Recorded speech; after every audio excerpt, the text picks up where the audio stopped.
gracias. On behalf of the Assembly, I wish to thank the constitutional president of the plurinational state of Bolivia. The Assembly will hear an address by His Excellency Brice Clotaire Oligui Nguema, President of the Gabonese Republic, Head of State and Head of Government. I request protocol to escort His Excellency and invite him to address the Assembly.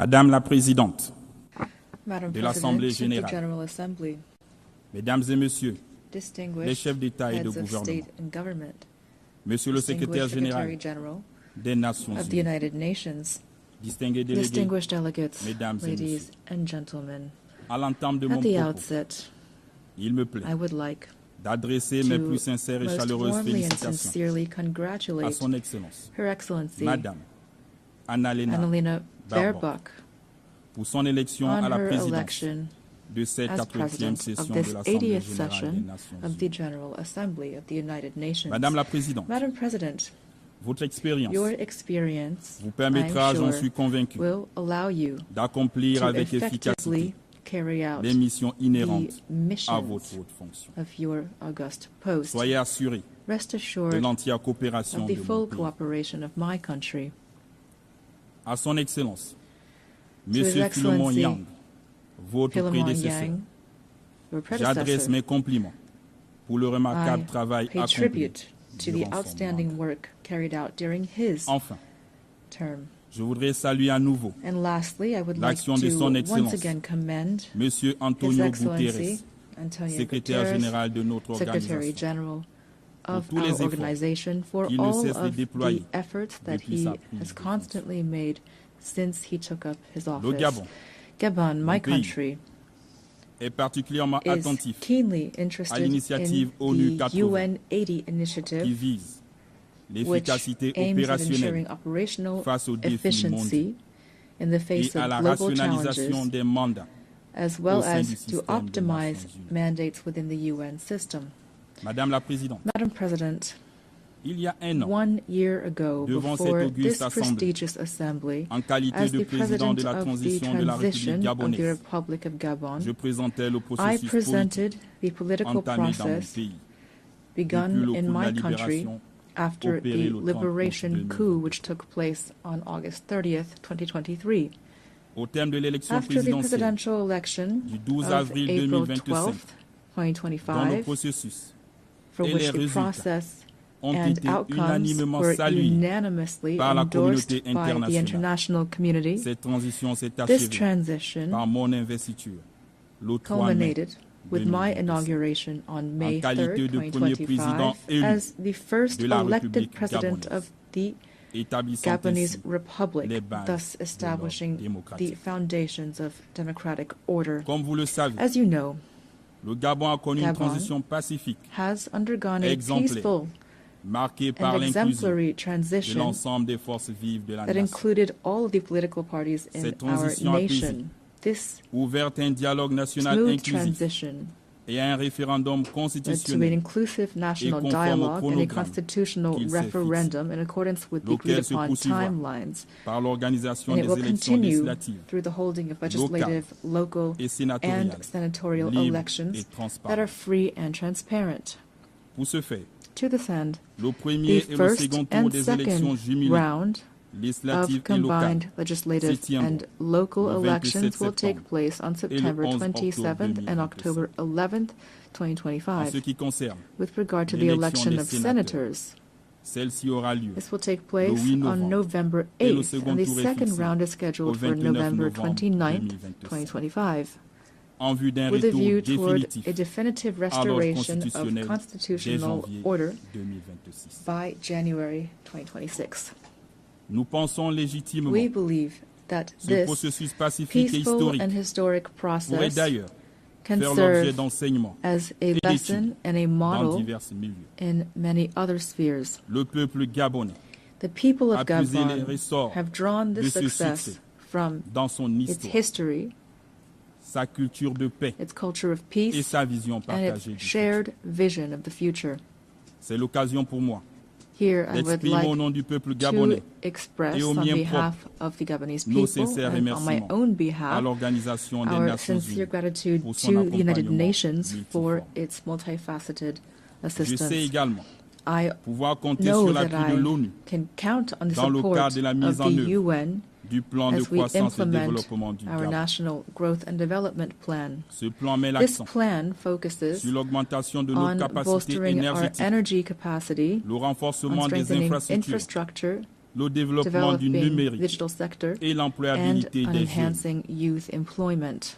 Mesdames et messieurs, Ladies and gentlemen, le Gabon revient devant vous is standing before you avec un again message with a clair. clear message. Notre pays Our country a changé. has changed. Après des décennies After de tensions decades of tensions et de dérives and politiques et political and économiques, economic le missteps, peuple gabonais the Gabonese a people has choisi chosen the la path voie de la of reconciliation et and du renouveau. renewal, Devenant thus ainsi becoming le the symbole et la preuve symbol of qu'il est possible de and transformer testament l'épreuve to the en transformation espérance, of la dépendance hardship into en unité, hope, la of division dependency into en dignity, unité, of le tout division into sans unity, effusion de sang. and all without bloodshed. Aujourd'hui, le Today, Gabon n'est plus un pays en Gabon is no suspens. longer a country in Il est de limbo. retour aux côtés des It autres has États, returned to stand alongside debout, other states, digne et upright, prêt dignified, à assumer and toute sa ready place to dans le take up its concert des rightful nations. place in the community of Le nations. Gabon nouveau, The new digne d'envie, que Gabon, mes the compatriotes appellent de exemplary tous leurs Gabon vœux, that my signifie compatriots aussi are calling que for, l'État also gabonais means that the doit state désormais être au in service de Gabon son peuple. must serve its people from now on. Mais But our notre national renaissance nationale rebirth serait vaine would be futile sans évolution de without l'ordre a change in the international. international order. Il n'est It plus is acceptable no longer acceptable que les nations for africaines African nations restent to cantonnées remain dans le relegated rôle de to the pourvoyeuses role de of matières providers premières, of raw dont materials d'autres for which others fixent les prix set the et en price tirent and profit. from which others profit.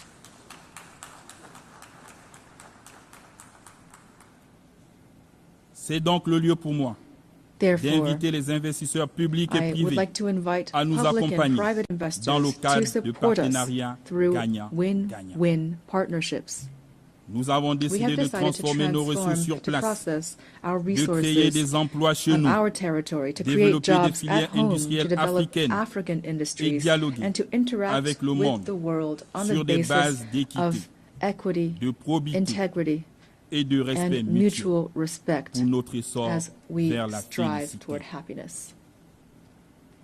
Dans sa In marche its vers le path toward développement, development, le Gabon, Gabon, pays de a paix country of peace et and d'opportunité, opportunity, continuera will d'être une terre continue d'accueil to pour welcome tous ceux all qui those s'engagent à who commit respecter nos lois, to nos upholding valeurs our laws, républicaines our Republican et à values, contribuer de and manière to exemplaire contributing positively à to l'essor our national. national rise.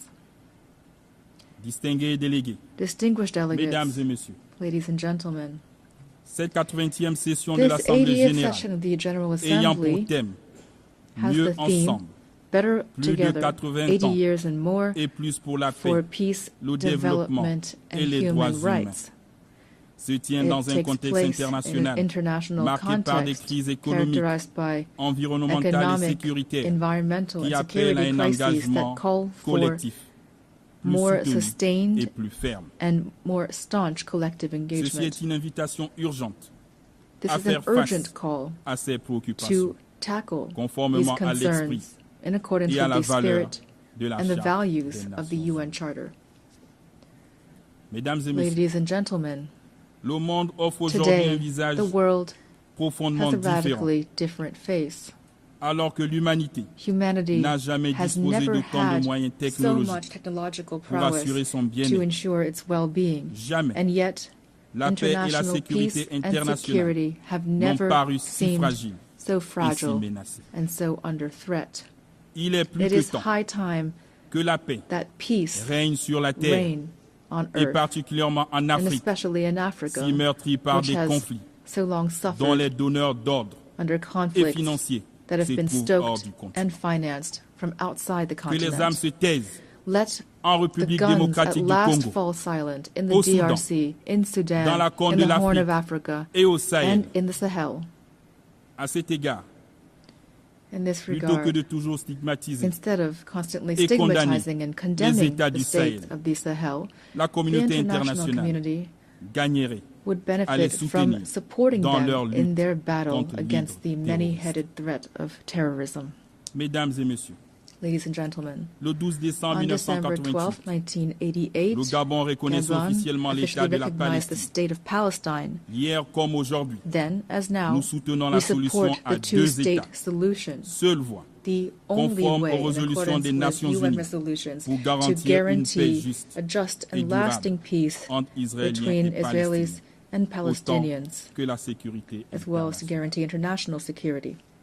De même, In this vein, le Gabon ne peut que réitérer sa must position reaffirm en faveur de la levée de l'embargo position imposé à in Cuba favor of lifting the en raison embargo de son imposed impact on Cuba négatif due to its sur negative le effect bien-être on the des well-being of Cuba's people.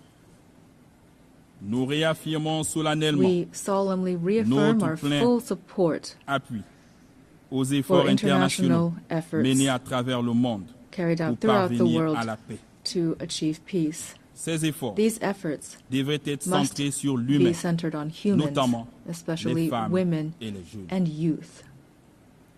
Dans le cadre du Through pacte pour l'avenir the Pact for the de Future of 2024, 2024, l'ONU the UN must continue to à encourage encourager et and appuyer support l'action cruciale des femmes, the crucial action résultant de la of déclaration women, et du programme stemming d'action from de the Beijing, Declaration dont nous and célébrons the les Beijing 30 ans Declaration cette and année. Program of Action, of which we're celebrating the Madame la 30th Présidente de anniversary this l'Assemblée year. générale, Madam President, Monsieur le of the Secrétaire General général des Assembly, Nations Secretary Unies, General of the United la Nations, triple crise the planétaire triple planetary des changements crisis climatiques, of climate change, de l'appauvrissement biodiversity de la loss, biodiversité and pollution et de la pollution is est une menace an existential existentielle pour threat l'humanité. for humanity. Pourtant, And yet, les efforts de la the communauté efforts of the international internationale community face à ces défis to address these restent challenges dramatiquement remain insuffisants. drastically inadequate. Le traité de The la treaty on biodiversité, biodiversity au-delà des beyond juridictions national nationales jurisdictions, que nous venons de ratifier, which we have just vient combler ratified, un vide juridique fills et offre a un legal cadre gap ambitieux and provides an pour une ambitious gouvernance framework équitable for et durable equitable and dans la sustainable biodiversité. governance of biodiversity. Ensemble, Together, nous avons we une réelle have a real opportunité opportunity de faire de to ce make traité this treaty un a véritable true levier driver of de transformation transformation for pour les present and générations future présentes et generations. futures. Le Gabon est le Gabon gardien d'une partie is du the bassin du guardian Congo, of part of the Congo deuxième Basin, poumon vert de la the second planète. largest green Ce lung patrimoine of our exceptionnel planet. This ne sera pas extraordinary sacrifié heritage aux appétits must not be financiers. sacrificed to financial Nous demandons rapacity. un We partenariat call for mondial an equitable équitable global où la partnership protection de nos forêts in which the protection of s'accompagne our forests is d'une accompanied juste by rémunération fair compensation pour for les the services ecological écologiques services rendus à these l'humanité. forests provide to humanity. Mesdames et messieurs, Ladies and gentlemen, le nouveau ordre mondial est en the marche. new global order Les is mutations underway. en cours dans nos sociétés The changes sont taking place in inévitables our societies et are ne peuvent pas inevitable continuer d'être and ignorées. cannot be La paix overlooked. et la justice International internationale peace ne and seront justice garanties can que only par be un guaranteed multilatéralisme by a revitalisé, revitalized multilateralism, in par la particular réforme du through Conseil de Security sécurité, Council reform tenant that compte takes des into exigences account africaines the exprimées à African travers la claims déclaration de enshrined Sirte in the et le SIRT consensus Declaration and the des Unis Eswatini Consensus, auquel le Gabon est to which fermement Gabon attaché. is firmly committed. En souhaitant plein succès à nos I travaux, wish every success je to our formule work, mes vœux d'heureux and anniversaire I à wish notre a happy organisation. birthday Je to vous our remercie. organization. Thank you.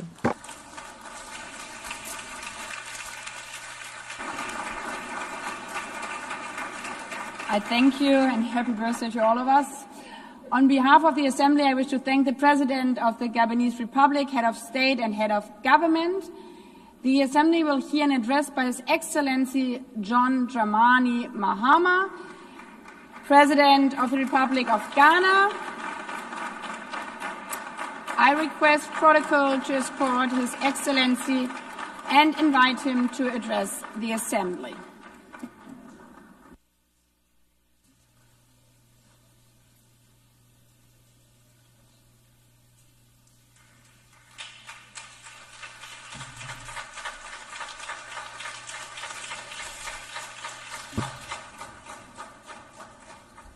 Thank you, Madam President, Mr. Secretary General, Excellencies, ladies and gentlemen.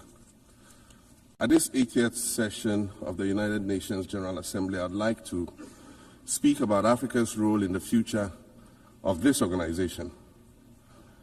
However, it's impossible to do that without first considering the collective role that Africa played in its founding, which was small and relatively insignificant. Of the 51 member states involved in the founding of the United Nations in 1945, only 4 were African: Egypt, Ethiopia, Liberia, and South Africa. It is important to point out that the United Nations came into being in the aftermath of World War II because of the inability of its predecessor, the League of Nations, to avert a large-scale global conflict, which had been its guiding purpose when it was founded in 1920 at the end of the First World War. Out of the 42 founding member states of the League of Nations, only 3 were African: Liberia, the Union of South Africa, and Ethiopia. Egypt was to join later in 1937. Africa's overall participation in the organization's founding was minimal and relatively unimportant. That's because before all the other talks and meetings, representatives from a group of 40 nations gathered in Berlin for a series of discussions that began in 1884 and which led to the partitioning and formal colonization of the African continent, which is also called the Scramble for Africa. It has famously been written that past is prologue. Well, in the past, the majority of the 54 nations that now comprise Africa were never offered a seat at the table where plans for a new world order were being drawn. But, Madam President, as fate would have it, the tables are turning, and Africa's role in the authorship of whatever is yet to come for this world is going to be huge, and it will be consequential. According to this organization's own projections, by the year 2050, more than 25% of the world's population is expected to come from the African continent. Additionally, by 2050, 1/3 of all young people aged between 15 to 24 will be residing on the African continent. So you see, the future of this world is African. Allow me to say this once again a little louder for those of you in the back. The future is African.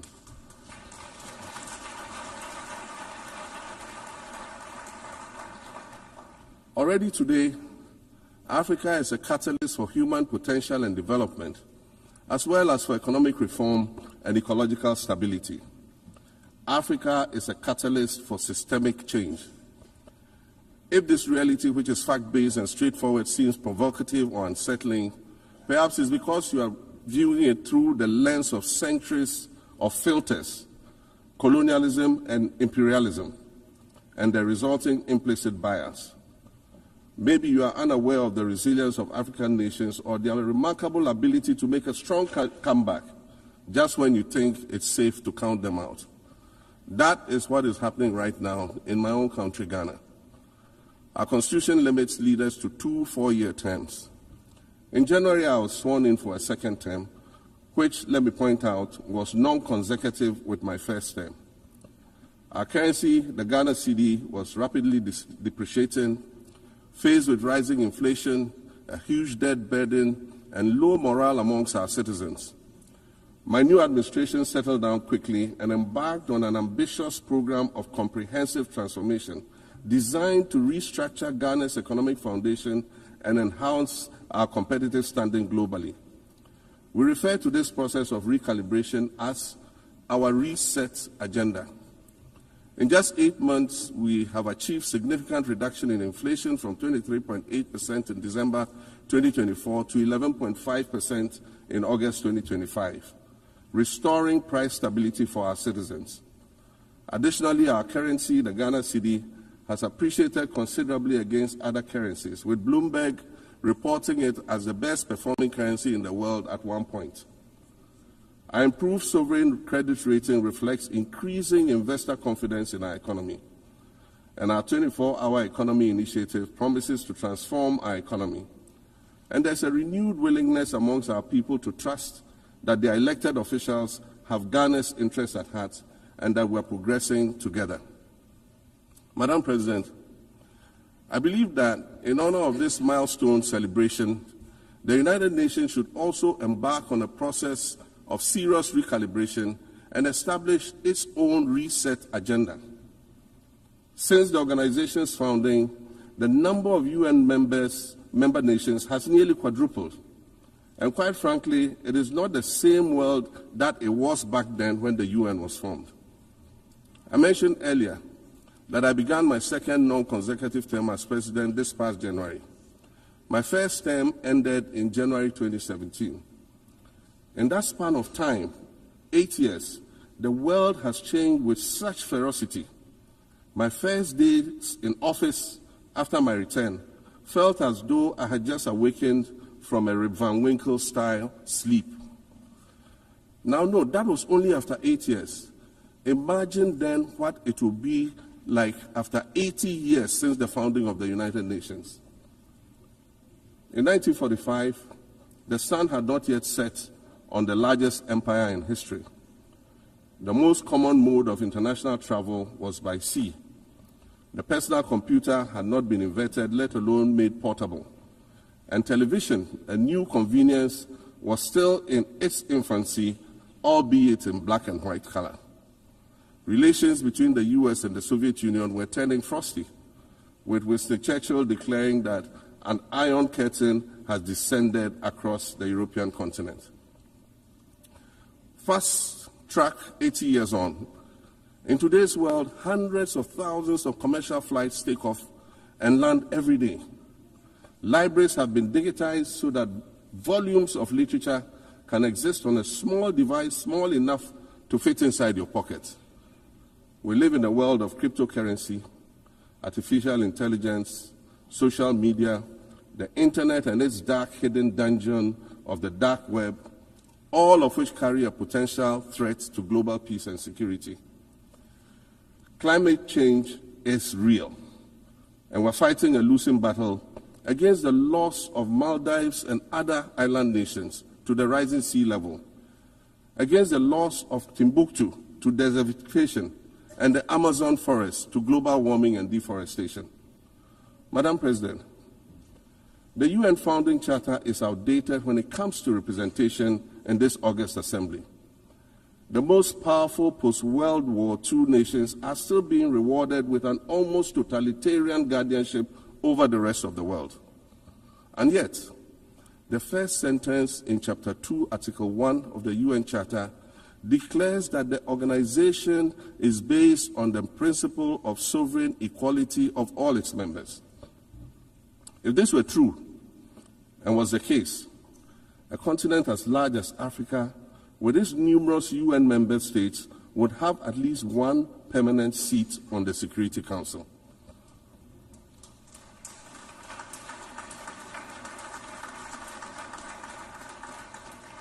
Furthermore, we believe that veto power should not be restricted to only 5 nations, nor should it be absolute. There must be a mechanism in this House for the General Assembly to challenge a veto. No single nation should be able to exercise an absolute veto to serve its own interests in a dispute. In 1995, during the 50th anniversary of the United Nations, Nelson Mandela stood in this very spot, and he said, "The United Nations has to reassess its role, redefine its profile, and reshape its structures. It should truly reflect the diversity of our universe and ensure equity among the nations in the exercise of power within the system of international relations in general and the Security Council in particular." I close quotations. 30 years later, we African leaders are still making the same simple request for a permanent seat on the Security Council with the power of a veto. So today, Madam President, I stand here in this exact spot and ask the world, if not now, then when? We demand not only a reform of the Security Council, but also a reset of the global financial architecture, which is currently rigged against Africa. Africa must have a greater say in the world's multilateral financial institutions. And while I'm making requests, I'd like to call for the removal of the blockade on Cuba. As Dr. Kwame Nkrumah, our nation's founder, famously said, "We seek to be friends with all and enemies to none." The Cuban people shed their blood on African soil in the fight against apartheid. And indeed, Cuba has been and continues to be a faithful friend of Africa. You see, the very fact that I can stand here and ask these things and say these things, and the fact that all nations can ostensibly gather here to address critical global issues, air our grievances, and express our concerns, that is what makes the survival of this organization so important. In every old city or village, you'll find a town square, or a courtyard, or a plaza that once served as a gathering space for the citizens of the community and their leaders. Meetings and celebrations were held there, as were trials and elections. And these were spaces that brought people together and held them together as a community. Sadly, time and technology have eroded these spaces. Madam President, in many ways, the United Nations is the proverbial town square of our modern global village. And it has never been more critical for us to protect this one space that brings and holds the world nations together as a community. The internet, social media platforms, and artificial intelligence offer us the illusion of connectivity, when in fact what they do is reinforce isolation by using algorithms that ensure that we do not receive new ideas and perspectives, but rather more of the same content. We are served alternative facts and manipulated images, making it easy to disseminate disinformation and sow seeds of division amongst communities. Madam President, these are dangerous times. Our world is currently experiencing a rise in nationalism and economic instability. There's a general breakdown of multilateralism.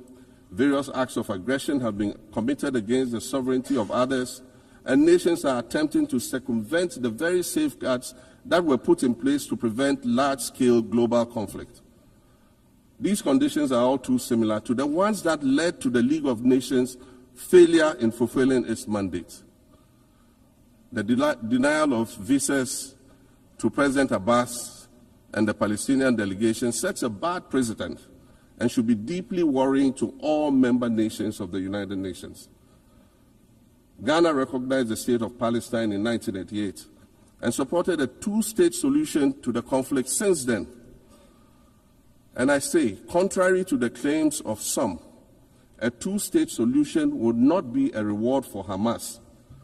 It would rather be a reprieve for the hundreds of thousands of innocent women and children and people who are facing collective punishment and forced starvation for no reason other than the fact that they are Palestinian. For nearly 2 years and for the fear of reprisals, we here in this General Assembly have been playing hide and seek with language to find the right words to help us avoid or excuse what we all know is taking place in Gaza. But here's the thing, it doesn't matter what you call it. If it looks like a duck, it swims like a duck, and quacks like a duck, well, then it must be a duck. The crimes in Gaza must stop.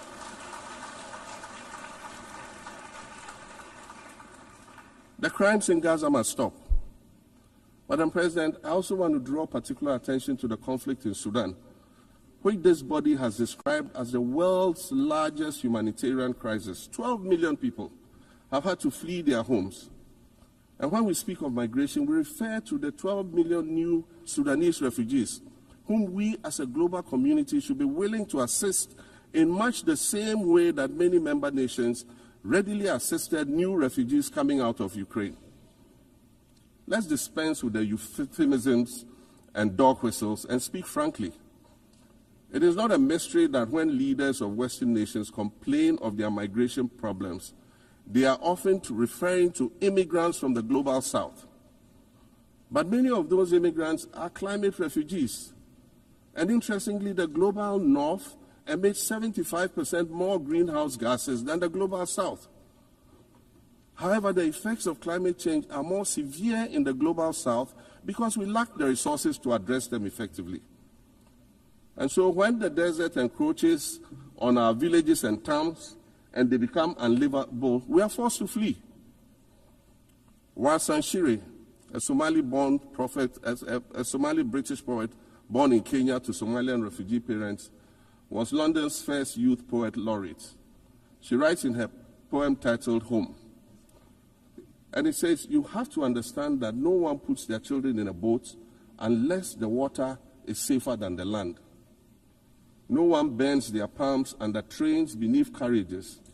No one spends days and nights in the stomach of a truck feeding on newspaper unless the miles traveled mean something more than just a journey." Madam President, we cannot normalize cruelty. We cannot normalize hatred. We cannot normalize xenophobia and racism. If we're going to tell a story, let's not tell it slant. Let's tell all the truth. When we speak of migrants, we speak of Mahama AU Mensah Frimpong, a judge on the U.S. District Court for the Central District of California. She's the first black female judge on any of California's 4 federal district courts. She was born here in America to immigrant parents from Ghana. We speak of Peter Bosman, a medical doctor in Ghana who moved to the town of Piran in Slovenia in the 1980s and later became the first black mayor of Piran, the first black mayor in Slovenia and in the whole of Eastern Europe. We speak of T. Michael, the iconic Ghanaian Norwegian artist and designer. And of course, we speak of the late Kofi Annan, former United Nations Secretary General.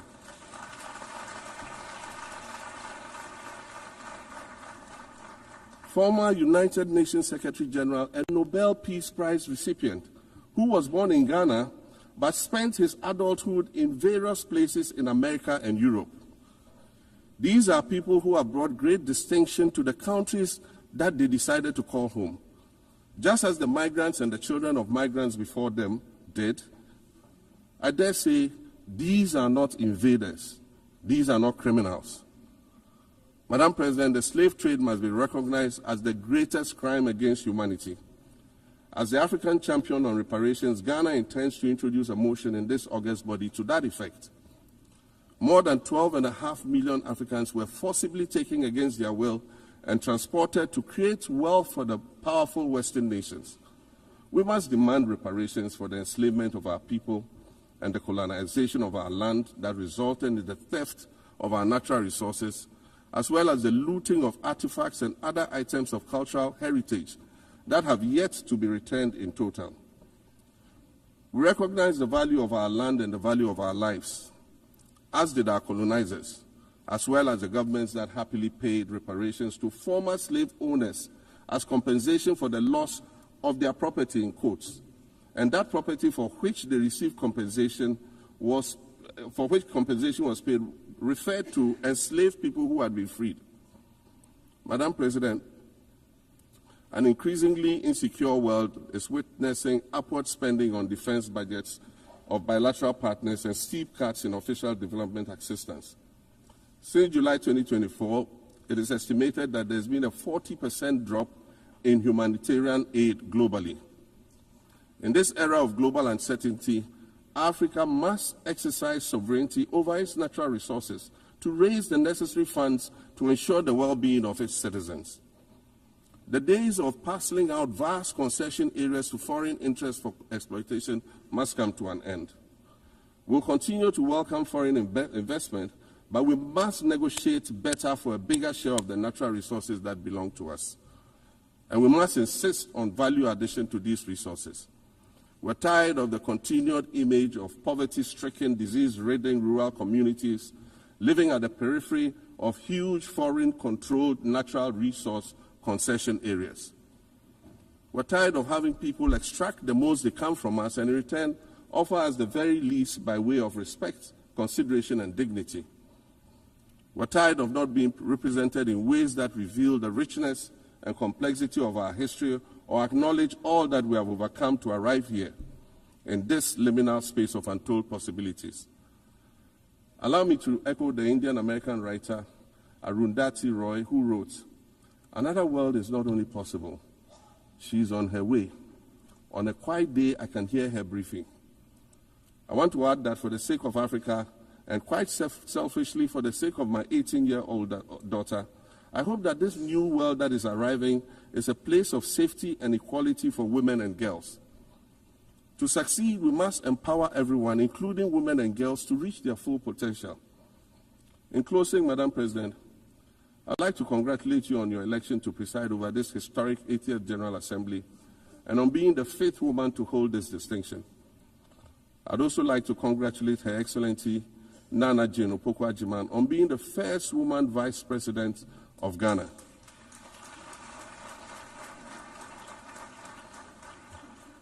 Now every Ghanaian girl knows the heights to which she can ascend.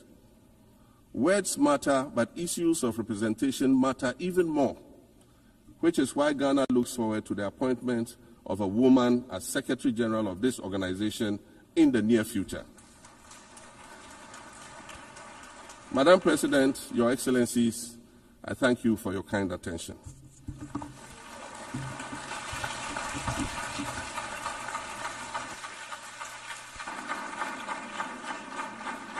On behalf of the General Assembly, I wish to thank the President of the Republic of Ghana.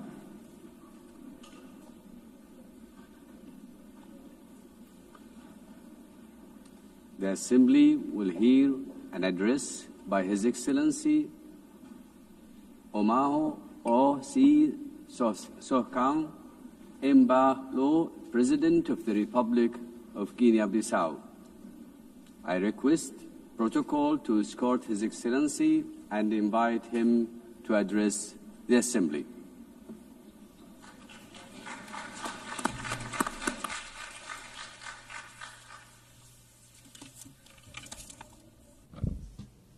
Senhora Presidente, Madam da Assembleia Geral, distinguished heads of ilustres state chefes de Estado e and do Governo, government, Mr. Senhor Secretary Secretário-Geral, General, minhas senhoras e meus senhores. ladies and gentlemen, Permitam-me iniciar a minha allow me to intervenção begin felicitando by a senhora congratulating Ela Barbel Mrs. pela sua Annalena eleição à Baerbock presidência on her da election as 80ª President of sessão da the Assembleia 80th Geral session das Nações of the Unidas. United Nations General Agradeço ao Assembly. presidente cessante, I thank Philomene the outgoing Yang, President, pelos Mr. serviços Philemon prestados Yang, for à his comunidade service internacional. to the Ao Senhor international Secretário-Geral community. Antônio Guterres, To Secretary General Antonio pleno Guterres, apoio da I wish to Guiné-Bissau reaffirm pelos seus Guinea-Bissau's esforços full incansáveis em prol support da for paz his mundial, tireless da efforts cooperação in internacional, favor of world do peace, multilateralismo international e do cooperation, desenvolvimento sustentável. multilateralism, and sustainable.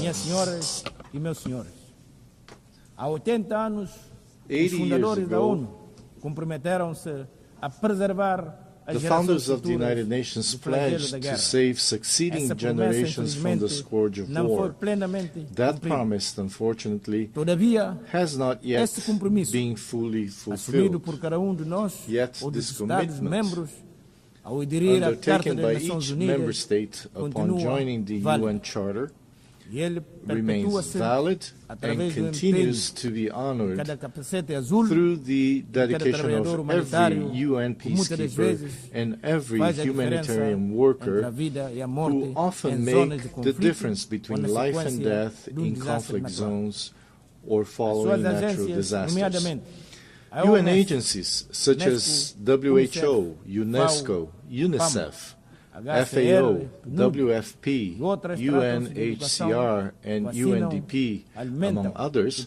provide treatment, education, vaccines, food, and protect every day millions of human beings and contribute to the fight against poverty and discrimination against women and girls all over the world.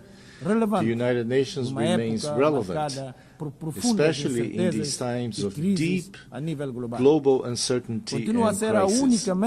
It continues to be the only forum where all nations, large and small, have a seat and a voice. Excellencies, ladies and gentlemen, we live in a world confronted by multiple crises. We are witnessing what Secretary General Antonio Guterres has called polycrisis.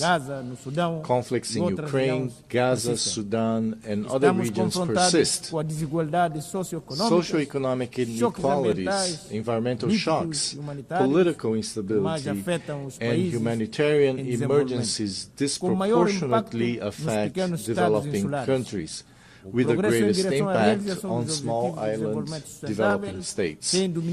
Progress towards the Sustainable Development Goals has slowed significantly or even stalled. The sovereign debt burden of poor countries is increasing, while development assistance is declining. Guinea-Bissau welcomes the UN80 initiative, and we hope it will contribute to strengthening the organization, especially in promoting peace, international security, and the achievement of the SDGs. The Pact for the Future offers a roadmap and an action plan that must not remain on paper. Madam President, Excellencies, ladies and gentlemen, last July, Guinea-Bissau hosted the 15th Conference of Heads of State and Government of the Community of Portuguese-Speaking Countries, CPLP. I have taken on the presidency of the CPLP for the 2025-2027 term. The CPLP places high importance on its cooperation with the United Nations and its specialized agencies. During our term, we will continue to work with all partners and multilateral organizations toward the implementation of global commitments, especially concerning the Paris Agreement on Climate Change, the 3rd UN Ocean Conference, and the 4th UN Conference on Financing for Development, held last June-July in Seville. We are convinced that two major international meetings scheduled for November, namely COP30 in Belém, Brazil, and the 2nd World Summit for Social Development in Doha, Qatar, will serve as key platforms and opportunities to strengthen our cooperation and to advance our shared goals.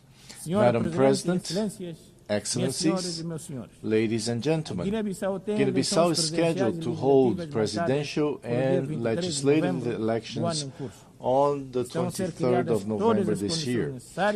All necessary conditions are being put in place to ensure that these elections are held peacefully, freely, transparently, and credibly. Over the past 5 years, I have prioritized dialogue, inclusion, political stability, and the consolidation of the democratic rule of law. I am confident that these upcoming elections will reaffirm the irreversible nature of citizenship and democratic values in Guinea-Bissau. Madam President, Excellencies, ladies and gentlemen, allow me to conclude by saying that in an increasingly interdependent world, we need, now more than ever, a world order grounded in the principles enshrined in the United Nations Charter, in respect for international law and in peaceful coexistence. In this regard, Guinea-Bissau reiterates our call for an end to the economic, commercial, and financial embargo and other forms of restrictions imposed on Cuba. 80 years after the creation of the United Nations, the world has changed. We are no longer just the 51 countries who signed the UN Charter in 1945. Today, the United Nations is all of us, the 193 member states, plus observer states, NGOs, civil society organizations, and other actors represented in this great assembly hall. To meet the challenges of the 21st century, the UN must undertake urgent reforms, reforms that reflect today's geopolitical realities and global power balances, reforms that expand and democratize the Security Council, reforms that provide a place and a voice to the Global South, reforms that restore confidence in the multilateralism and international cooperation. The UN continues to be a unique multilateral space where dialogue is still possible, even when diplomacy and good offices fail elsewhere and in other circumstances. The legitimacy, strength, and future of the UN lie in the inclusion and full participation of all of us in deliberations and decision-making. Its core details, peace, dignity, equality, poverty eradication, cooperation, and peaceful resolution of conflicts remain alive and continue to inspire the purposes of the international community and the march of humanity. Thank you very much.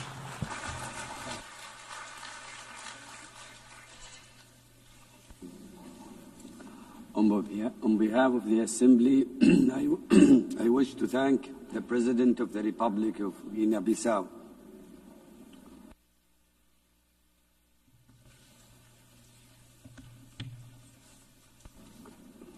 The Assembly will hear an address by His Majesty King Mosawati III, Head of the State of the Kingdom of Eswatini.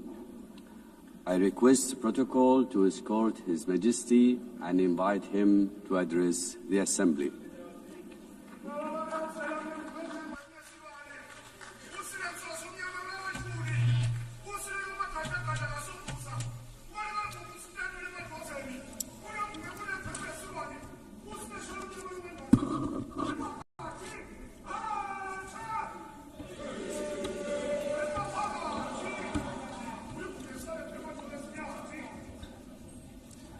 Your Excellency, Madam President of the General Assembly, Your Majesties, Excellencies, Heads of State and Government, UN Secretary General, distinguished delegates, ladies and gentlemen, it is a great pleasure to address the 80th session of the United Nations General Assembly under the theme Better Together, 80 years and more for peace, development, and human rights.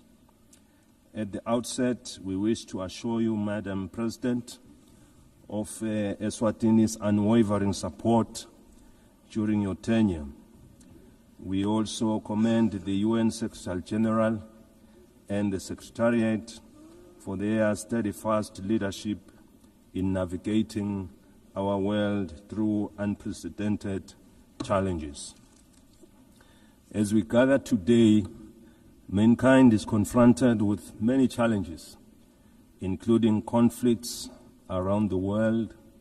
We must remind ourselves that when the United Nations was established in 1945, it was during a time of widespread global strife. Its founding fathers resolved that no country or people should endure suffering due to conflict. The UN Charter and structure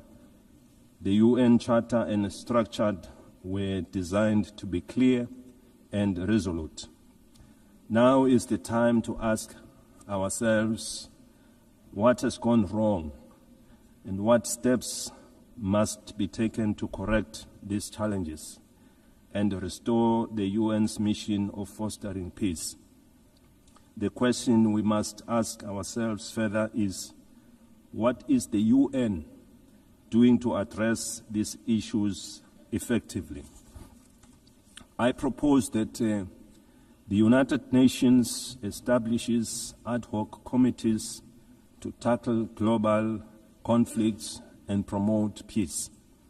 These committees should have equitable representation in dealing with the relative conflicts in the diverse regions of hotspots, including Africa, the Middle East, Europe, and beyond, ensuring that all affected nations have a voice. Supported by the Secretariat of the United Nations, these ad hoc committees would visit conflict zones, engage with local communities, and work towards peaceful resolutions. For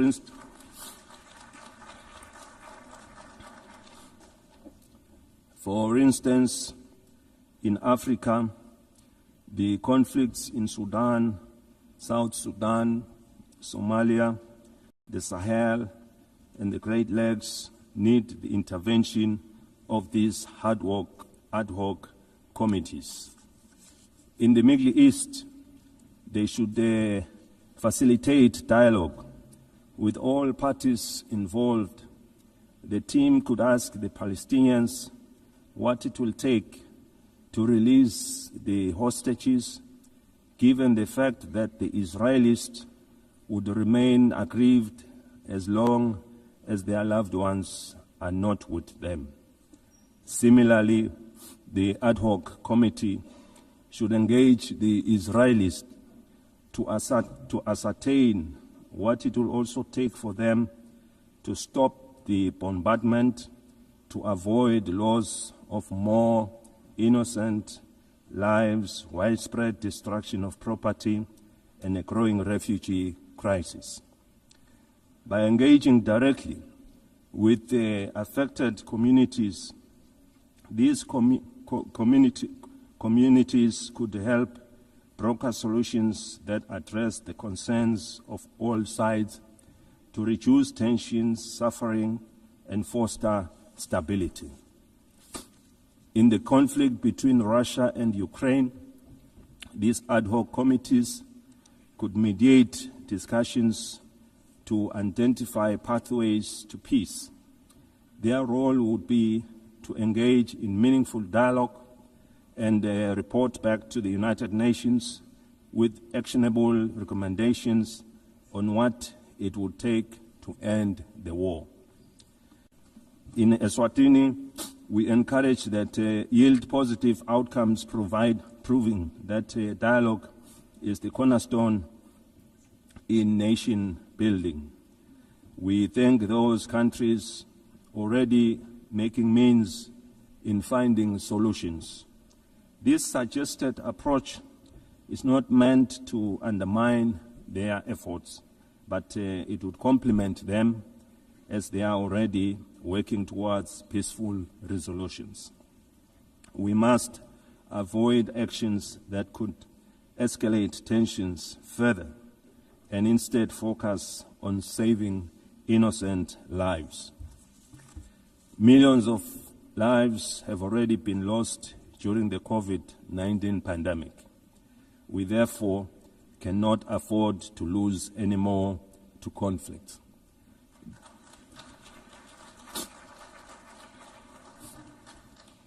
The UN must now focus on supporting the building of economies of the world to address issues of poverty and the global financial crisis which we experienced after the COVID-19 pandemic.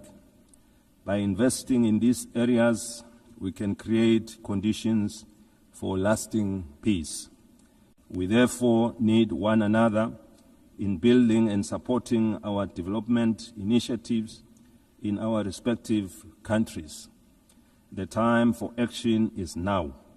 The UN was established in pursuit of international law and peace, and its mandate dates back decades.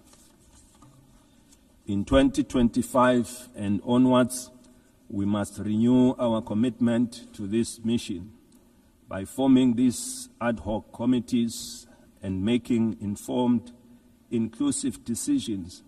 We can work towards a world where peace prevails and no nation or people suffer needlessly. We have been calling for the restructuring of the United Nations as a body representing all member states. It must lead with decisions that are inclusive and widely respected, as no one will question the process taken. These reforms should be fully representative of all countries through the regions of the world in the Security Council to create an all-inclusive structure. Without such reform, the legitimacy and effectiveness of this body will remain incomplete. We have been encouraged to witness UN high-level meetings prior to the General Assembly being held to address various issues.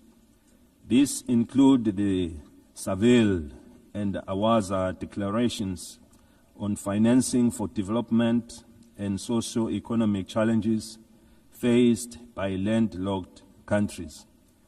We are aware that for any growth to take place, nations must have enough resources to achieve sustainable development goals. As we convene to advance international cooperation and to uphold human rights and fundamental freedoms for all, we are reminded that our work is both urgent and indispensable. The theme "Better Together" underscores the imperative of delivering on the United Nations Sustainable Development Goals and reinvigorating global cooperation. Eswatini continues to believe that working together remains our most powerful tool for addressing global challenges that transcend borders. The world stands at the critical juncture in pursuit of Agenda 2030.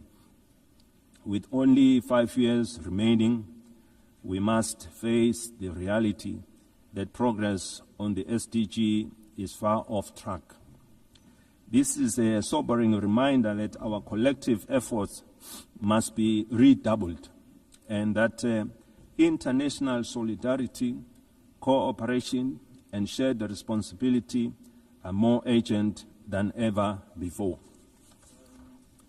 Through my national call to all Eswatini, to all Emaswati of Ngwe, for a greater sense of agency in the pursuit of sustainable development, the Kingdom has made important strides in advancing Agenda 2030, particularly in the areas of the economy in various sectors, health, education, and gender equality, to mention a few. Furthermore,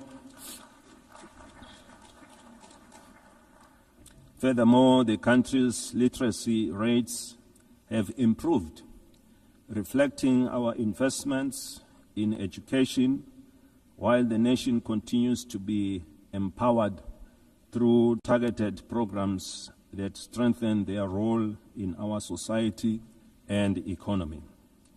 These achievements demonstrate what is possible when determination and partnership come together.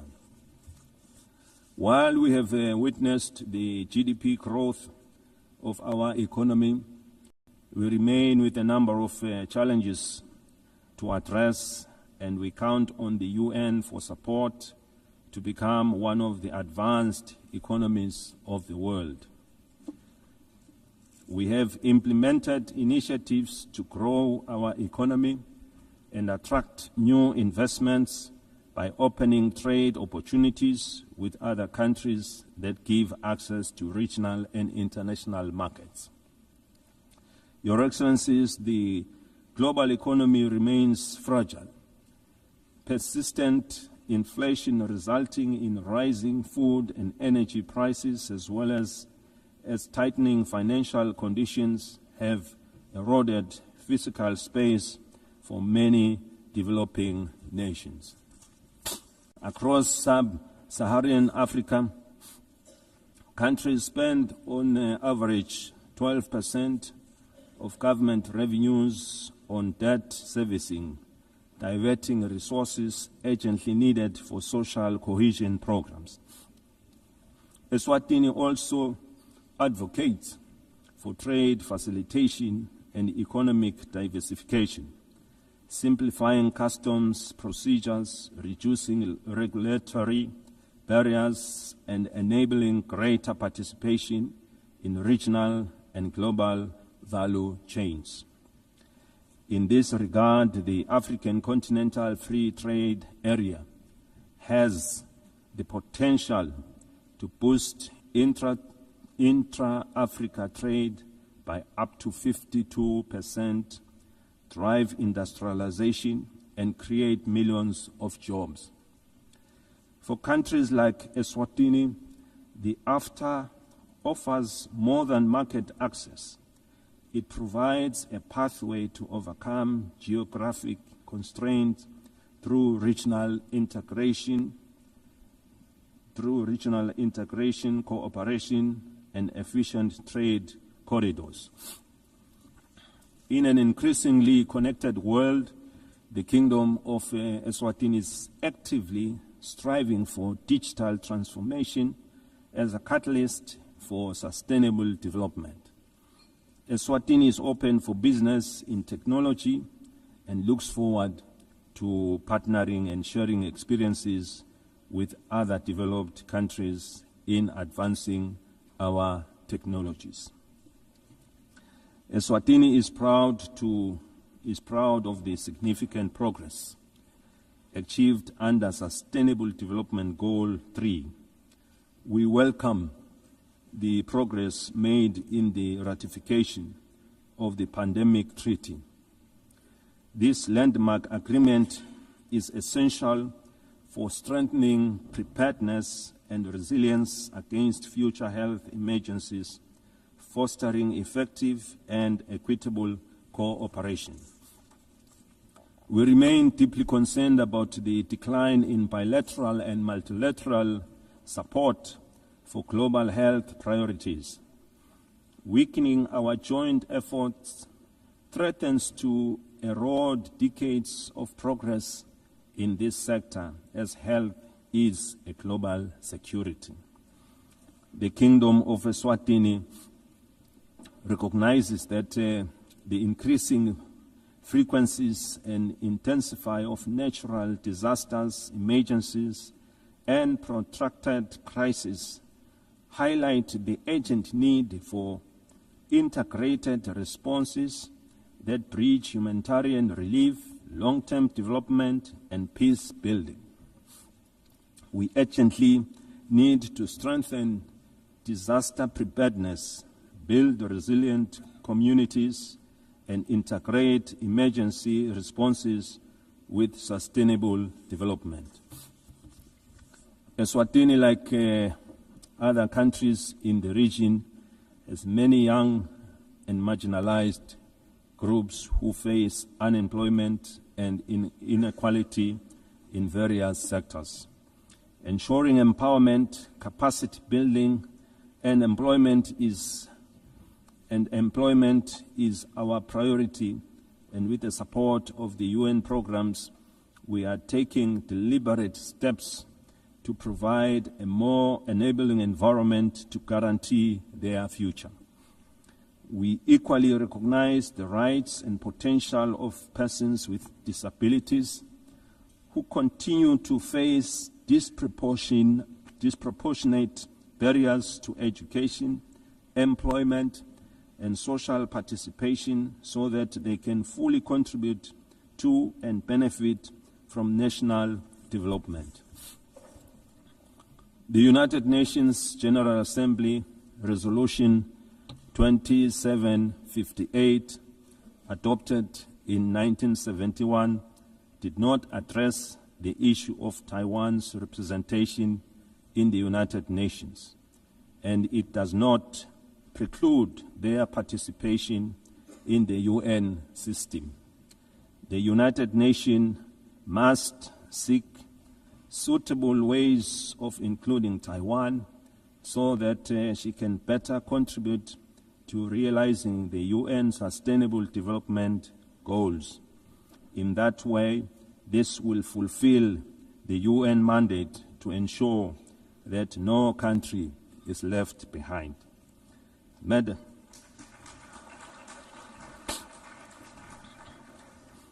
Madam President, in conclusion, we are entrusted with the hopes of our people and the future of our children. Let us not leave this assembly without reaffirming our commitment to justice, peace, and sustainable progress for all. The Kingdom of Eswatini stands ready to play its part. The international community must remain united in addressing shared global challenges, from hunger and malnutrition to climate change, under the guiding spirit of better together. I thank you. May Almighty God bless us all.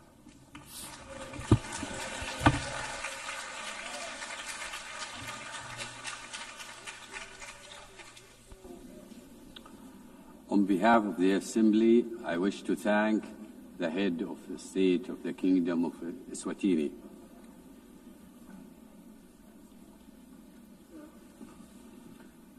The Assembly will hear an address by His Excellency Solan Jilwept, President of the Republic of Palau.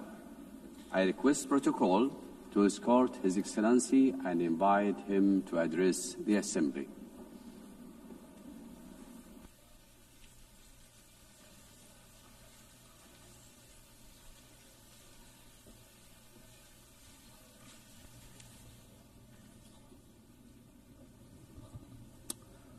Madam President, Secretary General, Excellencies, distinguished guests, delegates, it is my great honor to address this Assembly at a milestone moment, the 80th anniversary of the United Nations. 80 years ago, nations scarred by war came together to say, never again. They built this organization on the belief that cooperation, not conflict, could guide humanity forward. Today, as we reflect on that founding vision, let us remember the United Nations was not built for the powerful, but for all nations, large and small. In Palau, we have a saying, "Ndisan son embrari akloes." Small twigs banded together can light the fire that can bring the pot to boil. This wisdom reminds us that even the smallest among us, when united and determined, can drive meaningful change. The recent International Court of Justice advisory opinion affirms this truth, that our voice, though often overlooked, carries the weight of justice. We thank Vanuatu for their leadership and recognize the Pacific youth who co-led this charge. The advisory opinion confirmed that what we have always known. 1.5 degrees is not optional. It is now the benchmark for international law. Let us defend this limit as the political, moral, and legal anchor of the Paris Agreement. The world is at war. Defense spending is at an all-time high, approaching $3 trillion annually. We have many problems, and now more than ever, we need to come together. We are also at war. Our shores are being invaded by seawater. Our homes are being blown away by storms. Our roads are being washed away by torrential rains. Our reefs are overheating. Our fish are disappearing, and our land is on fire. This is our daily battle. And ahead of COP30 in Belém, we must see new nationally determined contributions submitted without delay, particularly from major emitters. And they must be aligned with the 1.5 degree trajectory. We applaud Australia's leadership in setting incredibly ambitious and achievable 2035 emissions reduction targets and developing clear strategies to reach its net zero emissions pathway by 2050. Australia leads the way in supporting Pacific Islands in accelerating the energy transition. This is a testament to the kind of leadership needed to defend and ensure a safe and prosperous future for all. However, ambition without implementation is an empty promise. For SIDS, the fight depends on climate finance. Too often, our countries are trapped in systems that are overly complex, slow, inaccessible. Finance must be predictable and adequate. It should not create new debt. It should free us to implement our NDCs, adapt to climate change impacts, and address loss and damage. The 1.5 degrees Celsius limit remains our lifeline, and finance is the key to achieving it. We need investment, not in defense, but for us to combat our greatest threat, climate change. It is not aspirational. It is the scientifically grounded guardrail that protects the most vulnerable from the worst climate impacts. Madam President, our region has served as the world's moral compass on climate justice. We have helped secure the 1.5 degree goal in Paris. We have pushed for a mechanism on loss and damage. If the world is serious about 1.5, we urge you to come to our region, to see with your own eyes what the Pacific is facing, and be moved to act. That is why COP31 must be a Pacific COP, hosted by Australia, shaped in partnership with the Pacific. Madam President, on the issue of climate solutions, deep-sea mining has been incorrectly promoted as the silver bullet for the climate crisis.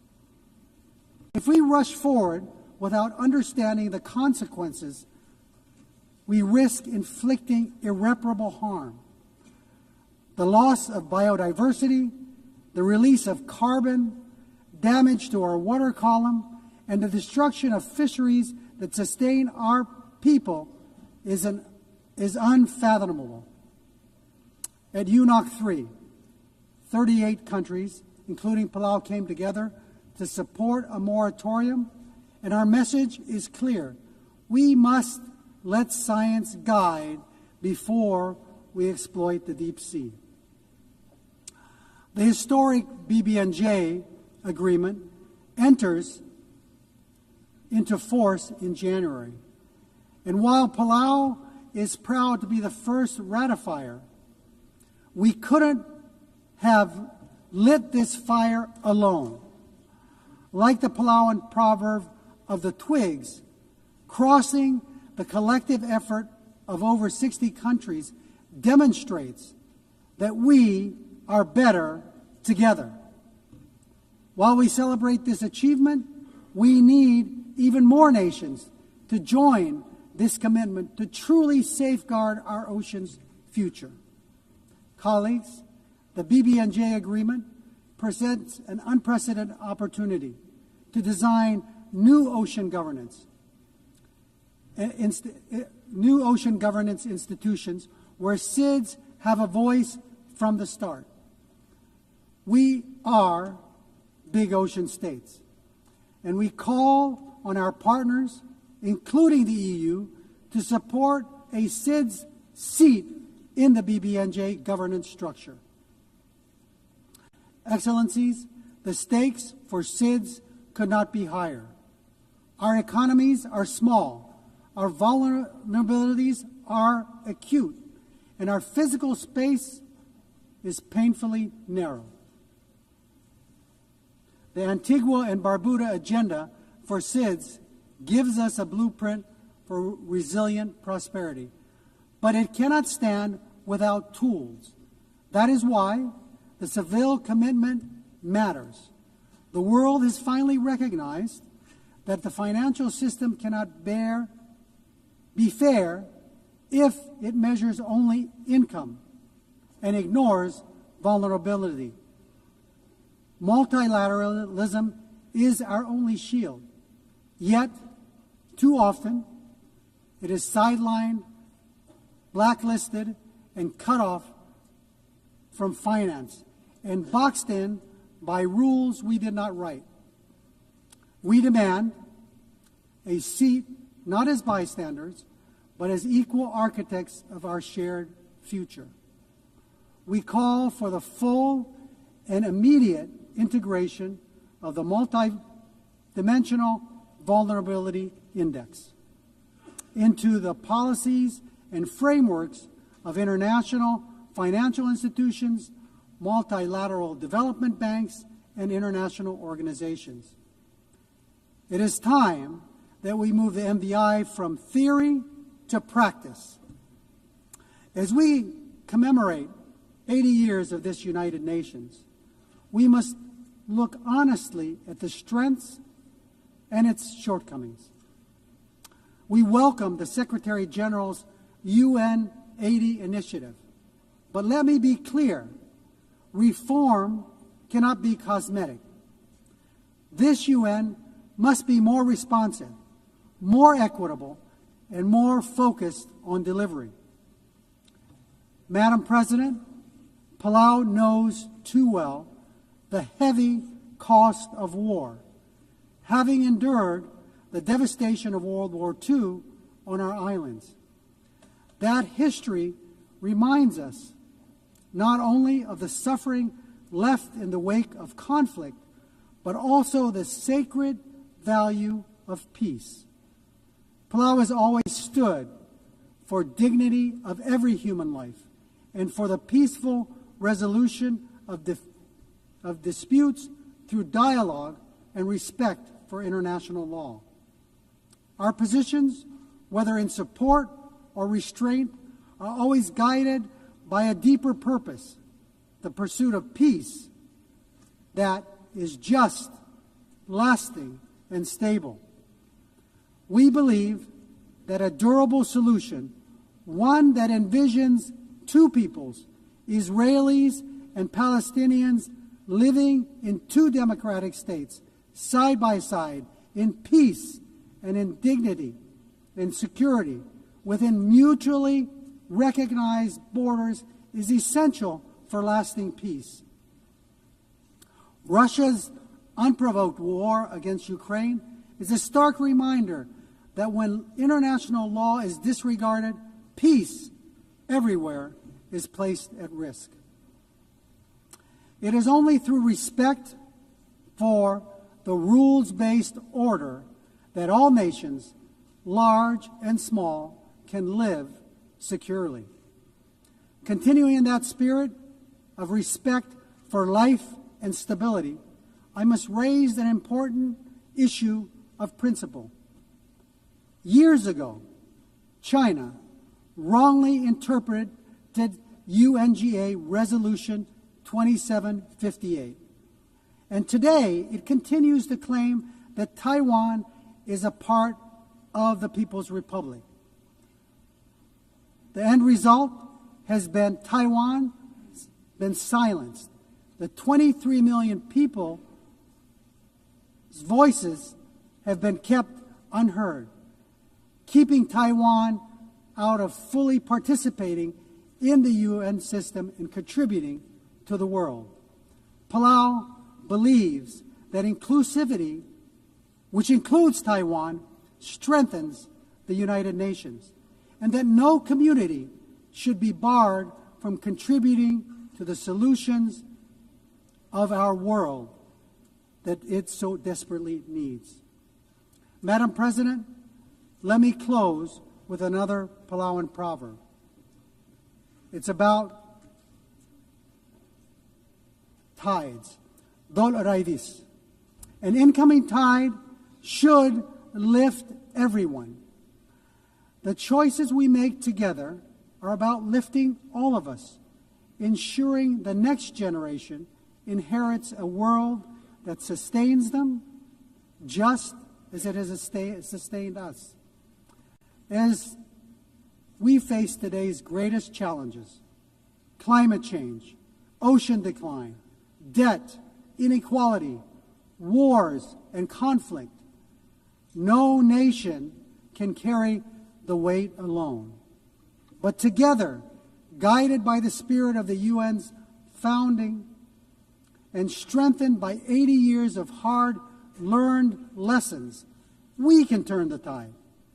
Let this assembly be remembered not only for the words we speak, but for the actions we take and for the resilience we build, the justice we uphold, and the future we secure for the generations yet to be born.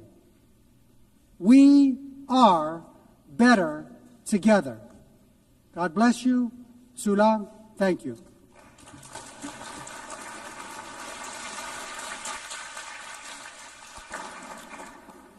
On behalf of the Assembly, I wish to thank the President of the Republic of Palau. The Assembly will hear an address by His Excellency Ilhamu Haydar Ogolo AU, President of the Republic of Azerbaijan. I request protocol to escort His Excellency and invite him to address the Assembly.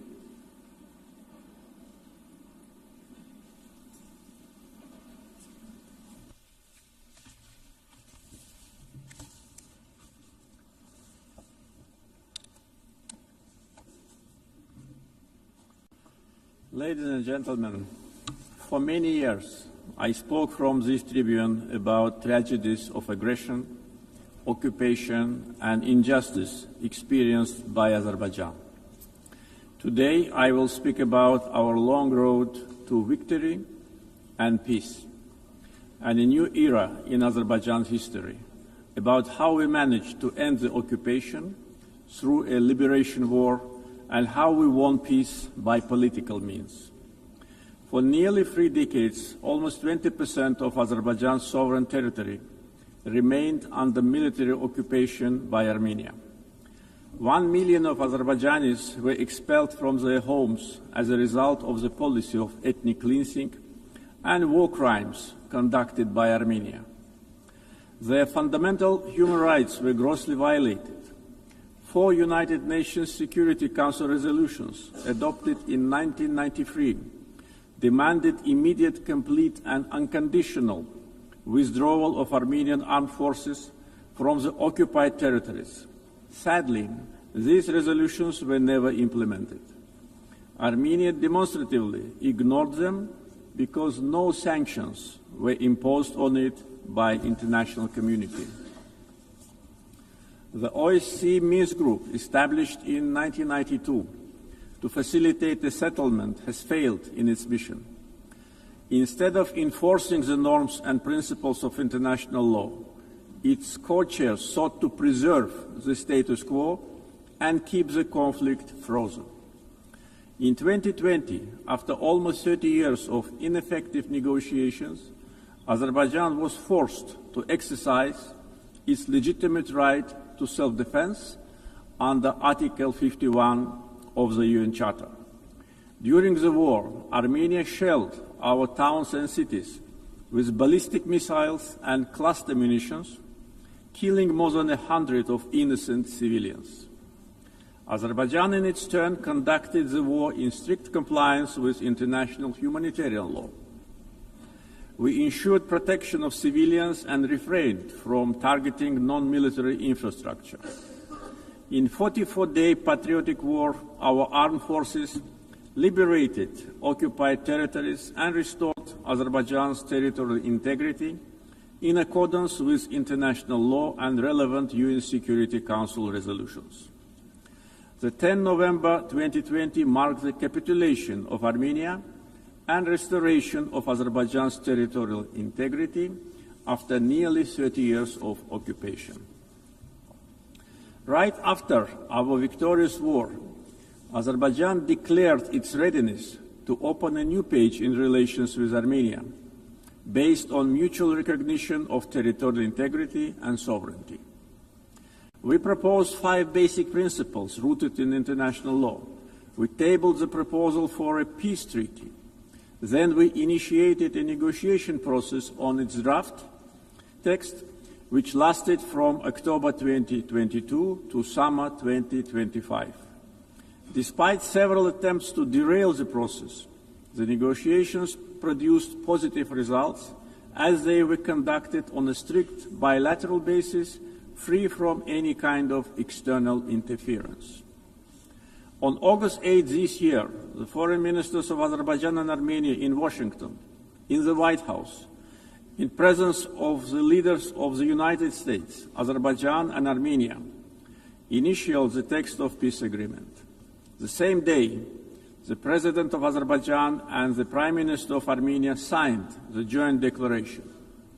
President of the United States, Donald Trump, also signed it as a witness. Moreover, Azerbaijan and Armenia jointly appealed for the closure of the OSCE Minsk Group and related structures as an obsolete mechanism no longer relevant to the peace process. Accordingly, on 1 September, the OSCE adopted a decision to permanently close these structures. Regional connectivity has been at the core of our vision for lasting peace. Another key outcome of the Washington summit is the Trump Route for International Peace and Prosperity, TRIP, which will ensure unimpeded access through the Zangezur corridor and foster regional connectivity. The recent Washington summit has also signaled a new phase in Azerbaijan-US relationship.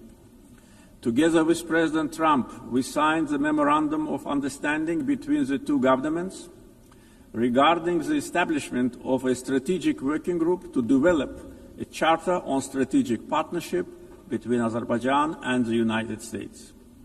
It opens new horizons for partnership in political, economic, energy, regional connectivity, defense, security, and other fields.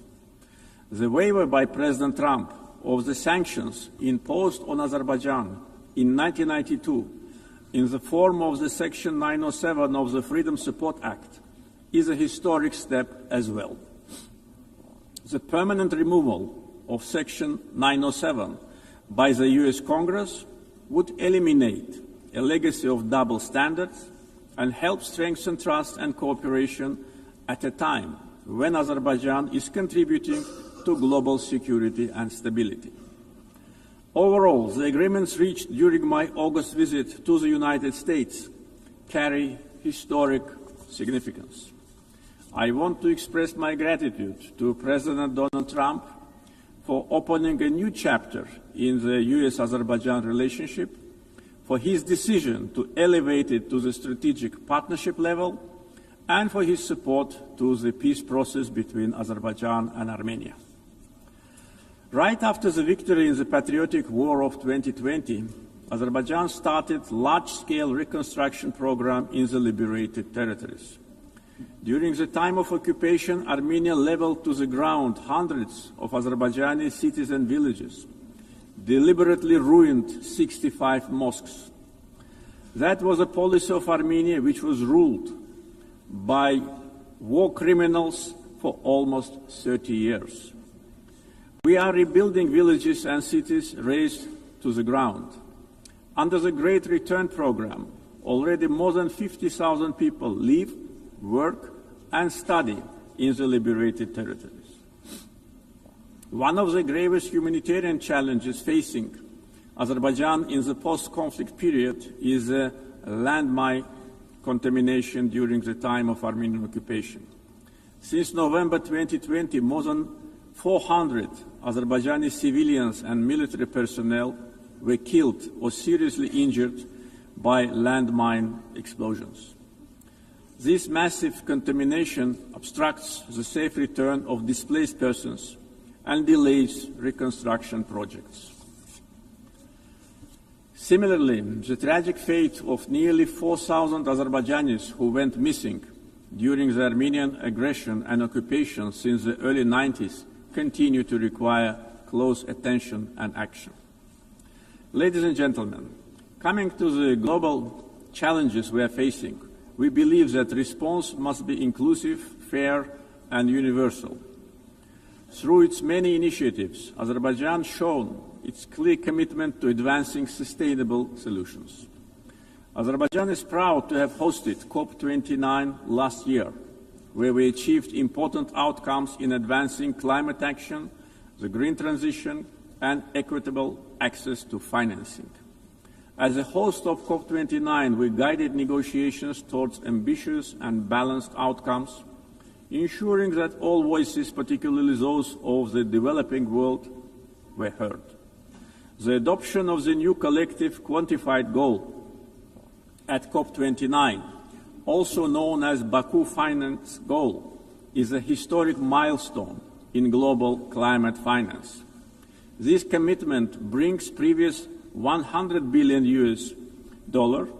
annual climate finance goal to at least $300 billion per year through 2035 from public sources in developed countries to developing countries. Azerbaijan also successfully finalized the long-awaited framework for carbon markets under Article 6 of the Paris Agreement, making the Paris Agreement fully operational 9 years after its adoption. Several key agreements were signed at COP29 to make the Loss and Damage Fund fully operational, providing critical support for vulnerable communities impacted by climate change. Being strongly committed to the green transition, we at the same time should not put unrealistic targets in front of us. The world cannot live without fossil fuels today and in foreseeable future. Energy security is closely linked to peace, regional connectivity, and economic development. Azerbaijan continues to play a proactive role in advancing these objectives globally.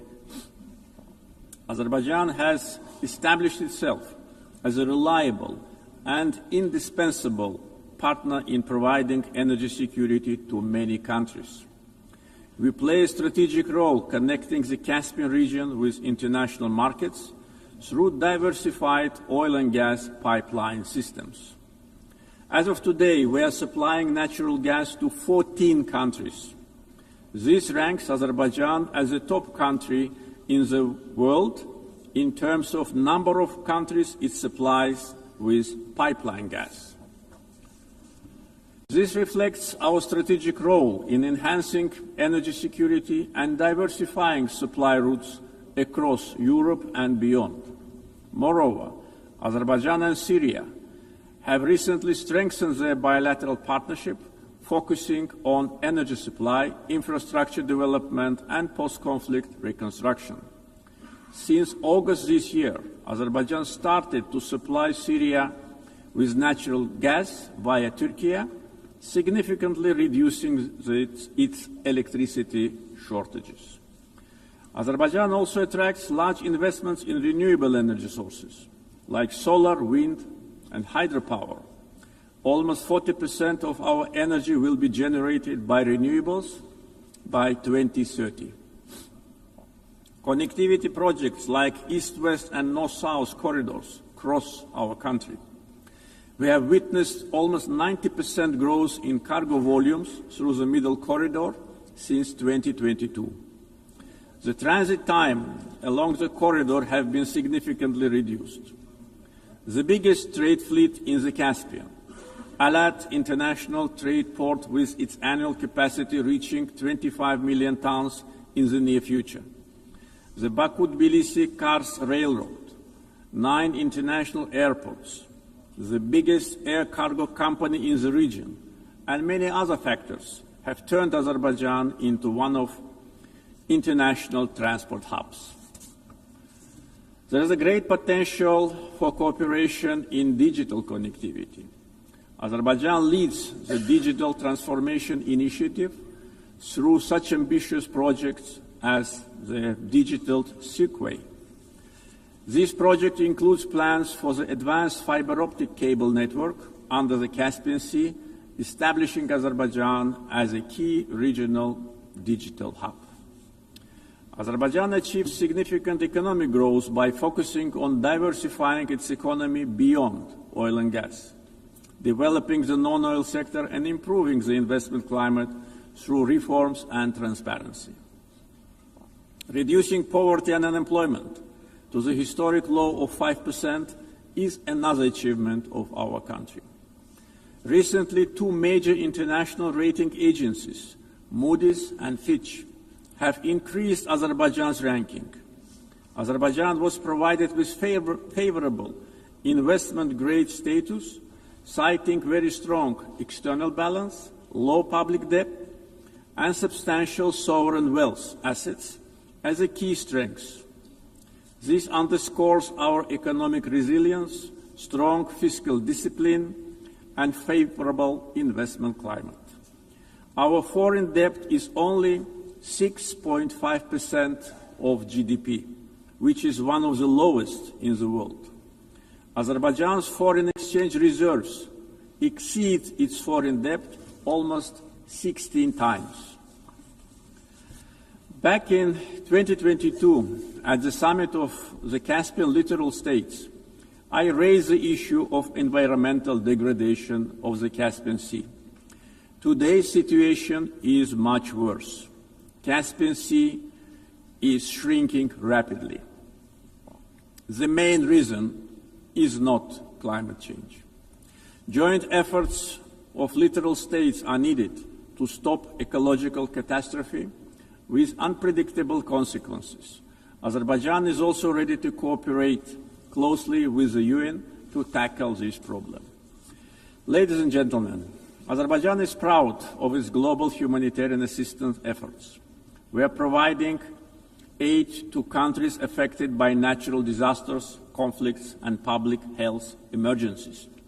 Azerbaijan contributed to the COVID-19 response, donating financing, protective equipment, medical devices, and vaccines to more than 80 countries in need. Azerbaijan has entered a new era. We won both war and peace. We ended the occupation and started reconstruction.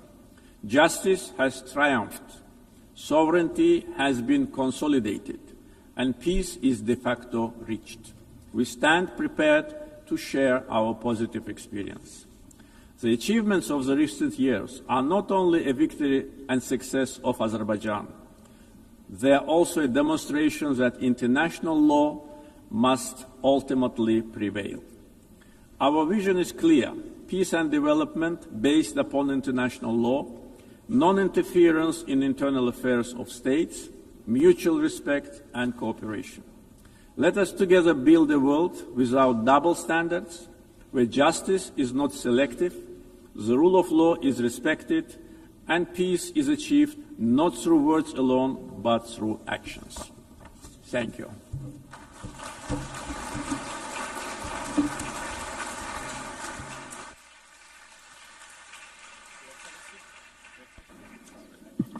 On behalf of the Assembly, I wish to thank the President of the Republic of Azerbaijan. The Assembly will hear an address by His Excellency Zirkol Kohesic, Chairman of the Presidency of Bosnia and Herzegovina. I request protocol to escort His Excellency and invite him to address the Assembly.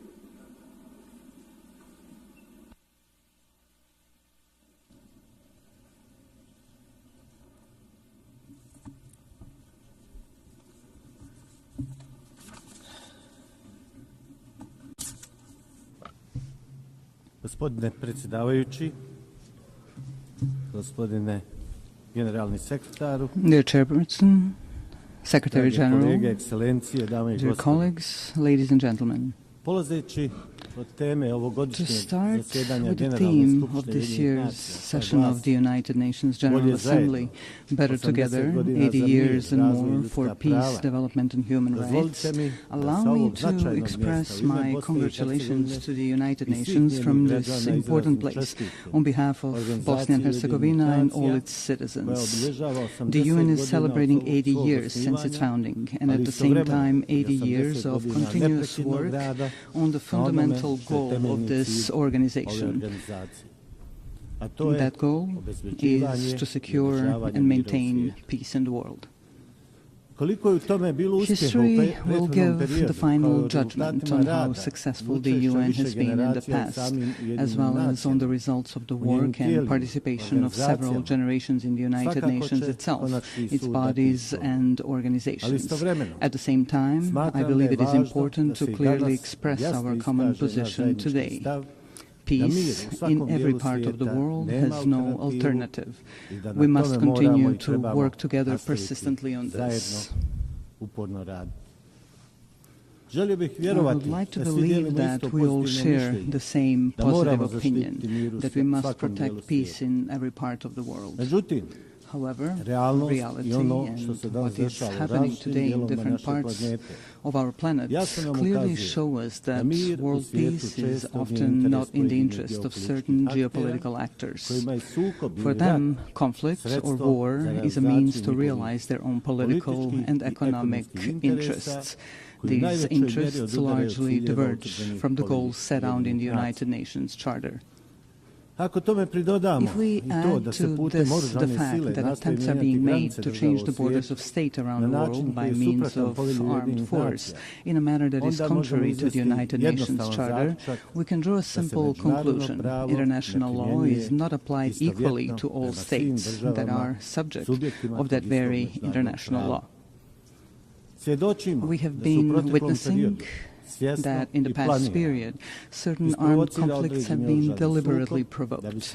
What follows is the use of significant armed force, which a state with a smaller or weaker armed forces simply cannot resist. After that, the attacked state is required to sit at the negotiating table and sign a waiver of parts of its territory, ostensibly in the name of peace, but in reality in the name of force.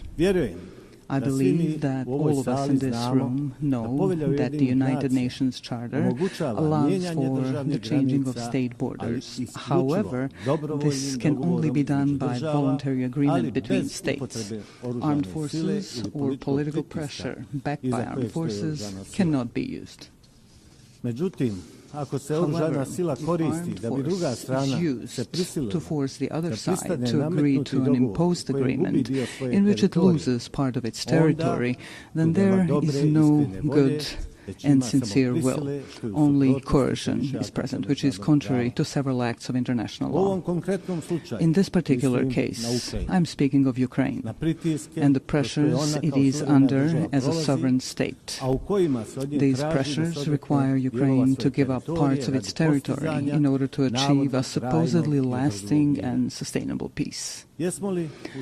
Are we, in this particular case, participants in a change in the world order? In such an order, peace is not set as the ultimate goal. On the contrary, war and armed force appear as a legitimate means to achieve the political goals of major geopolitical actors. Changing international borders through the use of armed force creates political pressure to force a state to give up parts of its territory. This creates a dangerous precedent in international law, which can easily become the rule. Ultimately, it means living in an unstable world in which peace no longer has value. This is certainly not the desired outcome.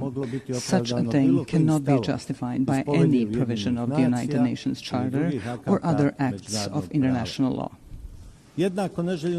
Today, we have an equally unwanted situation in the Gaza Strip. There, such violence is perpetrated against the local population, which in its form indicates the existence of several elements of genocide, as established in the Convention on the Prevention and Punishment of the Crime of Genocide. Let us recall, in addition to the fact that genocide represents the physical liquidation or removal of a national, ethnic, racial, or religious group from a certain territory, it can also be committed in the event that such difficult living conditions are consciously imposed on that same national, ethnic, racial, or religious group that threaten to ultimately destroy that group completely in a certain territory. Ultimately, such an aggressive genocidal approach is used as a means to forcibly occupy and take over territory. Under international law, these territories cannot belong to those who initiate and produce aggression. However, this is exactly what is happening in the Gaza Strip today. In Gaza, the people of Palestine face these two elements of genocide prescribed by the aforementioned Convention on the Prevention and Punishment of Genocide. A part of the world's political public closes its eyes and keeps silent about this extremely terrible fact. There is no political interest or even economic interest motivated by the intention to exploit natural resources, such as oil or natural gas in that part of the Mediterranean, which could justify such a high level of genocidal violence against the local Palestinian population. Such violence is unjustified and unacceptable. Equally unacceptable is the silence and occasional approval that comes from various political circles around the world. What kind of peace, development, or protection of human rights can we even talk about if this kind of violence is allowed? Violence with forms of genocide against the Palestinian people. Does something like that mean that the political interests of individual countries or the interests of corporate capital are stronger and more important than our common obligation to protect peace in every part of the world and the human rights of every individual in the world? This obligation is a prerequisite for the development and self-sustainability of various societies. This is a major challenge that we are facing today, and we cannot run away from that challenge. We must not continuously silence this interest for the sake of some higher opportunistic interests. Let us just remember the phrase, silence is actually an expression of either cowardice or approval of cowardice. Dear sir, allow me to briefly say something about my country, Bosnia and Herzegovina. A little more than 30 years ago, Bosnia and Herzegovina was faced with aggression coming from neighboring countries. At that time, the United Nations formed a peacekeeping military force called UNPROFOR, with the participation of countries that expressed interest in such endeavor. The role of UNPROFOR was such that they were, to a large extent, mere observers of a series of war crimes, ethnic cleansing, and ultimately genocide committed by the aggressors of Bosnia and Herzegovina. Of course, there were also positive examples of UNPROFOR's activities, which should certainly not be forgotten, and we are sincerely grateful for that. Unfortunately, a stain remains on that United Nations mission. Certain UNPROFOR commanders did not want to activate airstrikes in order to prevent ethnic cleansing, especially the genocide committed in Srebrenica in July 1995. Unfortunately, genocide was committed in Srebrenica. Hundreds of thousands of citizens throughout Bosnia and Herzegovina lost their lives during the aggression. Many more were injured, and more than 1 million citizens of Bosnia and Herzegovina were displaced around the world. I would like to briefly remind you that the International Criminal Court in The Hague, established by these very United Nations, has found the guilt of several individuals for committing genocide, as well as the existence of a series of joint criminal endeavors. They all had the same goal, ethnic cleansing with the creation of ethnically pure parts of the territory in Bosnia and Herzegovina, in order to separate these parts from Bosnia and Herzegovina and annex them to neighboring states. A little over a year ago, here at the United Nations, we worked together on the adoption of the resolution on the genocide genocide committed in Srebrenica. I consider that a major step forward and an important document, not only for Bosnia and Herzegovina, but also more widely. The strength of that resolution lies in its intention to prevent the possible commission of some new genocides, which could happen anywhere in the world. Although we were faced with lobbying from several countries not to adopt such a resolution, it was nevertheless passed.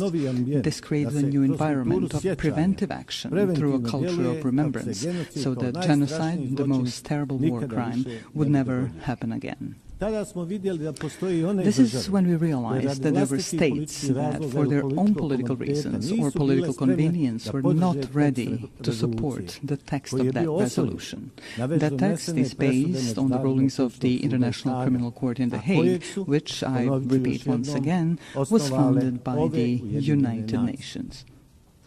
May such a refusal to support the text of the resolution serve to honor those who lobbied against its adoption and those who did not give clear support to the resolution.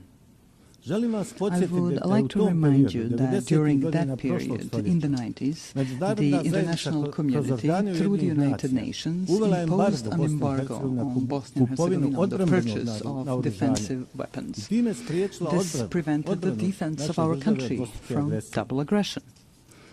In any case, defense would significantly shorten the duration of the war, and many lives would have been saved, because a peace agreement would be reached much sooner. A necessary condition for a peace agreement was the creation of a balance of military power between Bosnia and Herzegovina and the two neighboring countries that committed the aggression. Due to that embargo, the aggression against Bosnia and Herzegovina lasted for almost 4 years, and a large number of human lives were unnecessarily lost. Such a war ended with the signing of the Dayton-Paris peace agreement. That agreement brought the necessary peace, and we are grateful for that. However, at the same time, it created such a sui generis political system in Bosnia and Herzegovina, which today, 30 days after its creation, poses a problem for the normal functioning of the state of Bosnia and Herzegovina. Such a political system does not contain democracy, but a deviant form of democracy, a form that is unheard of in practice anywhere in the world. Ethnicity is put to the fore, and basic human rights are completely denied. At the same time, democracy is undermined to such an extent that it almost no longer exists. We can call this political system an incident political system, which is constantly destabilizing the state of Bosnia and Herzegovina. Why am I even mentioning democracy right here? For at least two reasons. The first reason is that states that opt for democracy and its principles should have the opportunity to fully implement that democracy within their own borders. We must be fully aware that there are a number of states that, for their own reasons, be it historical, cultural, or religious reasons, do not want democracy and its principles. Bosnia and Herzegovina has clearly opted for democracy and the transition from the previous political system to a new democratic political system. However, this is continuously being prevented in reality through elements of the political system established by the Dayton-Paris peace agreement. The second reason I mentioned is that after facing an embargo on the import of defensive weapons during the 90s, Bosnia and Herzegovina is now facing an embargo on democracy. Some actors from the international community are trying to ensure this through their political and diplomatic activities and resources. So after we had an embargo on defense, today we have an embargo on democracy and democratic development of Bosnia and Herzegovina. How else to explain such activity by that part of the international community? They're trying in various ways to ensure this incidental political system in which the minority governs the majority. This undermines one of the fundamental principles of democracy, which requires a system in which the political majority should actually govern the state. That is not the case in Bosnia and Herzegovina. The aforementioned actors described this as an alleged distribution of political power between ethnic communities in Bosnia and Herzegovina. However, that undermines democracy so much at its root that it almost no longer exists in my country. What does exist, however, is something simply called ethnocracy, in which a political minority rules the state. This current deviant political system makes this possible.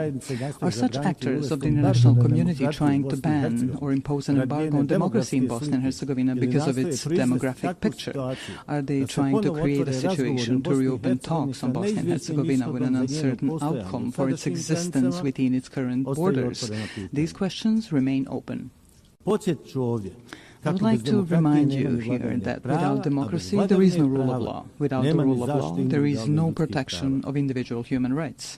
An argument for such action by a part of the international community may be the so-called Kovacevic case before the European Court of Human Rights. This case is unknown to you, perhaps unimportant to you, but it is extremely important to us in Bosnia and Herzegovina. This is a case in which the appellant sought simple, justified and logical protection of his active rights to vote, which was denied to him. The case was resolved in favor of the appellant, Mr. Kovacevic, in the first instance. The court also found the existence of ethno-territorial discrimination. However, a part of the international community invested enormous diplomatic and financial efforts in its attempt to annul the verdict during the second instance proceedings. One of the countries, which is completely incomprehensible and unacceptable, made a financial donation to the European Court of Human Rights. That country later came forward in the same case as an interested party. This is an expression of classic political corruption. Because of all this, a logical question arises here. Can the judgments of international courts be bought? Are they for sale? The High Representative of the international community in Bosnia and Herzegovina actively participated in overturning that verdict. Also, he was not given such powers by the Dayton Peace Agreement. He also invested enormous financial resources from unknown sources. He did not have the necessary consent of the Peace Implementation Council for such actions. So, a completely identical situation occurred as with the adoption of the resolution on the genocide in Srebrenica. Some countries tried to negate the judgment of the International Criminal Court in The Hague by lobbying against the resolution. In the case that I am now citing as an example, some other countries tried and are still trying to annul the judgment through their own lobbying and broader diplomatic activity. This leads us to the conclusion that there is a part of the international community that simply does not allow democracy in Bosnia and Herzegovina. Yesterday, we faced an embargo on weapons necessary for the defense of our country. Today, we have an embargo on democracy and human rights. Therefore, I would like to briefly remind you of another United Nations document called the International Covenant on Civil and Political Rights. This document guarantees, among other things, to vote and to be elected at periodic elections, which shall be held by universal and equal suffrage and shall be held by secret ballot, with the guarantee of free expression of the will of each voter. Unfortunately, in Bosnia and Herzegovina, we are not allowed to do this. The international community is making great efforts to preserve discrimination and to deny democracy. The result is the lack of the rule of law, as well as insufficient and almost no protection of individual human rights. The logical conclusion that arises is the following. Democracy, as well as the right to defend the country, are privileges whose application is determined and enabled by political elites from larger and richer countries. Small countries and poor countries can only receive as much democracy as those who are larger and richer allow them to get. That is certainly not an expression of equality that we should all strive for today. Ovdje dolazimo do pitanja ljudskih prava, we come to the issue of human rights. To be more precise, I'm referring to the equality of every individual in their own country and beyond. This particularly concerns the right of every person to participate equally and as they wish in every aspect of social life in their country. We have a whole series of documents of acts or acts of international law that guarantee such rights. This, therefore, raises an open question. Are we prepared to be consistent or persistent in protecting individual human rights in any part of the world, using the tools that the aforementioned international documents provide us with? Every issue of human rights protection begins with the fight against discrimination or any form of inequality of individuals in all their rights guaranteed to them by international law. The logical continuation of this are the documents or laws in different countries. Discrimination in any form is prohibited by international law. Unfortunately, very often we encounter situations where discrimination is silenced and even encouraged. Speaking from the perspective of Bosnia and Herzegovina, we have 5 judgments of the European Court of Human Rights that establish the existence of discrimination against citizens of Bosnia and Herzegovina based on their ethnic origin or place of residence. Some of the political elites in Bosnia and Herzegovina, as well as part of the international community present in Bosnia and Herzegovina, do not want to accept these verdicts or implement them through constitutional amendments. Therefore, the 5 aforementioned judgments of the European Court of Human Rights have not been implemented. The aforementioned 6th judgment in the case seeking the rejection of ethno-territorial discrimination was overturned thanks to pressure, donations and similar actions by certain countries.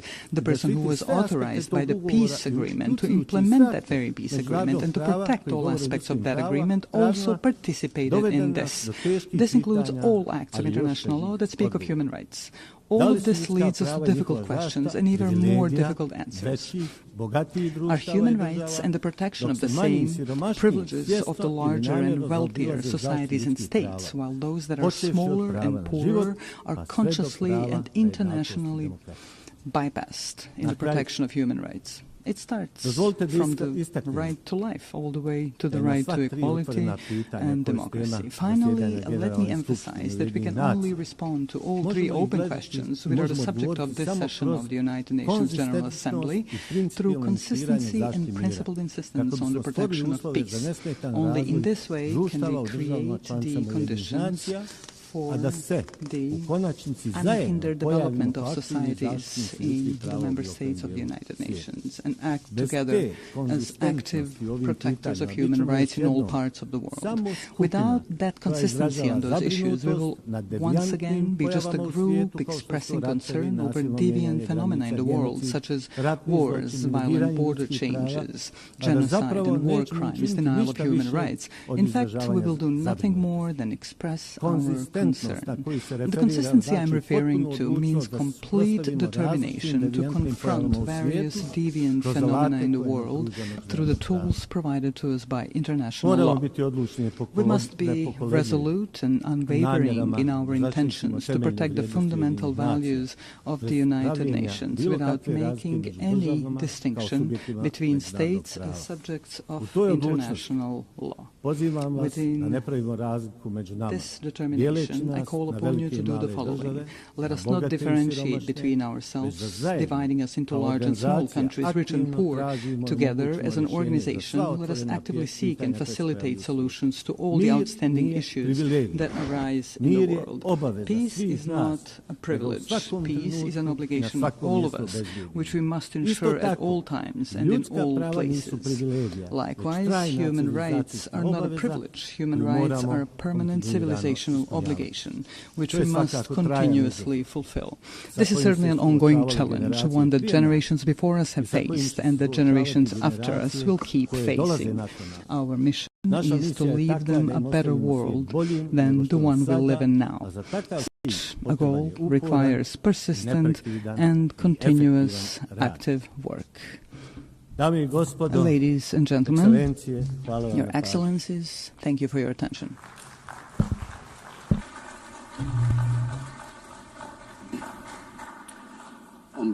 On behalf of the Assembly, I wish to thank the Chairman of the Presidency of Bosnia and Herzegovina. We shall now continue the general debate. The Assembly will hear an address by His Excellency Teodoro Ngoma Obiang Mangui, Vice President in charge of National Defense of State Security of the Republic of Equatorial Guinea.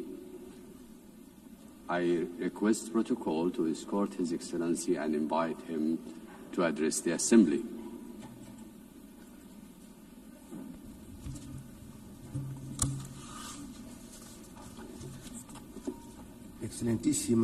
Your Excellency Ms. Annalena Baerbock, President of the 80th session of the United Nations General Assembly, Heads of State and Government, Heads of Delegations, Excellencies, Your Excellency Mr. Antonio Guterres, Secretary General of the United Nations, ladies and gentlemen, I am honored to take the floor on behalf of His Excellency Obiang Mbaso, President of the Republic of Equatorial Guinea, to share with you my country's most dearly held convictions at this 80th session of the General Assembly, being held at a time in which the world is calling for a fairer, more equitable and effective international system.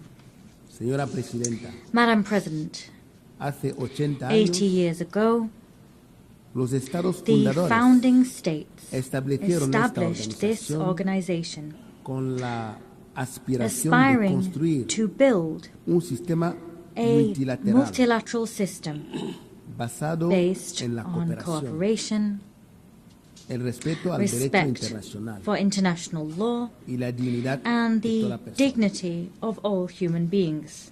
This commitment was enshrined in the United Nations Charter. That charter remains a lodestar for states' collective action.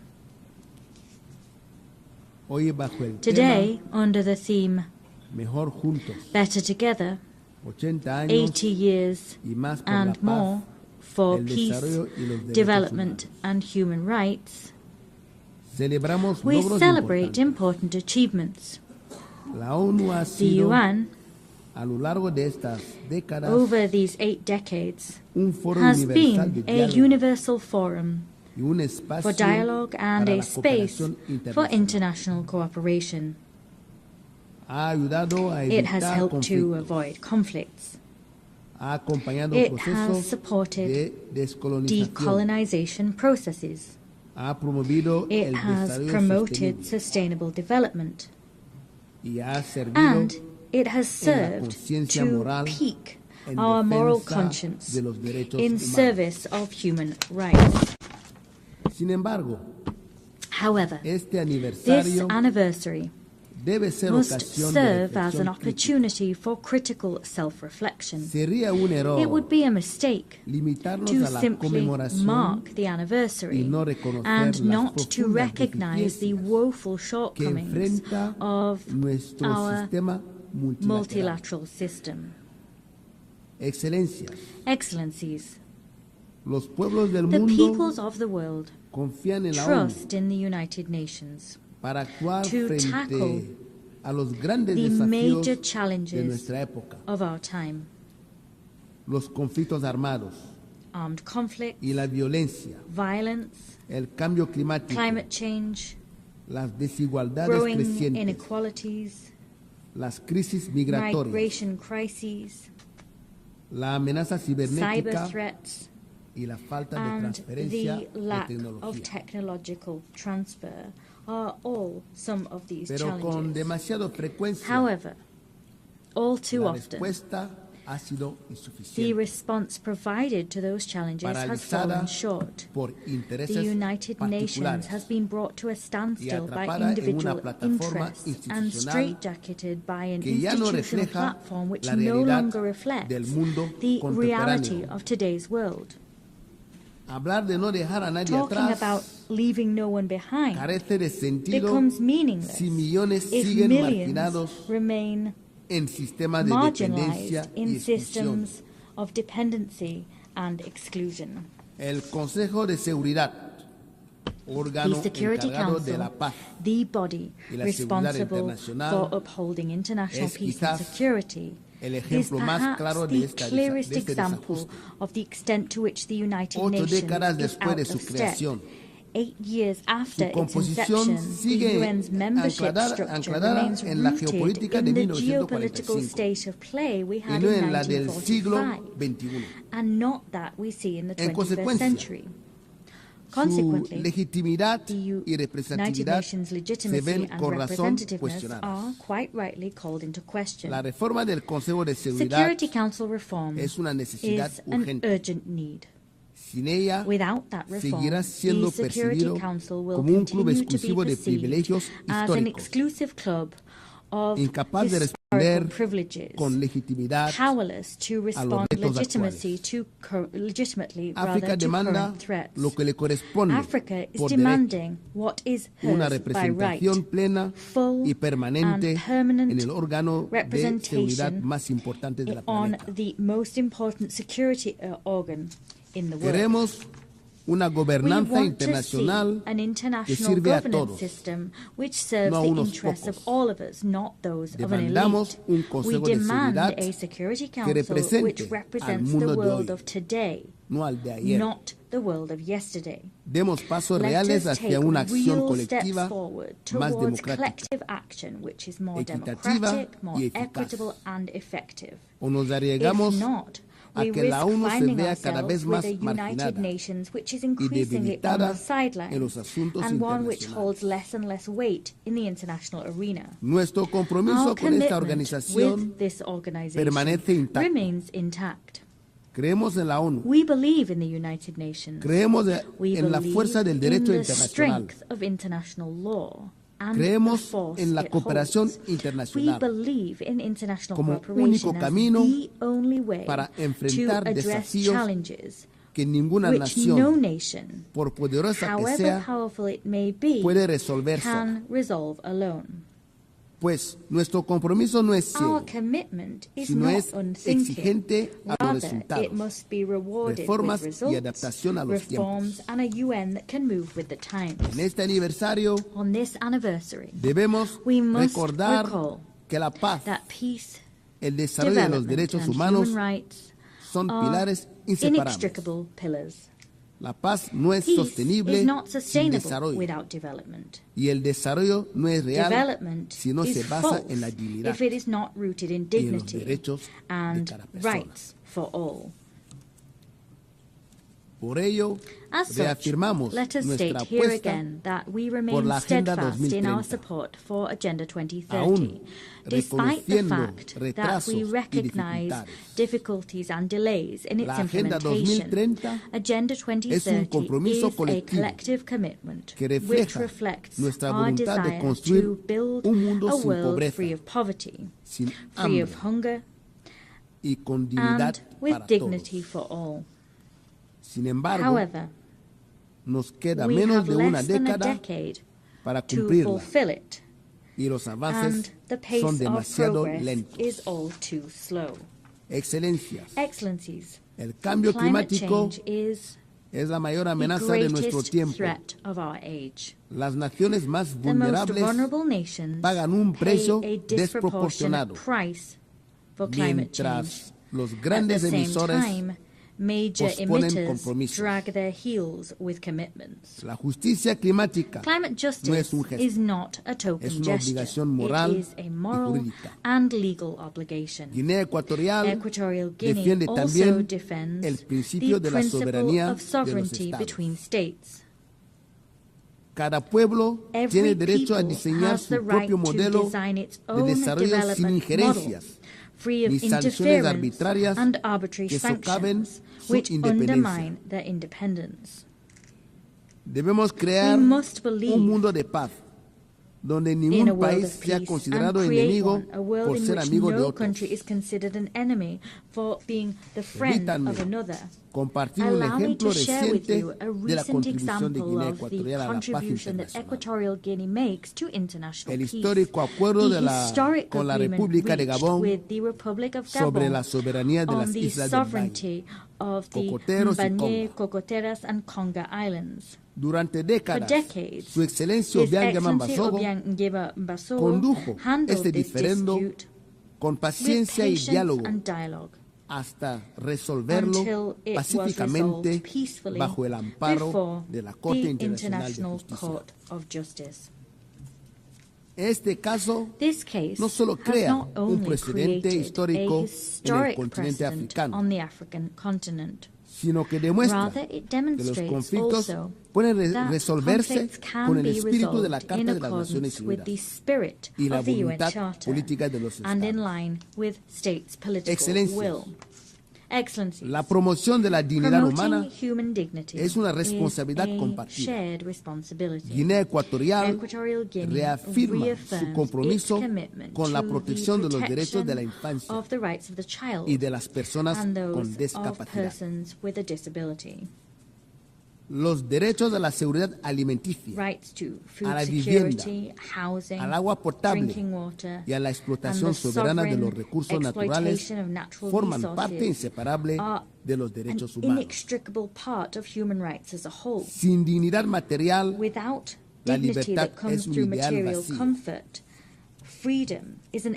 Fieles a los principios de una comunidad internacional inclusiva, insistimos en que se levante el embargo económico, comercial y financiero impuesto contra la República de Cuba. Mantener este tipo de medidas no solo afecta gravemente el desarrollo de una nación soberana, sino que también contradice los principios fundamentales de la Carta de las Naciones Unidas. Excelencies, para terminar, quisiera dirigirme también a los hombres y mujeres de negocios para invitarles a descubrir Guinea Ecuatorial como un destino seguro y atractivo para la inversión. Nuestro país ofrece un marco de estabilidad política, ventajas fiscales y una visión clara del futuro a través de nuestra agenda al desarrollo Horizonte 2035. Les animamos a acompañarnos en este camino, que no solo generará beneficios compartidos, sino que también consolidará un desarrollo inclusivo y sostenible en nuestra nación. Muchas gracias.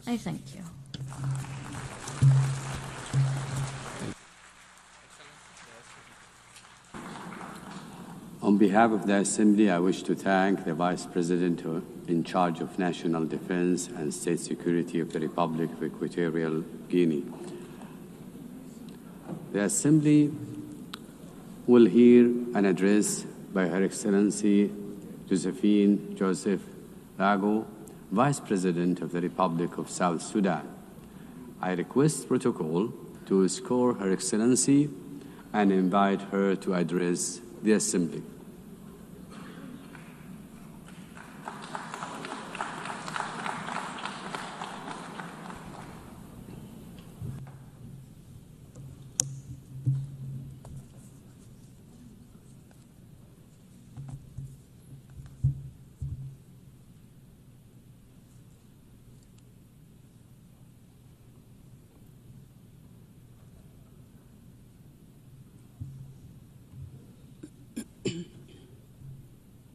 Madam President, Excellencies, heads of states and government, distinguished delegates, ladies and gentlemen.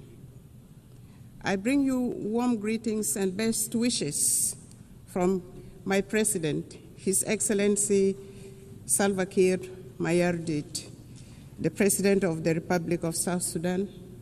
I also bring you greetings from the government and the people of South Sudan, a message of peace, unity, development, and unwavering commitment to global partnership.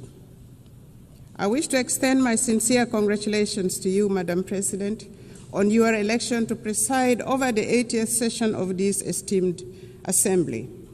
I also express appreciation to the General Secretary, Antonio Guterres, for his steadfast commitment to advancing the principles and objectives of the United Nations. The theme of this year's session, Better Together, 80 years and more, for peace, development, and human rights, resonates with the objectives and aspirations of our country.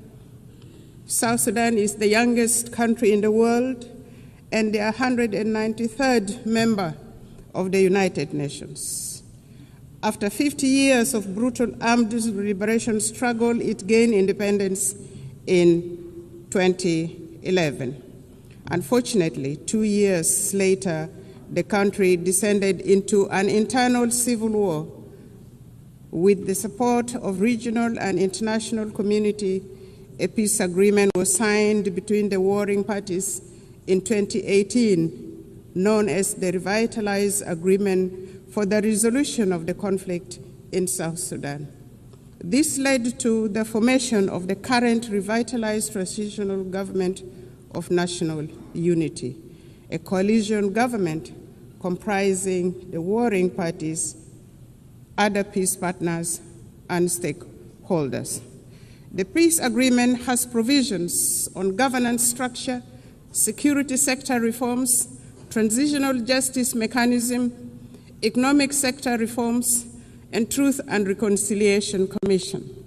The agreement also stipulates 35% affirmative action on women representation at the national, state, as well as local government levels. The presidency consists of a president and 5 vice presidents, 2 of whom are female, thus achieving 40% of female representation at the highest level of government. In the first phase, the unified forces have been trained, some of the forces have been deployed, and the rest are waiting deployment. The second phase of the security sector reforms is due to start imminently this October 2025. This will complete the second phase of the second protocol of the agreement. Other protocols, including public finance management reforms, are ongoing. Transitional justice mechanisms are in progress, and the Truth and Reconciliation Commission will be established under the auspices of the African Union. Although the implementation of the peace agreement has been slower than we would have wanted due to financial constraints, some of the members of the international community have been contributing in kind. On the whole, the implementation of the peace agreement is about 60% executed. The agreement has held for 7 years, and a relative peace has been attained, thus giving hope to our people. Many South Sudanese have returned from the neighboring countries and the diaspora and are rebuilding their lives and contributing to national development. Work is ongoing, including preparations for general elections in December 2026. Until recently, the permanent cessation of hostilities was observed and relative peace attained throughout the country. Climate change and environmental sustainability. South Sudan is one of the countries adversely affected by the impact of climate change, despite contributing minimally to global emissions. For the last 5 years, our country has suffered recurrent floods on the one hand and prolonged droughts on the other, thus contributing to crop failures, biodiversity loss, and mass displacement. These challenges intensify food insecurity, undermine livelihood support, and threaten social stability. In this regard, the government of the Republic of South Sudan calls on equitable and predictable climate financing to strengthen adaptation and resilience. The Paris Agreement and subsequent COP summits made commitments which must be honored. South Sudan requires support in technology transfer, capacity building, and foreign direct investment in national frameworks such as the South Sudan Development Plan, nationally determined contribution, and national adaptation plan.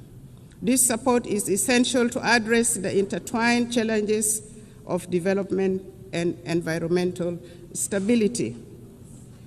The global community cannot afford to ignore climate injustice. Collective action is imperative for these challenges which transcend national borders to be addressed effectively. South Sudan has embarked on planting of 100 million trees by 2030, expanding renewable energy generation and strengthening water infrastructure with women, youth, and people with disabilities at the center of these efforts. Our commitments to sustainable development goals. At independence, South Sudan inherited rudimentary state structures and hardly any infrastructures such as roads, electricity. We inherited poor health care, inadequate educational infrastructure, abject poverty, and food insecurity. The SDGs are aligned to our national priorities. For example, each vice president is in charge of a cluster which includes governance cluster, economic cluster, service delivery cluster, infrastructure cluster, and gender, youth, and humanitarian cluster. Madam President, the 2030 Agenda remains a vital framework for peace and prosperity. South Sudan has made some remarkable progress in agricultural transformation, including commercialization and value addition, which will create jobs for women and youth, including in crop production, livestock, and fisheries. This will enable people to produce their own food rather than relying on imported foods. Our policy is, let us produce what we eat. And as a consequence, some states in our country now are self-sufficient in food production, which contributes eminently to reduction of poverty, thus the attainment of SDG 1 and SDG 2. In collaboration with our development partners, government is providing health care, building health care infrastructure, improving maternal and child care, raising awareness about communicable diseases, and providing vaccinations for diseases such as cholera, mpox, and malaria. Access to clean water and sanitation is being improved. As part of the health sector transformation program, we aim to attain universal health care for all in South Sudan. The recent pandemic outbreaks around the world revealed the urgencies of strengthening health systems and equitable vaccine access. South Sudan advocates for global health framework that prioritizes preparedness for pandemics and embraces health as a universal human right.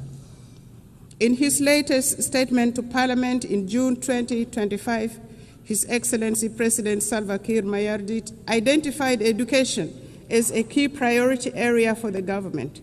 There is improved enrollment in primary schools and secondary schools, and many young people are aspiring now to go to universities and colleges.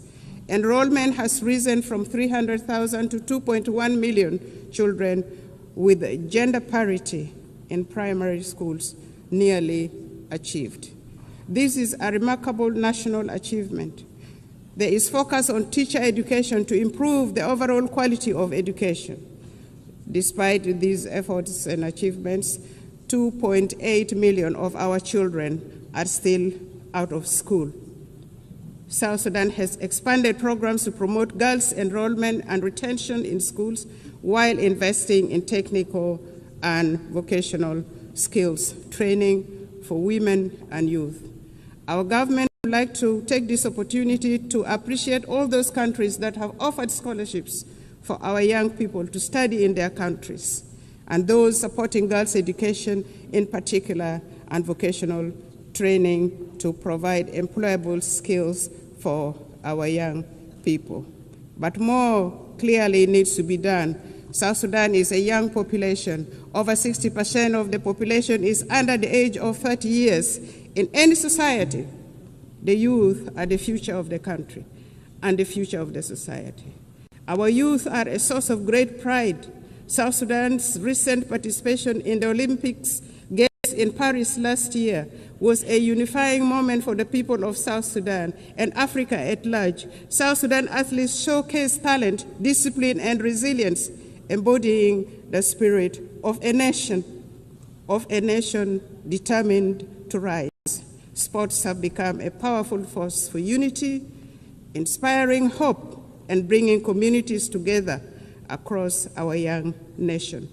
The South Sudan basketball team emerged as the best team in the continent of Africa during the last Olympic Games and nearly beat the defending champion in the world. Since independence, and in line with the Transitional Constitution 2011 as amended, we have taken steps to integrate gender equality into our governance and development agenda. Notably, South Sudan has enshrined 30% of women participation in public life at all levels of government. In addition to the two female vice presidents, our cabinet, the national cabinet, and state cabinets comprises of 30% of female representation. And our speaker, the Speaker of the National Transitional Assembly, is also a female. We have adopted national gender policies to advance women's rights and are working to harmonize our laws with international commitments. Efforts have been made to address gender-based violence through new legislation and establishment of a special court. We have mainstreamed gender into the National Adaptation Plan and nationally determined contributions for climate change. We are committed to advancing women's economic empowerment by improving access to land rights and credit facilities while creating opportunities for women entrepreneurs. To achieve the SDGs, we must shift from commitments to action, emphasizing multilateral cooperation, fair trade, debt relief, and tailored support for fragile and conflict-affected states. South Sudan has been advocating for debt cancellation and the support of the international community to complement these efforts will be appreciated. Financing for development. Transforming aspiration into results require adequate financing. We urge developed nations to scale up contributions to the International Development Association, which plays a central role in protecting vulnerable populations, reducing poverty, and financing sustainable development in fragile states. South Sudan supports reforms of international financial institutions to enhance the representation of developing nations, ensuring that financing mechanisms align with objectives of development priorities. Together, we can build a more inclusive and just global financial system. Internal peace and security. We acknowledge the delays in implementation of the revitalized peace agreement. However, the government has renewed its political will and is accelerating key benchmarks, including the deployment of the unified forces, electoral legislation, and launching of national civic education campaigns. His Excellency President Salva Kiir Mayardit announced on several occasions that he will not take this country back to war. And this became a theme of our engagement to restore peace and stability in the country. We reaffirm our commitment to world peace and security. In South Sudan, peace and stability remain our highest priority. Since the 2018 revitalized peace agreement, government has been working to consolidate peace through implementation of the peace agreement, transformation of the governance system, and security sector reforms. Additionally, government is also engaged in promoting peace building at subnational and community levels using the principles of people-to-people peace initiatives. The civil society, women's group, youth group, and faith groups are all actively involved in peace-building activities supported by UNIMIS, the United Nations mission in South Sudan, among others. The security sector reform is progressing well. In phase one, the first batch of unified forces are already trained, as mentioned earlier. The second phase is ongoing. At the same level, the governments at state levels are disarming civilians to bolster security. The aim is to have one national army under one commander-in-chief, contrary to the current state of affairs where the country has several commanders-in-chief, which in itself is a source of insecurity.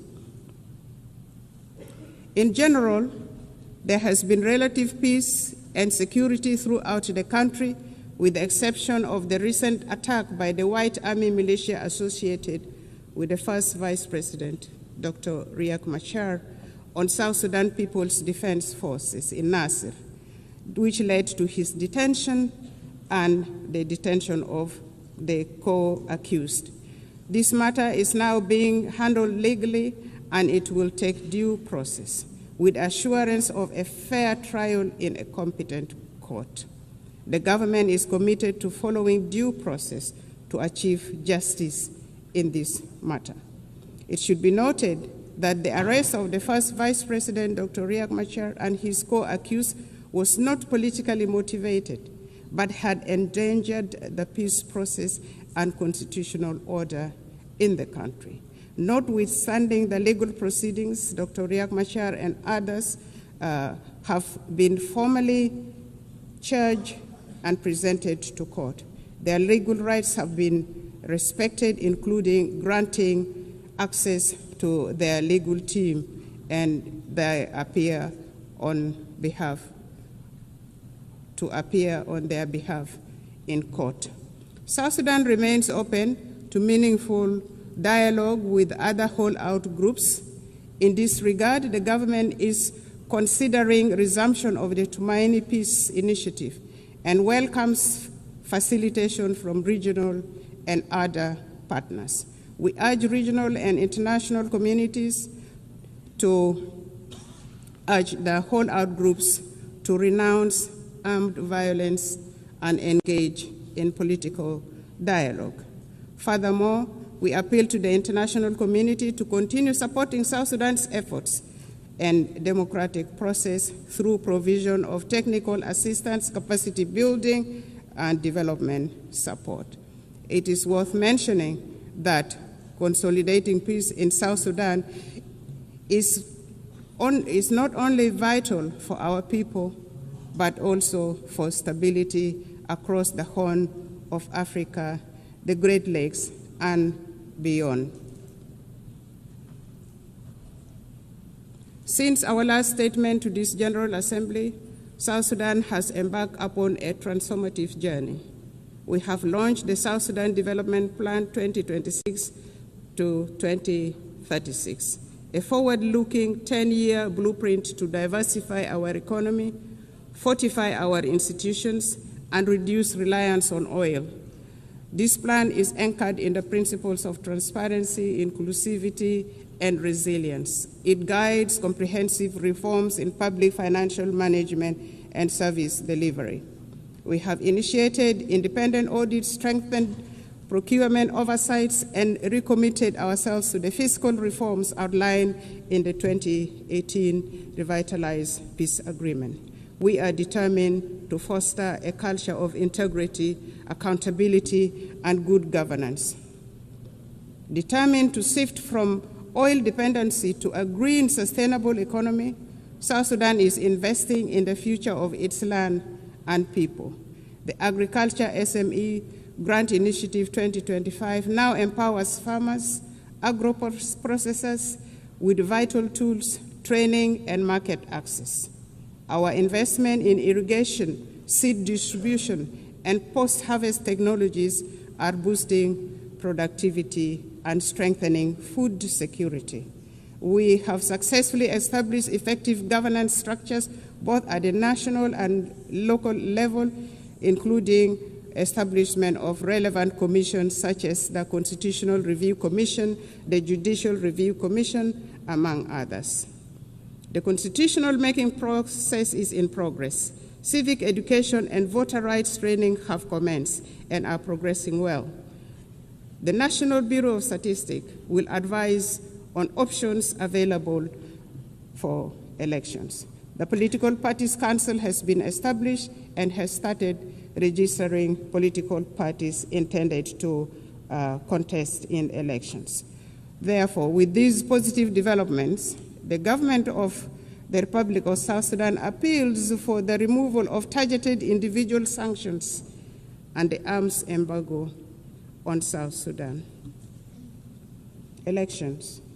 According to the peace agreement, the transitional period must end with the conduct of general elections currently scheduled for December 2026. This will enable the people of South Sudan to democratically elect their leaders for the first time in the history of this young nation. His Excellency President Salva Kiir has reaffirmed the government's determination to deliver credible, inclusive, and peaceful elections. The establishment of electoral institutions, namely the National Election Commission, the Political Parties Council for registration of political parties, and voters' right education have been established. The Bureau of Statistics has been restructured to deal with the issues of census. The restructured Permanent Constitution Review Commission has been actively working to ensure that the country has a new permanent constitution by the time of the general election in December 2026. Civil society groups are being facilitated and have started civic education of the general public, especially among women and the youth. South Sudan is committed to promoting and protecting human rights.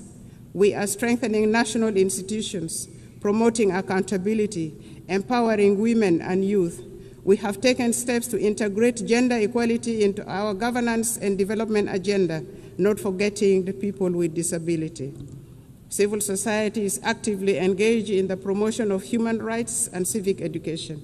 We believe constructive engagement and dialogue are the best path for building resilient and just institutions. Some regional concerns. Madam President, South Sudan and Sudan share deep historical and economic ties, as well as the longest border in the region. For instance, South Sudan's oil is at the moment being transported through Sudan. Developments in Sudan directly affects development in South Sudan. Since the outbreak of conflict in Sudan in 2023, South Sudan has opened its doors for Sudanese refugees and returnees from Sudan. In partnership with the international aid agencies, we are providing humanitarian assistance, and we have also gone further and given plots of land for refugees to cultivate and produce their own food, thus integrating them into our local communities. However, there's a comprehensive peace agreement 2005. Among these are issues of border demarcation and final status of Abyei, including the status of the Ngok Dinka of Abyei, which remains unresolved. We are committed to working with the government of Sudan to amicably resolve these outstanding issues. Furthermore, the current composition of the Security Council no longer, in our view, adequately reflects the realities of today. And for this reason, South Sudan supports the call for the expansion of the permanent membership to include African representation. Furthermore, we advocate for the removal of sanctions and arms embargo on South Sudan and other sisterly countries. Madam President, at independent South Sudan inherited rudimentary state structures, hardly any infrastructures. The government is now working simultaneously on nation building, state building, provision of services including healthcare, education, capacity building, poverty reduction, and food security. South Sudan is seeking to transition from humanitarian aid to development aid. What we are asking for is for the international community to continue supporting South Sudan, a country with immense potential, abundant natural resources, and a young population. We are actively empowering women and young people for the country to become a useful and productive member of the international community. And we are already seeing signs of progress.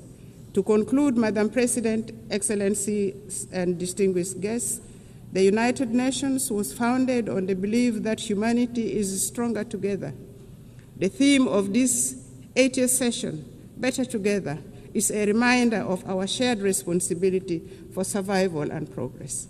Notwithstanding the challenges, South Sudan, with the resilience of its people under the leadership of His Excellency President Salva Kiir Mayardit, remains committed to a multilateral solidarity and partnership with an aim of building a fairer, safer, and more prosperous world for all, for us in South Sudan.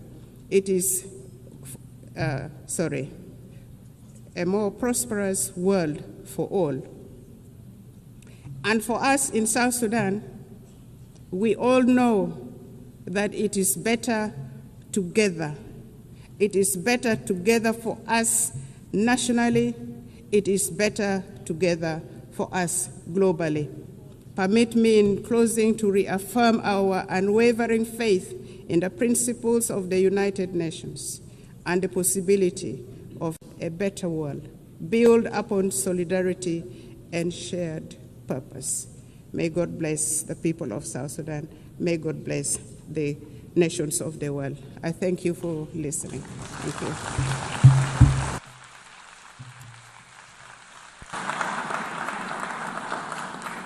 On behalf of the General Assembly, I wish to thank the Vice President of the Republic of South Sudan. The Assembly will hear an address by His Excellency Mahama AU, the Vice President of the Republic of Gambia. I request protocol to escort His Excellency and invite him to address the Assembly.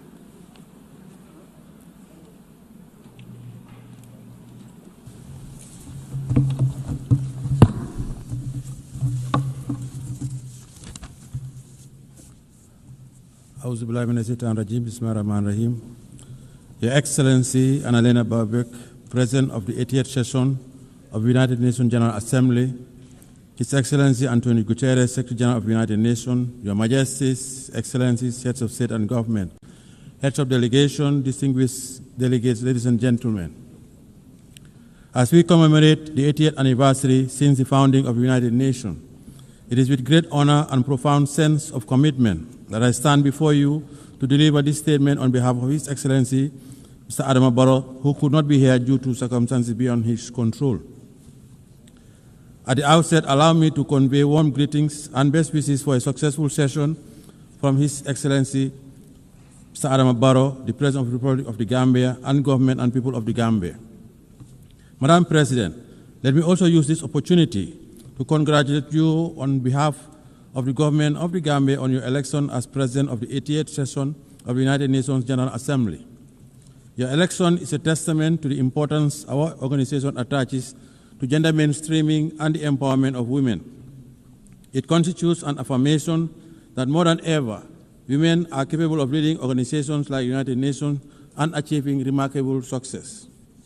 The Gambia, therefore, assures you of its unwavering support and continued cooperation in the discharge of your duties while reaffirming our faith in the relevance of multilateralism and the sacrosanct foundational principles of the United Nations Charter. Allow me to seize this moment to also thank and congratulate Mr. Philomene Yang, President of the 79th session of the General Assembly, for his leadership and for competently guiding the work of the Assembly during his tenure. The 80th session of the General Assembly is being held at a very pivotal moment for the international community. The enormity of the challenges of managing and resolving various wars, conflicts, and ongoing threats to international peace and security require all member states to reaffirm their collective commitment to abiding by the noble principles stipulated in the United Nations Charter. The Charter, crafted with great optimism and anchored in the ideals of maintaining and promoting world peace, security, human rights, and development, promise a new age and a new world. A world that comes together to reverse the hurdles of the past and define a common destiny premised on our shared humanity. Let us rekindle the ethos of solidarity through more multilateral engagement with all states, small or big, developed or developing, fight poverty, and address climate change. Madam President, the 80th session of the General Assembly conveys a profound symbolism for the Gambia. Our long-standing commitment to the United Nations and our election as chair of the second committee during this session is not only historic, but speaks to the great strides we have been making towards shaping a stable and prosperous multilateral global order. Let me assure you that the Gambia will continue its active participation in the work of the Assembly. We remain committed to supporting optimal ways in the search for innovative and timely solutions to the common challenges facing us, and would collaborate with all member states as we address these pressing global challenges. Madam President, in 1945, the world stood united with a deep sense of solidarity, strong commitment, and an enduring hope to establish the United Nations to save the succeeding generation from the scourge of war. The creation of the United Nations served as a driving force for multilateralism by affirming our collective faith in the sanctity of human rights while guaranteeing international peace and security to all peoples around the world. Our collective security arrangements were rooted in multilateralism. Our commemoration of the founding of the United Nations this year is a clarion call to the future, a reaffirmation of its fundamental role as a premier global institution entrusted with the destiny of humanity towards prosperity, peace, security, and human rights.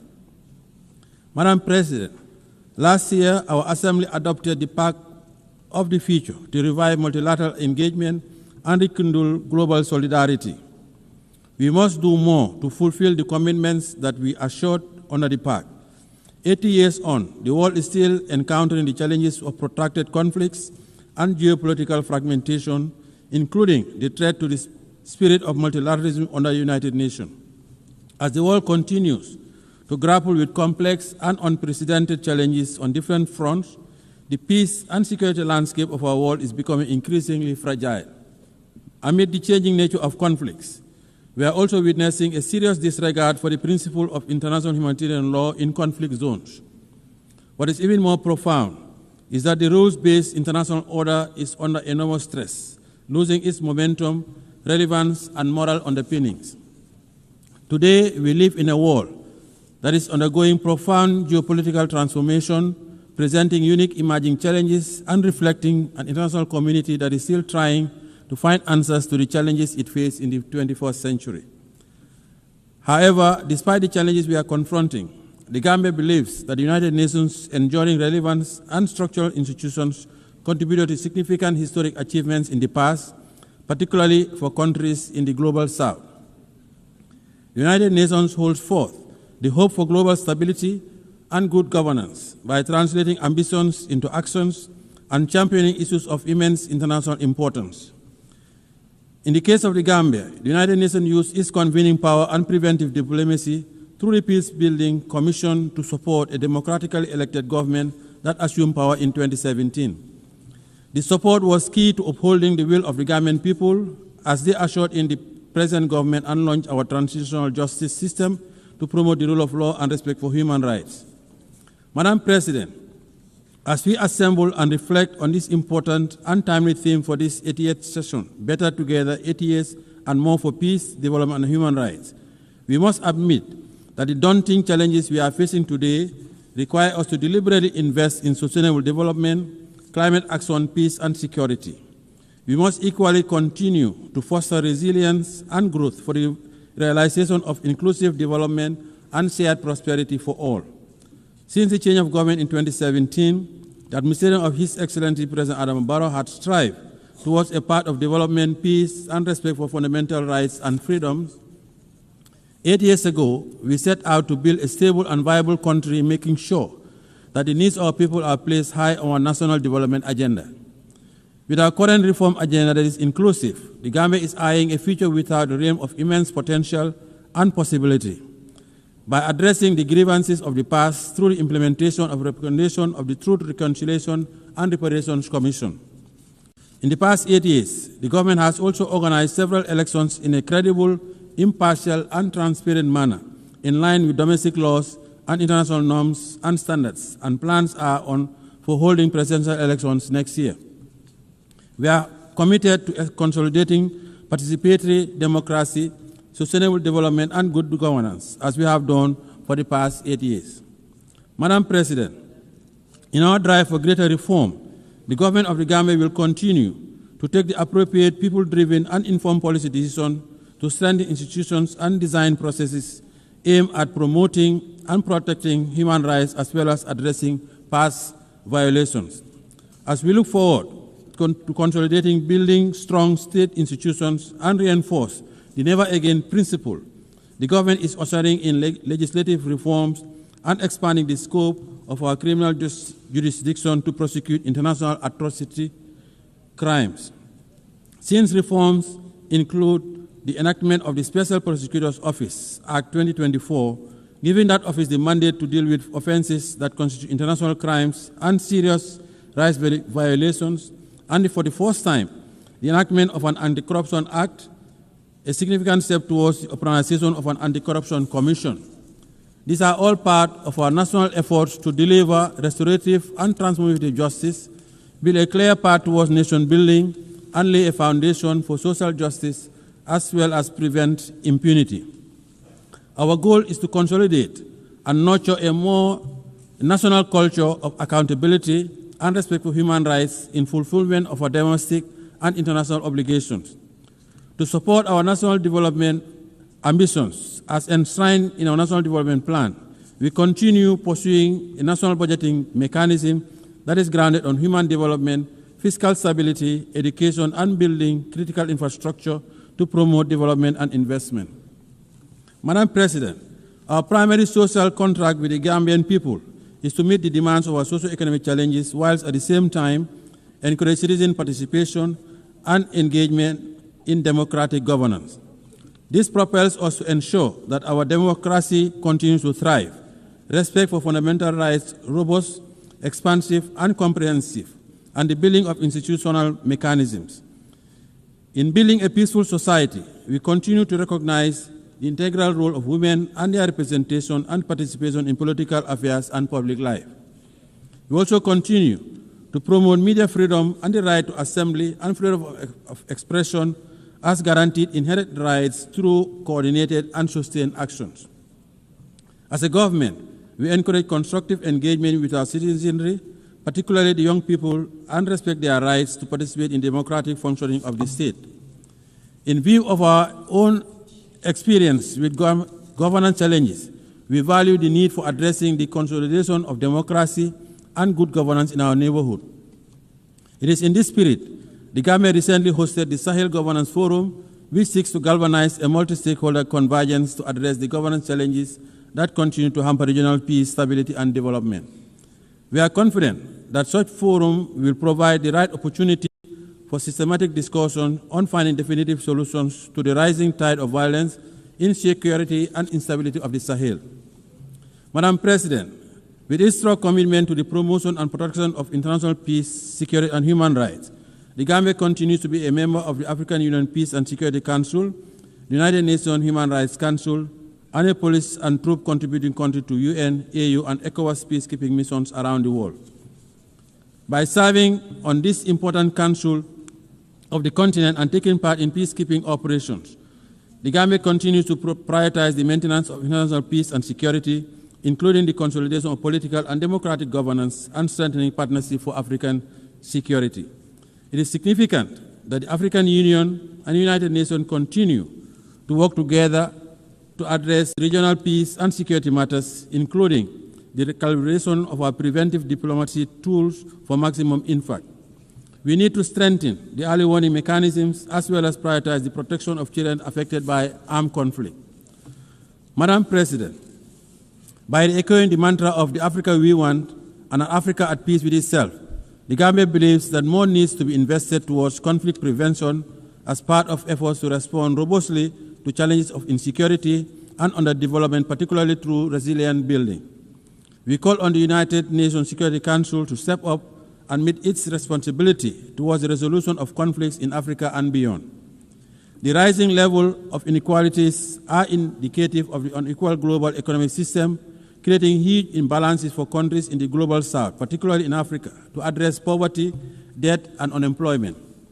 It is indeed disheartening that 5 years towards the end of the targeted Agenda 2030 deadline, much remains to be accomplished and the realization of its goals and ambitions appear to be profoundly remote. Madam President, in 2025, when the world should be forging towards a path of development and prosperity, we are once again confronted with the scourge of more conflict and war. Therefore, the 2025 Peacebuilding Architecture Review presents a unique opportunity to agree on building stronger preventive arrangements and measures for conflict prevention. The ongoing conflicts raging around the world would need to stop immediately. The unnecessary deaths, displacement, and untold suffering of civilians from Palestine to Sudan, Lake Chad Basin, Ukraine to Russia, Haiti, Libya to the Sahel, and in other corners of the world is unacceptable. As members of the United Nations and as conscientious global citizens, we cannot relent on our collective quest for durable peace.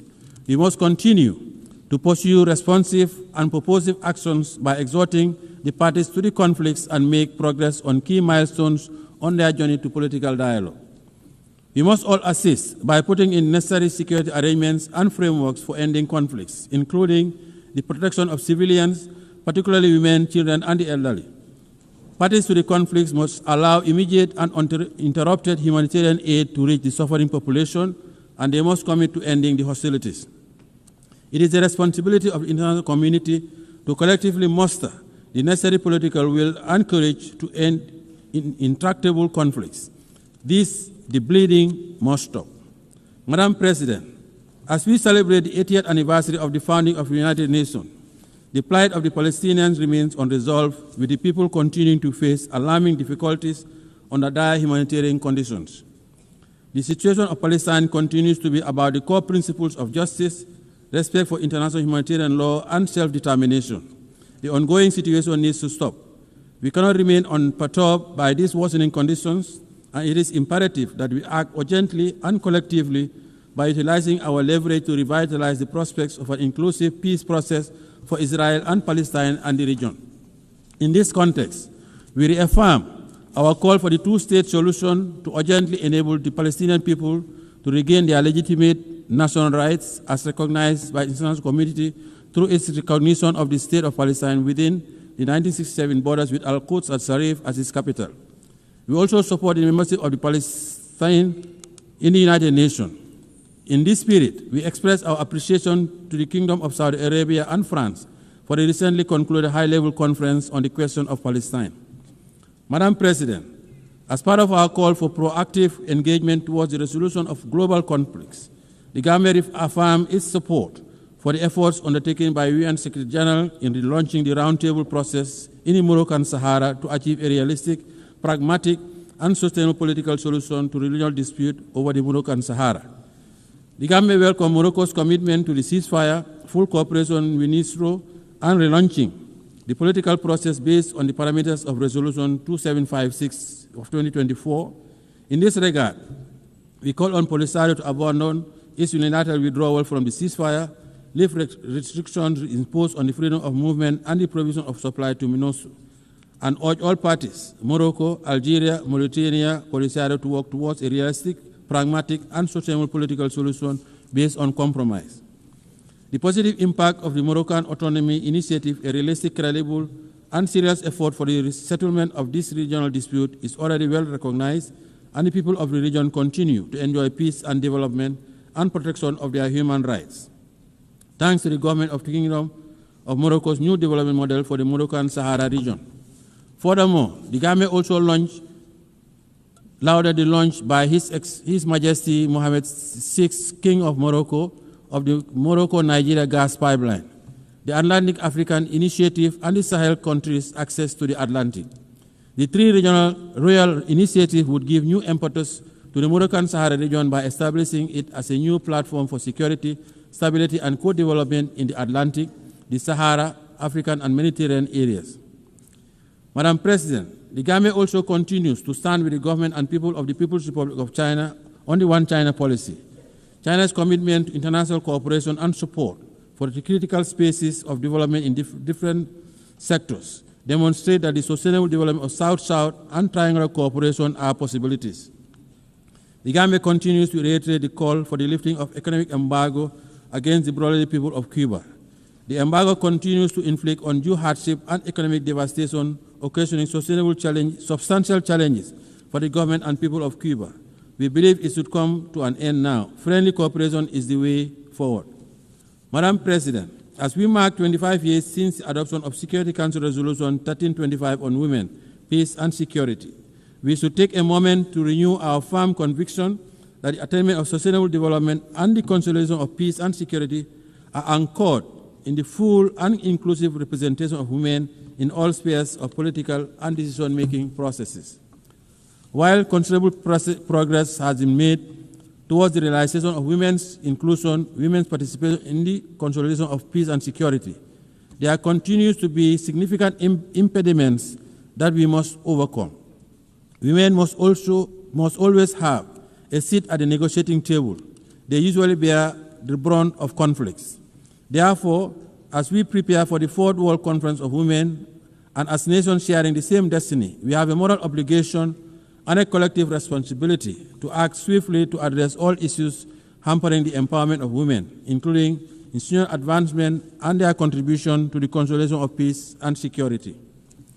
Madam President, in view of the outcome of FFD4, it is our hope that international financial architecture and mechanism will change for the better, as the current international financing architecture, especially as it relates to debt restructuring, continues to hamper the development aspirations of developing countries.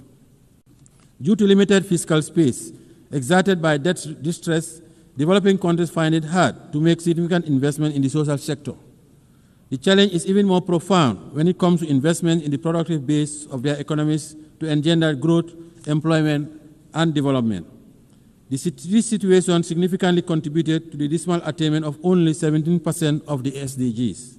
Therefore, to accelerate the full and effective implementation of the SDGs within the targeted framework, we must enhance international finance cooperation and review of the international financial architecture to create arrangements, facilities, and mechanisms that would cater for targeted investments in industrialization, mechanized agriculture, provision of quality education, energy, health, and water. Madam President, the Pact of the Future adopted last year at the 79th session of the General Assembly presents a unique opportunity to review our realities, invigorate the implementation of the SDG Agenda 2030, and intensify our efforts towards confronting the pressing challenges of our time. The Pact is about advancing our advanced prosperity. The Gambia supports the convening of the preparatory process for the review of the Pact in 2028 to align effectively with the prevailing and upcoming intergovernmental processes such as the 2025 Peace-Building Architecture Review, the high-level plenary meeting to commemorate the 30th anniversary of the World Programme of Action on Youth, and the World Social Summit. The success of these reviews will depend primarily on our commitment and concerted push to build a more equitable and resilient global governance framework that supports the attainment of our global goals. Madam President, our reform agenda is still incomplete without reform of the Security Council. The Gambia supports the reform of the United Nations Security Council and the Common African Position on the reform of the Council as set out in the CIRT Declaration and the Isilwini Concession. We strongly believe that the ongoing review and reform process of the United Nations needs to make good progress, and Africa's underrepresentation in the permanent and non-permanent categories of the Security Council is a historical injustice that urgently needs to be corrected. Africa has always contributed to global peace, and Africans also paid the ultimate price during the two world wars. Hence, the Gambia believes that the time has come for the international community to support Africa's call for meaningful representation in the Security Council. The reform of the Council guarantees its legitimacy and credibility as the body responsible for the maintenance of international peace and security.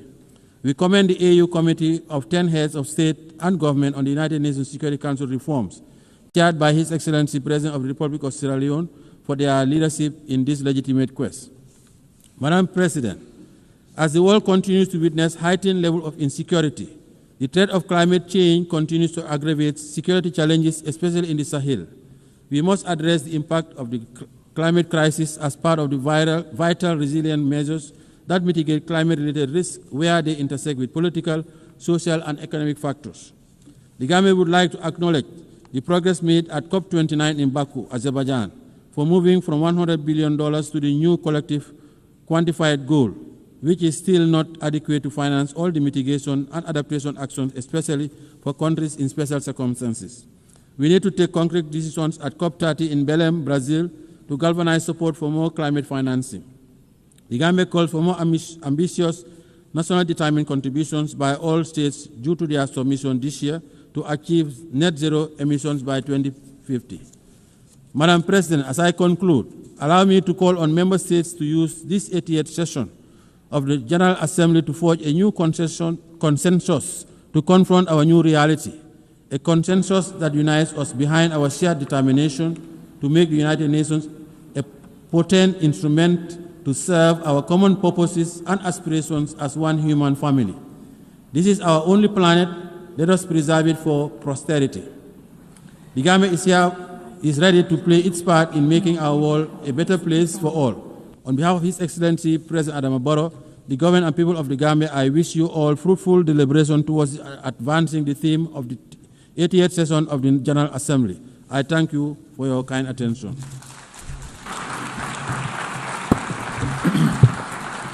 En nombre de la Asamblea agradezco al vicepresidente de la República de Gambia.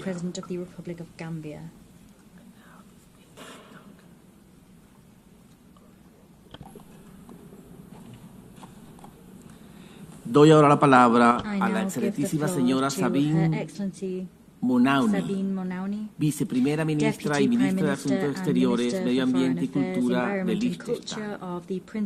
Liechtenstein.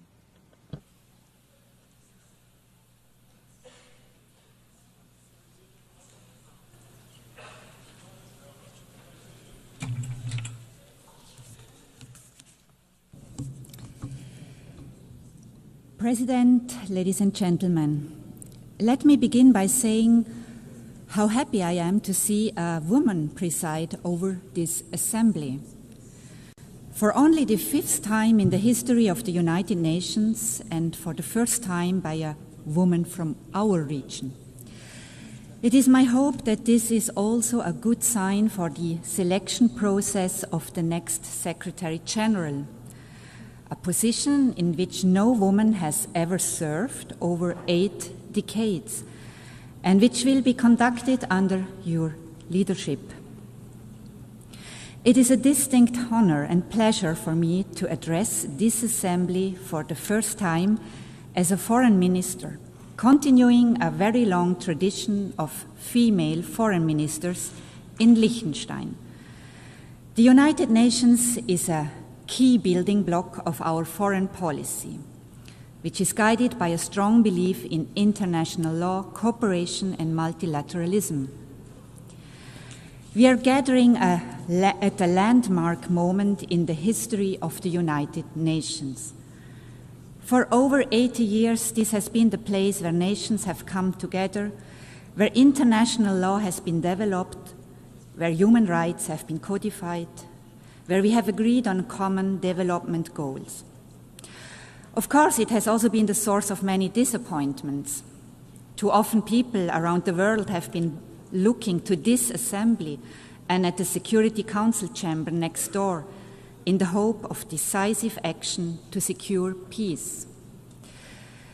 The key purpose of this organization, only to realize that political paralysis was shattering these expectations, justified as they were. In Ukraine, our system has allowed the aggressor to veto collective action supported by the vast majority of the House.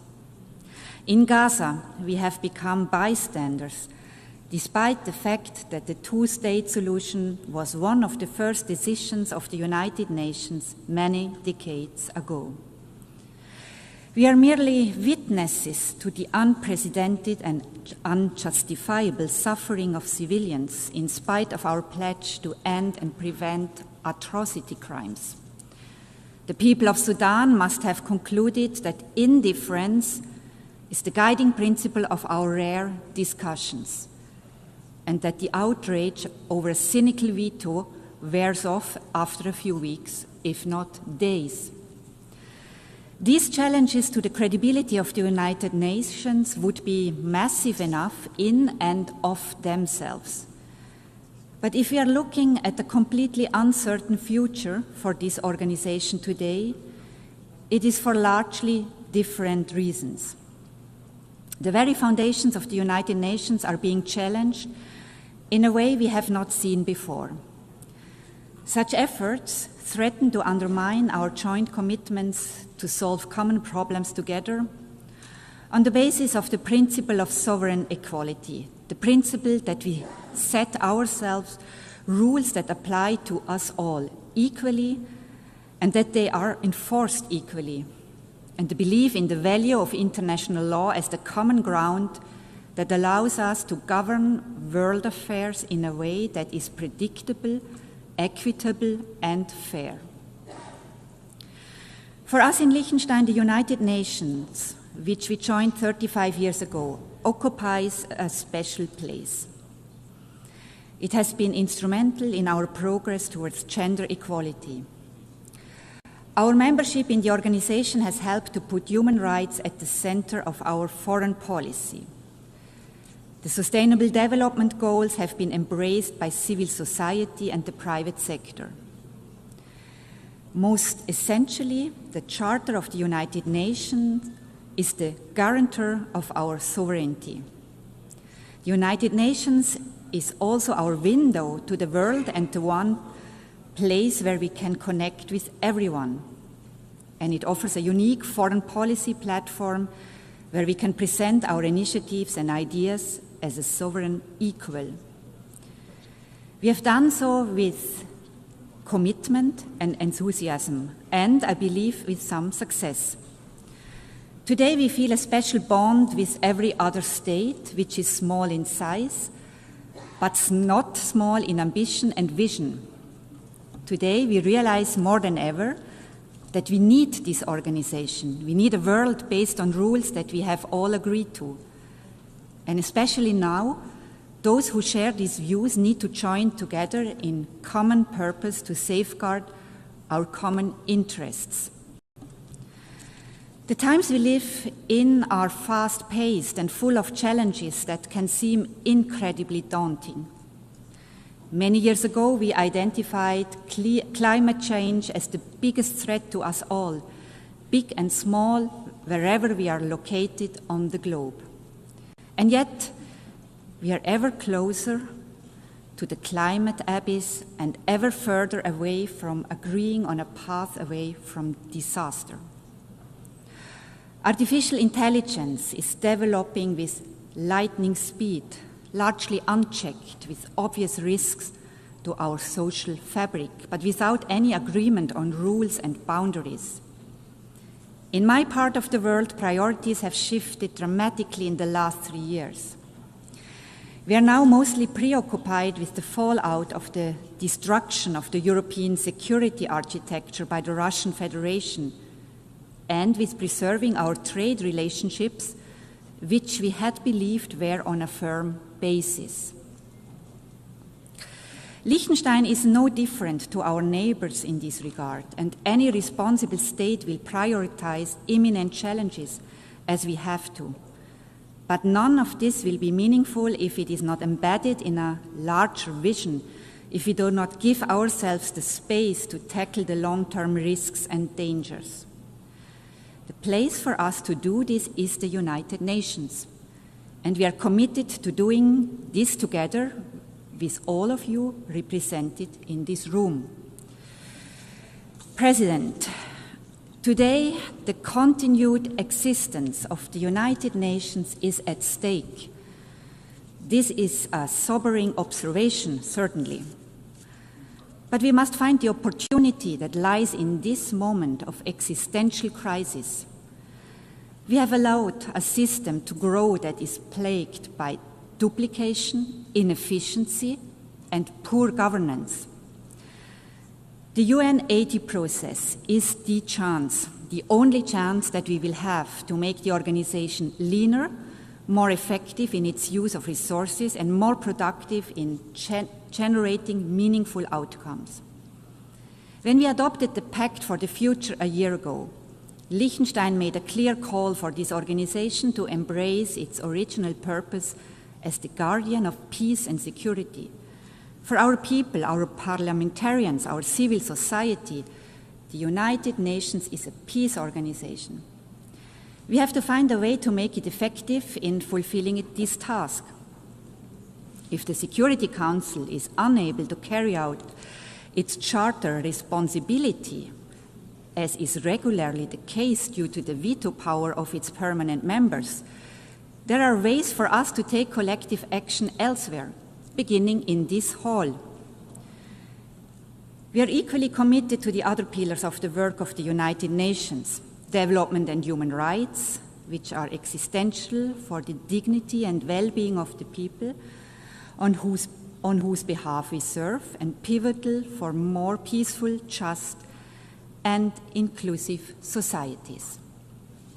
President, the rule of law is the guiding principle of Liechtenstein's work at the United Nations. This can come as no surprise for one of the smallest members of the organization that does not have armed forces and is not member of a military alliance. Our sovereignty is protected by respect for international law and by its enforcement through accountability where the law is violated. Naturally, we are strong supporters of international courts, the indispensable enforcement mechanism of international law. Key amongst them is the International Court of Justice, which Liechtenstein joined decades before becoming a member of the United Nations.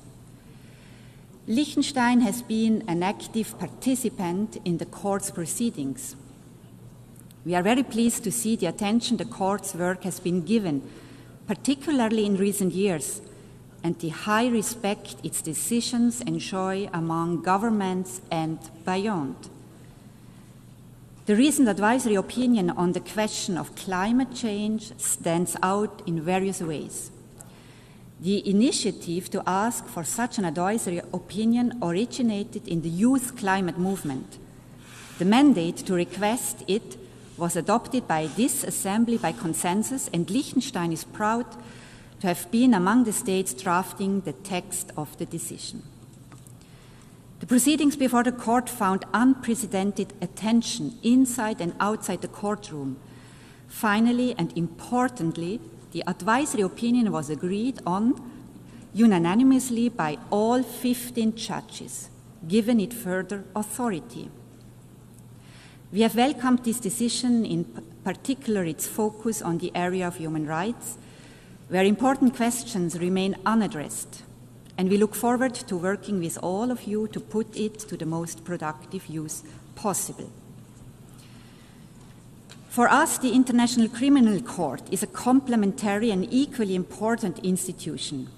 It is the first permanent court in the history of humankind that has jurisdiction over the crimes that are defined as the most serious ones under international law: genocide, crimes against humanity, war crimes, and the crime of aggression.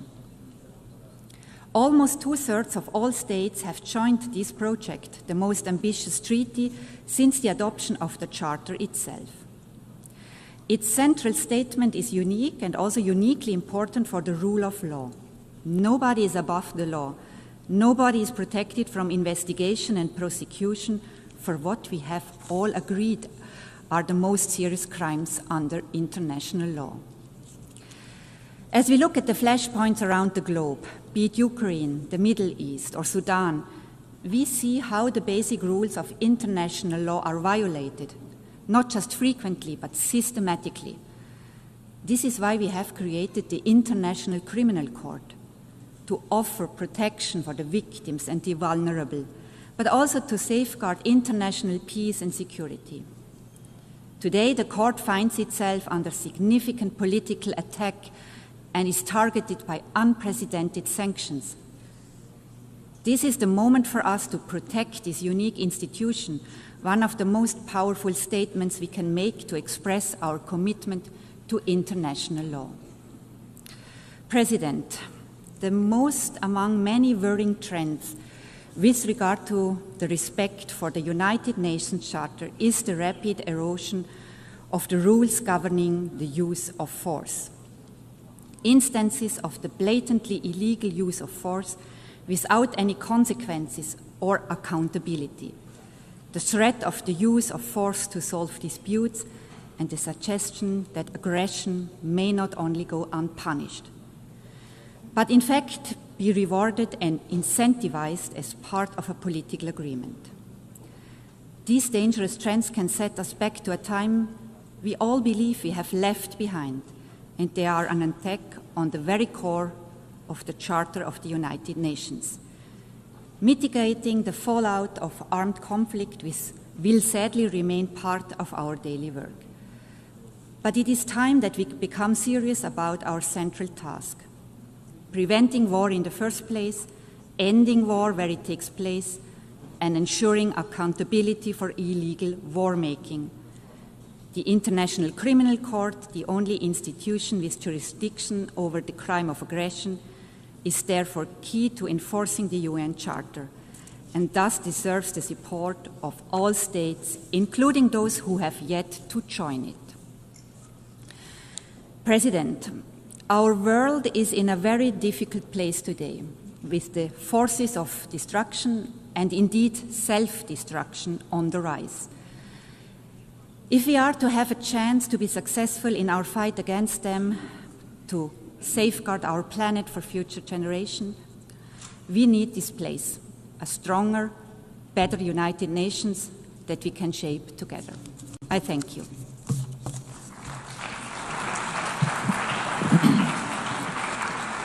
Muchísimas gracias a la viceprimera ministra y ministra de Asuntos Exteriores, Medio Ambiente y Cultura de Liechtenstein. Hemos escuchado la última intervención en el debate general de esta sesión. La próxima sesión plenaria para continuar el debate general comenzará a las 15 horas. Se levanta la sesión.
Thank you very much.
Declaro abierta la novena The sesión ninth plenary plenaria de meeting la of the Asamblea General General. Assembly is called to order.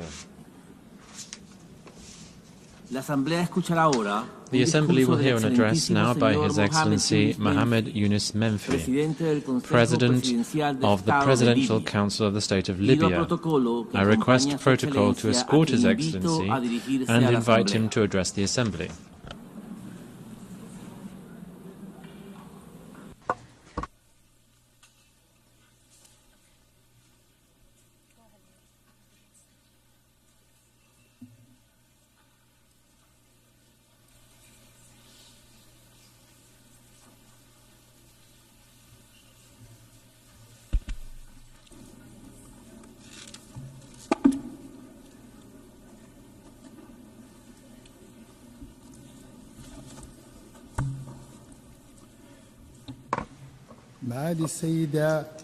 Your Excellency Annalena Baerbock, President of the 80th session of the General Assembly of the United Nations, Your Excellency Antonio Guterres, Secretary General of the United Nations, Your Majesties, Your Highnesses, Your Excellencies, ladies and gentlemen.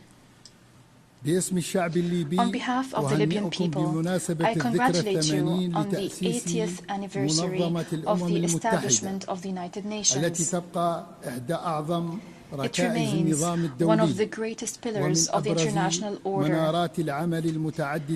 one of the beacons of multilateralism over the history of humanity. We appreciate the holding of the session under the theme Better Together, 80 years and more for peace, development and human rights. These are principles that we firmly believe in, principles that we are consolidating at the national, regional and international levels. As we celebrate this global anniversary, we're also celebrating the 70th anniversary of Libya joining the United Nations. It was the culmination of the struggle of the Libyan people when Libyans raised their voices in this hall, demanding freedom and independence following decades of colonization. The organization heeded this urgent call and adopted the historic resolution that led to the independence of Libya in 1951, reaffirming thereby the right of peoples to self-determination. Ladies and gentlemen, I stand before you today representing the will of a people that is still holding on to hope, still believing in its ability to build a stable and prosperous future. Libya is not a zone for fighting. It's not an arena to settle scores or a place to which crises can be exported. It is a nation rich in natural resources, a cohesive society with young people that have tremendous potential. They are the backbone to build a modern state. Since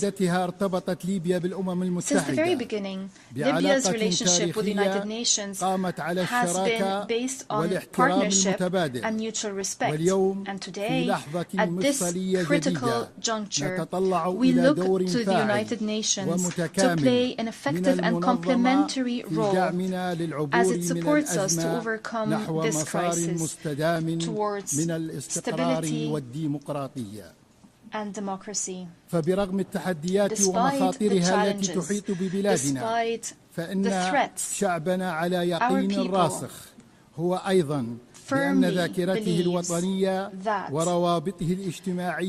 its experience, its society, the diverse society, its noble history will allow it to stay strong and overcome any crisis. But let me be honest with you. In Libya, multiple models and traditional mechanisms have been exhausted. They have not matched the complexity of the social and political situation. They've adversely affected the trust of Libyans in the proposed solutions. We all now bear a collective responsibility to reconsider these methods and to avoid temporary solutions and narrow understandings that only perpetuated the crisis. We firmly believe that any solution that does not restore the national ownership of the political track, any solution that is not derived from the free will of the Libyan people would be destined to fail, as we've seen in the past. In this context, we present to you a clear political vision based on 4 pillars. First, fully restoring national sovereignty and rejecting all forms of foreign interference, no matter what form it might take and no matter the justifications. Second, reaching an inclusive national consensus. To achieve an inclusive national consensus, I call for holding a sincere and comprehensive dialogue held in Libya with the participation of all stakeholders without exclusion. Third, uniting the sovereign institutions, most notably security, defense, and financial institutions, according to professional mechanisms without polarization and without setting quotas. Fourth, ending the transitional period through a clear constitutional basis, through free and fair elections, allowing Libyans to freely choose who would rule them without tutelage, without an imposition from external actors. Ladies and gentlemen, as we fulfill our political responsibility, and despite the challenges, we were able to maintain the highest level of stability. We were able to prevent a relapse into violence. We stress that the blood of the Libyan people is a red line. The territorial integrity, sovereignty, and social cohesion of Libya are non-negotiable. We have been observing the ceasefire agreement concluded in October 2020, and we've established the Committee on Security Arrangements in the capital, Tripoli. Under my direct supervision, this contributed to enhancing stability, rendering this current phase one of the calmest we've seen in years. Ladies and gentlemen, the Libyan economy, despite the challenges, can significantly contribute to the development of the country. The absence of a single budget and the absence of united institutions have been real impediments to development. We stress that we will support, and we do support, the economic track through the High Financial Committee to consolidate public spending and to enhance the principles of transparency, accountability, and equity in distributing wealth. Ladies and gentlemen, illegal migration is not only a security matter, it is a humanitarian challenge with deep economic roots. We call upon the international community to pursue a comprehensive development approach based on supporting and developing infrastructure and creating job opportunities in the countries of origin in partnership with the African Union, rather than pursuing narrow security approaches that have proven to be ineffective. In this context, we have been supporting economic projects connecting the north and the south of the African continent to create a development environment obviating the need for young people to emigrate. Projects that restore demographic and economic balance in the African continent. Ladies and gentlemen, our firm position towards the question of Palestine is based on humanitarian principles and based on our commitments towards the Arab and Muslim world. Against this background, we condemn in the strongest terms the countries that are still hiding behind immoral neutrality towards the genocide and flagrant violations of international law to which the Palestinian people are being subjected, especially in Gaza. It was 8 decades ago that the United Nations was established, and the Palestinian people is still languishing under the yoke of occupation. We call for responsible international action that ends the occupation and guarantees the legitimate rights of the Palestinian people. Ladies and gentlemen, despite the crises, despite the conflicts, despite the divisions that Libya had to endure, the Libyan people is still committed to the democratic track, is still believing that the rule of law and democratic institutions are not a dream but a legitimate right. It is time for the world to look at Libya not as a complicated political file, but as a story of resilience and free will, a nation that can be successful with a noble history, cohesive society, promising resources and free people, aspiring to peace, democracy and prosperity. Democracy is our choice, and peace and reconciliation are our destiny. Our history proves that our people can achieve reconciliation, can promote tolerance and justice. We most certainly can turn the page on the past. National reconciliation is not only a necessity to build the state, it is a national legacy that we cherish. We see a future Libya, a stable state, a sovereign state with united institutions, strong with its people, peaceful, open to the world, and an effective partner at the regional and international levels. Long live Libya, united and independent. Long live the Libyan people, free and dignified. May the peace, blessings, and mercy of God be upon you. En nombre de la Asamblea agradezco al presidente del Consejo Presidencial del Estado de Libia. La Asamblea escuchará ahora The Assembly will now hear an address by His Excellency Duma Gideon Boko, President of the Republic of Botswana. I request protocol to escort His Excellency and invite him to address the Assembly.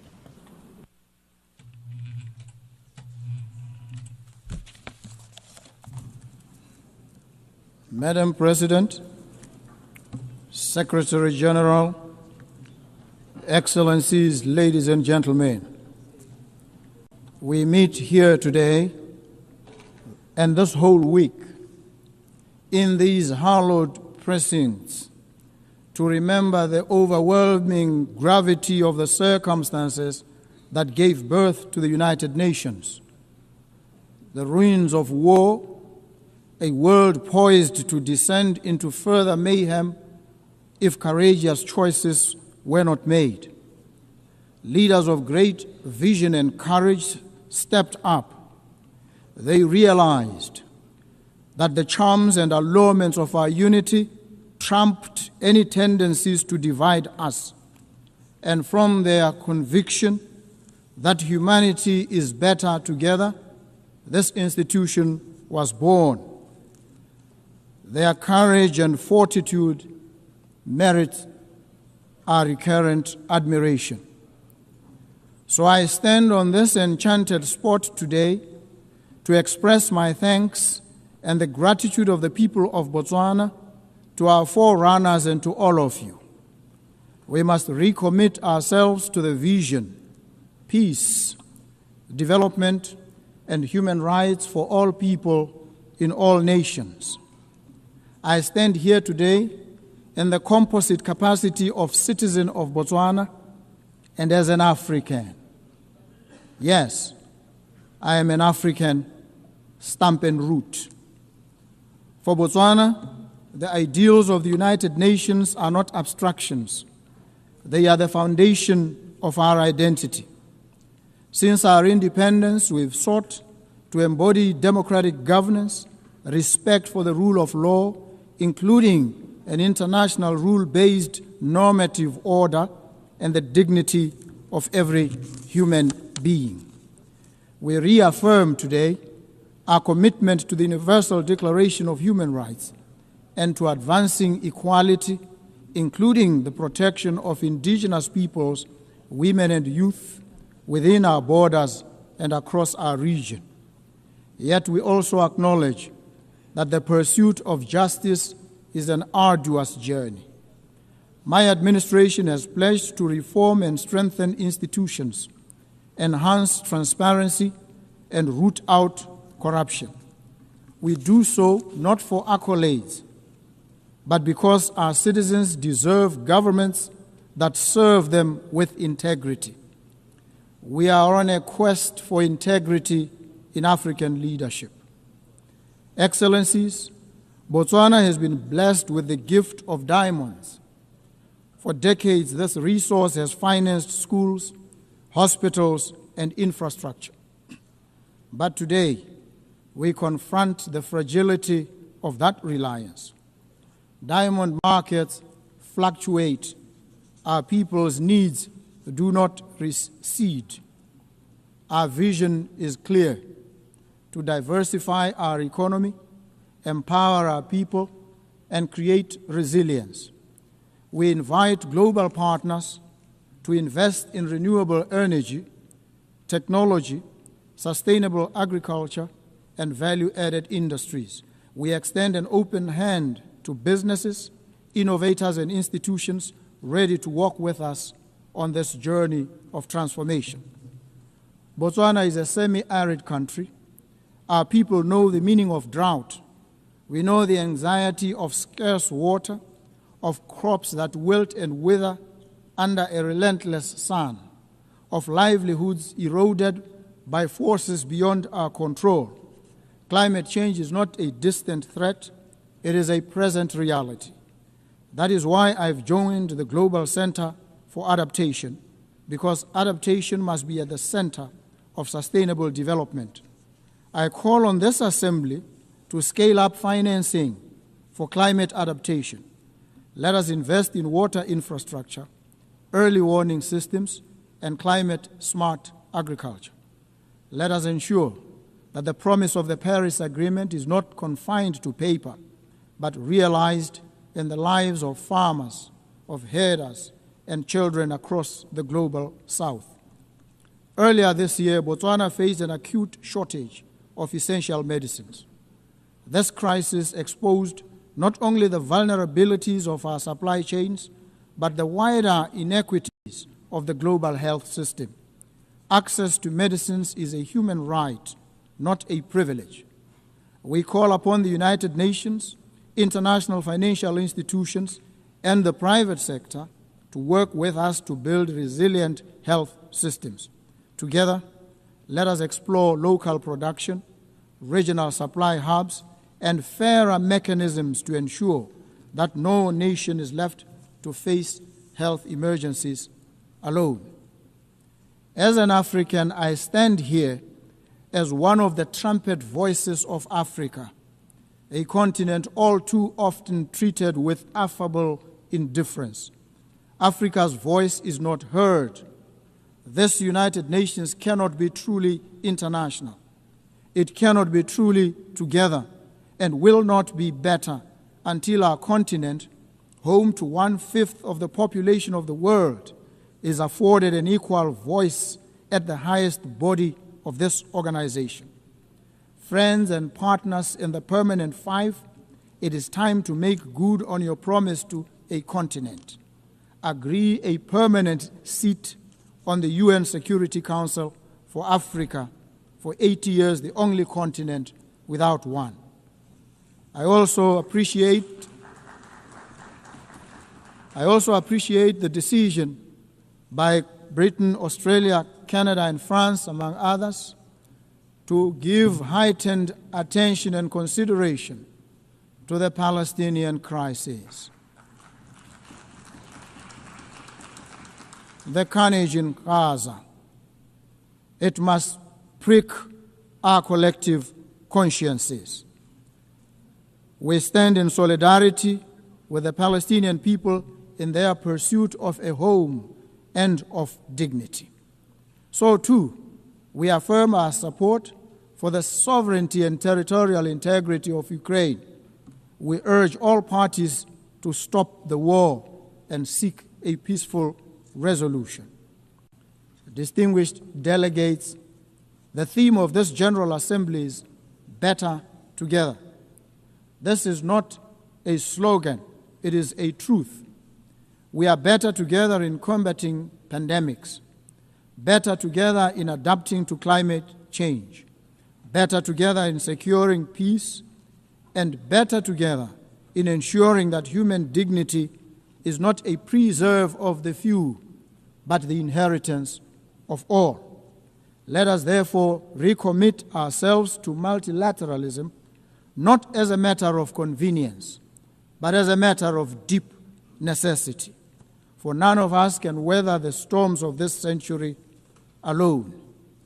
As Botswana looks to the future, we do so with humility, but also with determination. We stand ready to contribute, to partner, and to lead where we can. Together, let us ensure that when future generations mark 100 years of the United Nations, they will say of us, they were a generation that turned words into action, promises into progress, and hope into reality. I thank you. Thank you so very much. En nombre de la Asamblea, agradezco al presidente de la República de Botswana.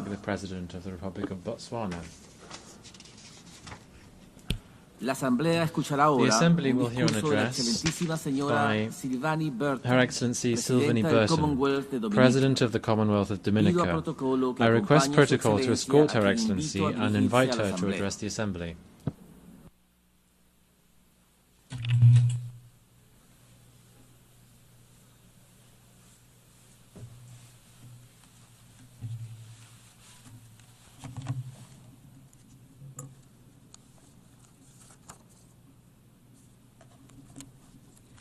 Excellencies, distinguished delegates, ladies and gentlemen, Mabrika, I bring you greetings in my native Kalinago language, the language of the first people of the Caribbean, whom I am proud to call my ancestors.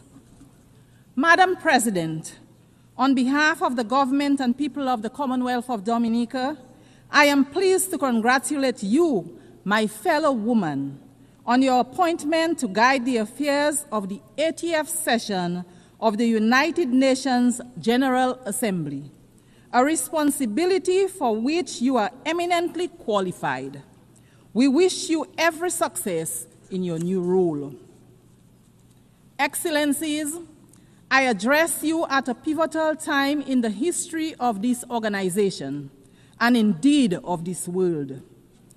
I am reminded of the words of the famous British novelist Charles Dickens in his acclaimed novel, and I quote, "A Tale of Two Cities," end of quote. A novel set in a time of social upheaval, division, and transformation. I quote, "It was the best of times.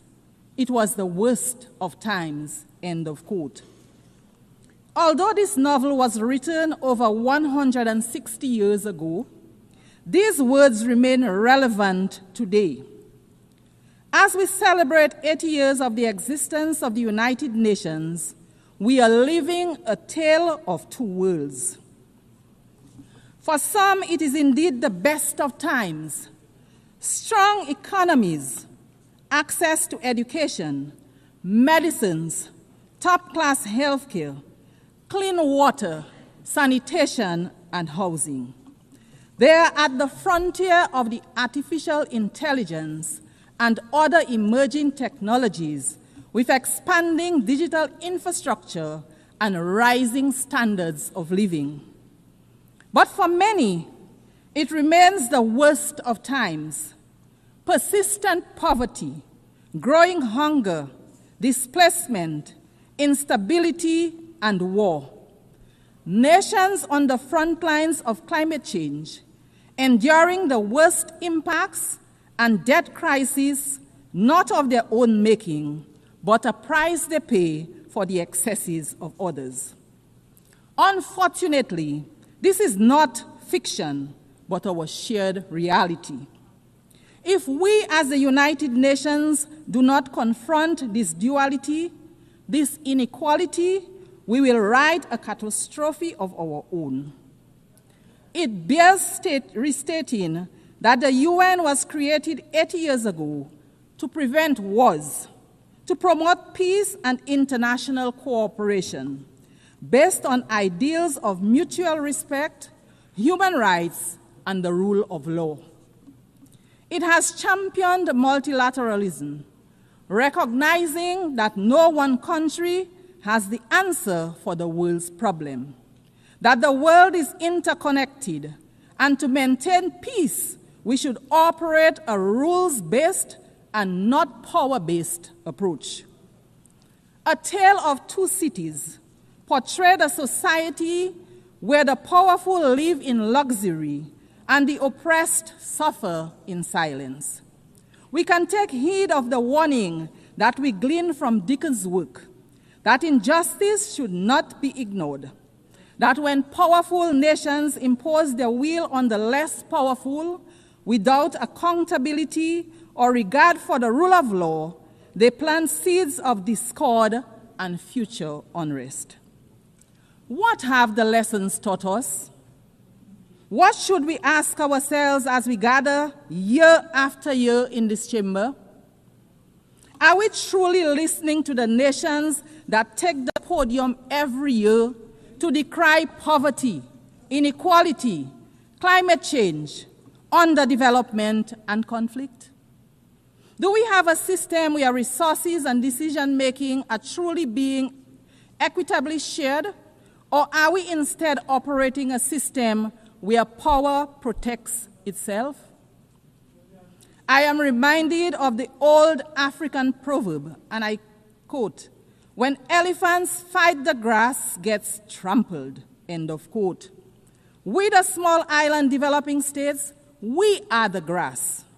In today's geopolitical landscape, we feel the brunt of the impact when global powers engage in political, economic, or military confrontation. Economic sanctions, trade restrictions, aid conditionalities, conflict, and wars, to name a few, affect global supply and the affordability, availability, and transportation of goods and materials.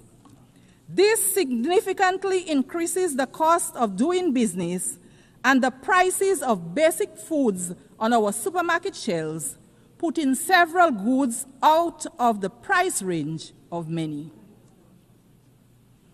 Madam President, we have come here time and time again to advocate for fairness, to advocate for understanding, to advocate for change in respect of matters that concern our very viability as small nations, on matters that affect our very lives and livelihoods.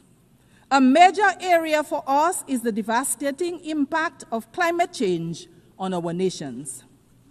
Yet, in climate negotiations, powerful nations still drag their feet. Polluters enjoy protection, and adaptation and mitigation efforts are underfunded.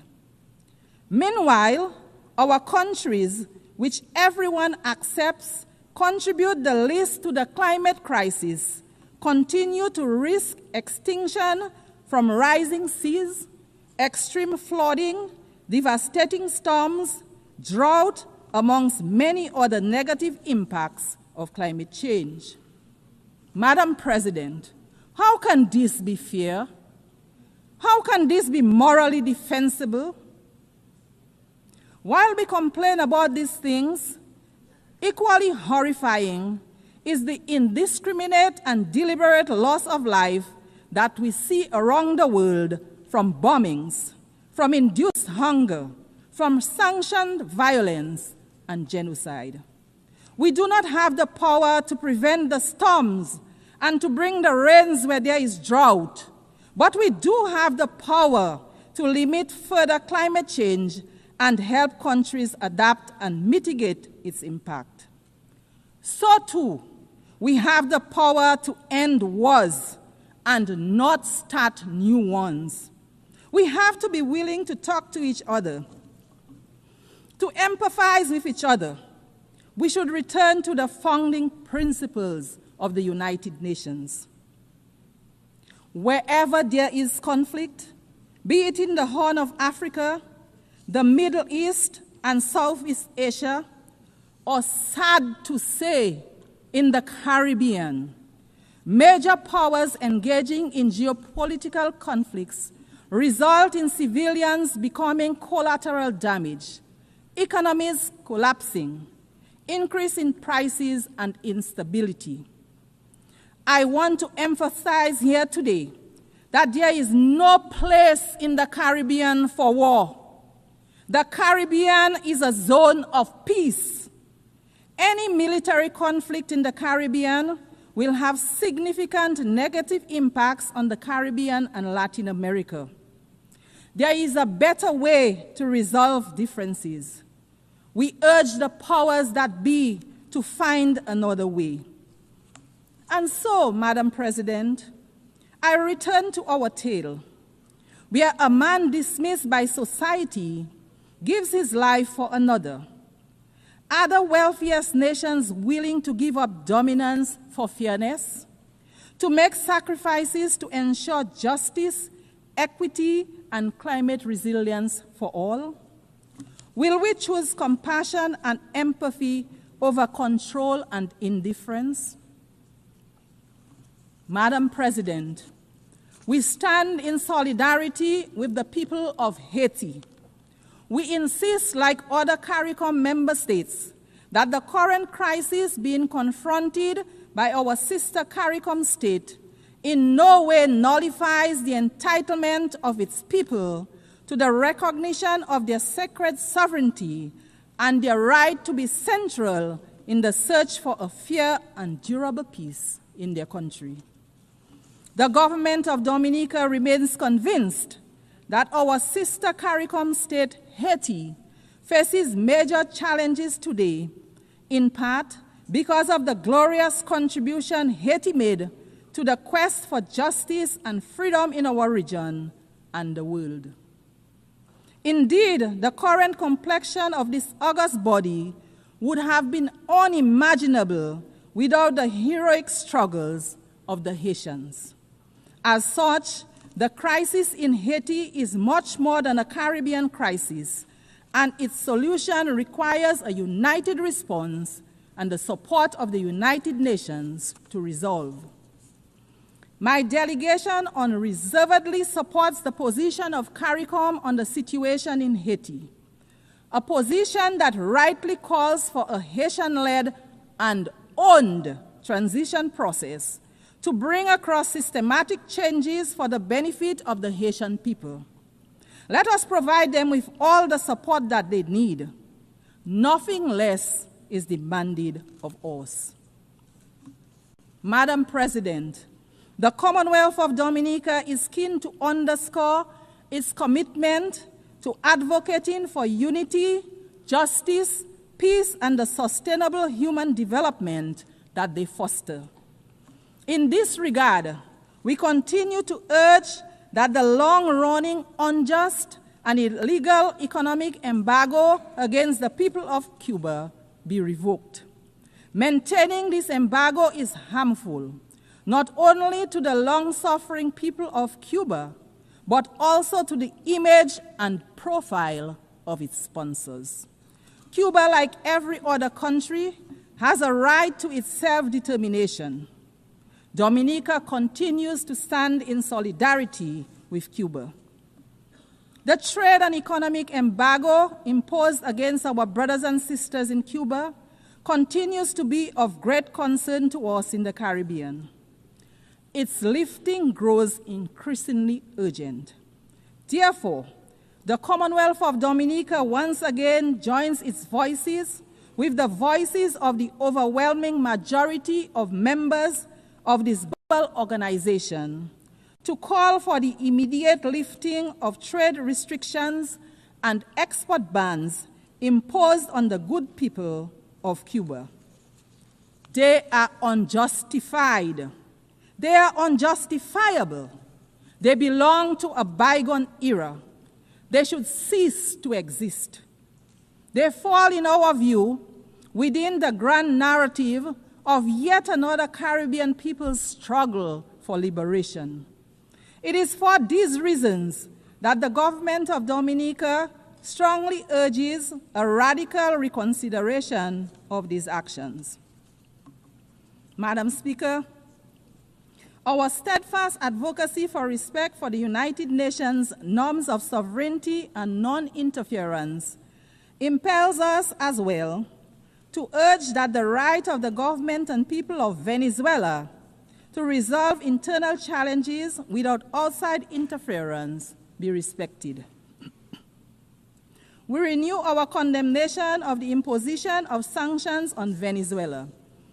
The resulting hardship forced upon the people of Venezuela needs an immediate and complete end. We also call for restrained and strict adherence to the rule of law as it relates to the presence of U.S. military assets in the blue waters of the Caribbean Sea. The solution to conflict, to challenges, should never be aggression and war.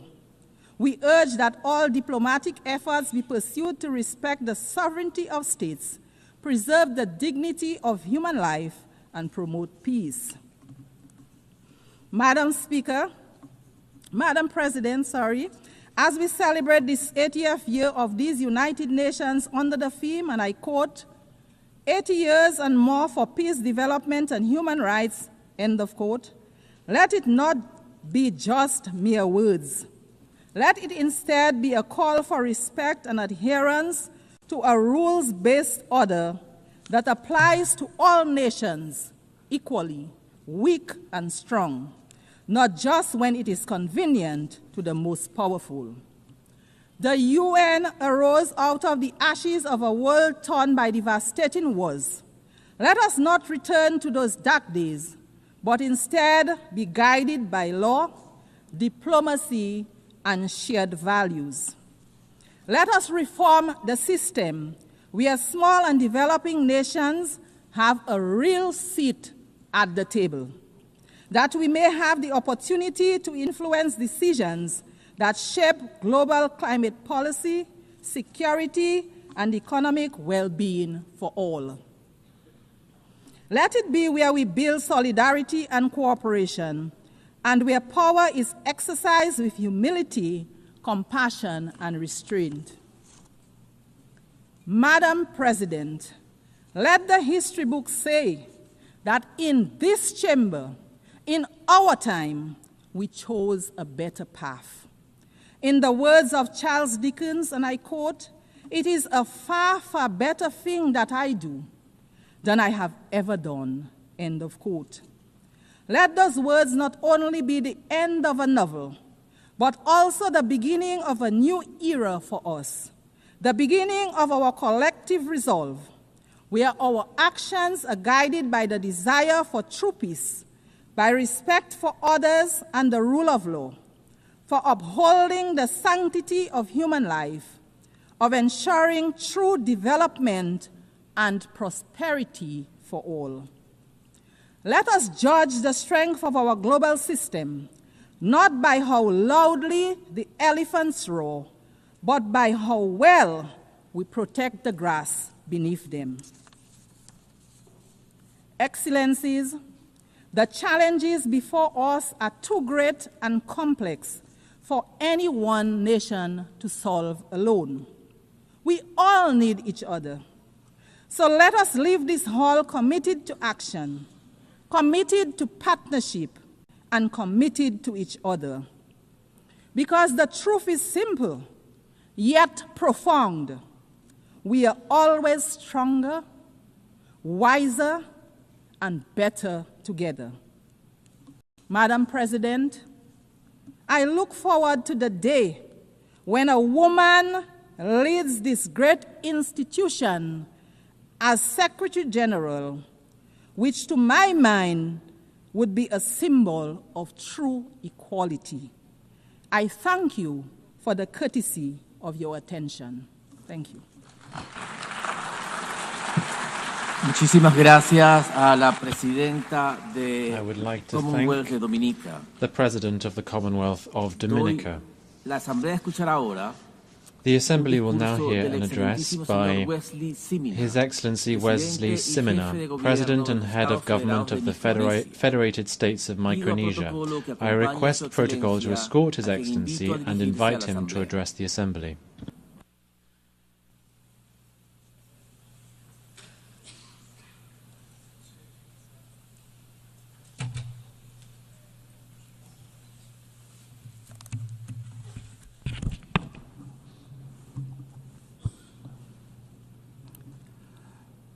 Madam President, Mr. Secretary General, Excellencies, ladies and gentlemen, on behalf of my people of the Federated States of Micronesia, I am honored to extend our heartfelt national greeting, Kamorale, to you on this momentous celebration of the 80th session of the General Assembly. Congratulations, Madam President, on your election to preside over this distinguished assembly. Your leadership and insights will guide us moving forward. I also wish to commend the leadership of our outgoing president. At this time, I also want to express my gratitude to the Secretary General for his tireless and unwavering commitment in guiding our collective work.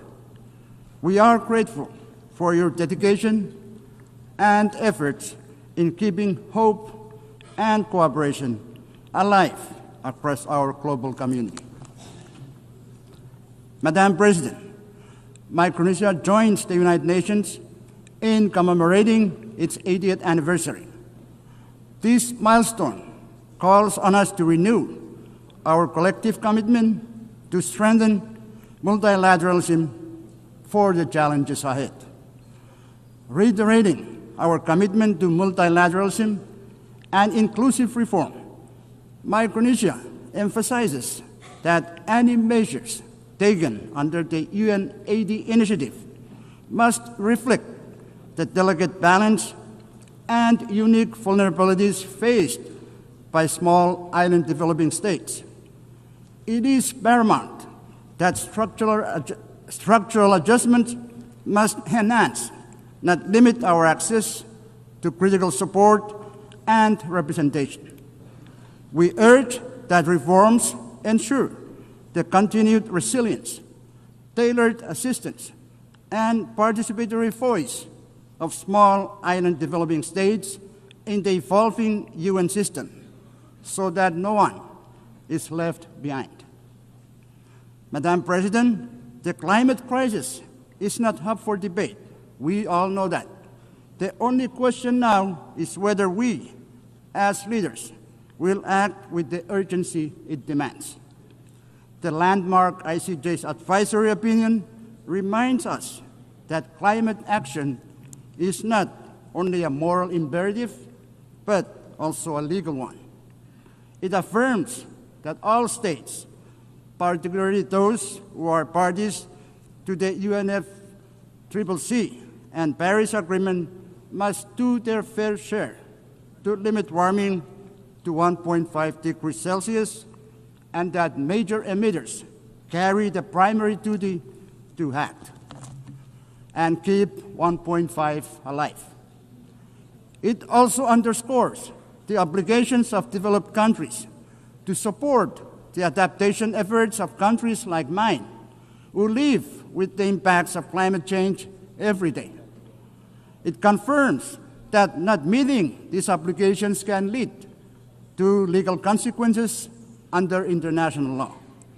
This points to the simple truth that the core of this climate crisis lies the pursuit of justice, justice for the most vulnerable, justice for future generations, and justice for our shared planet.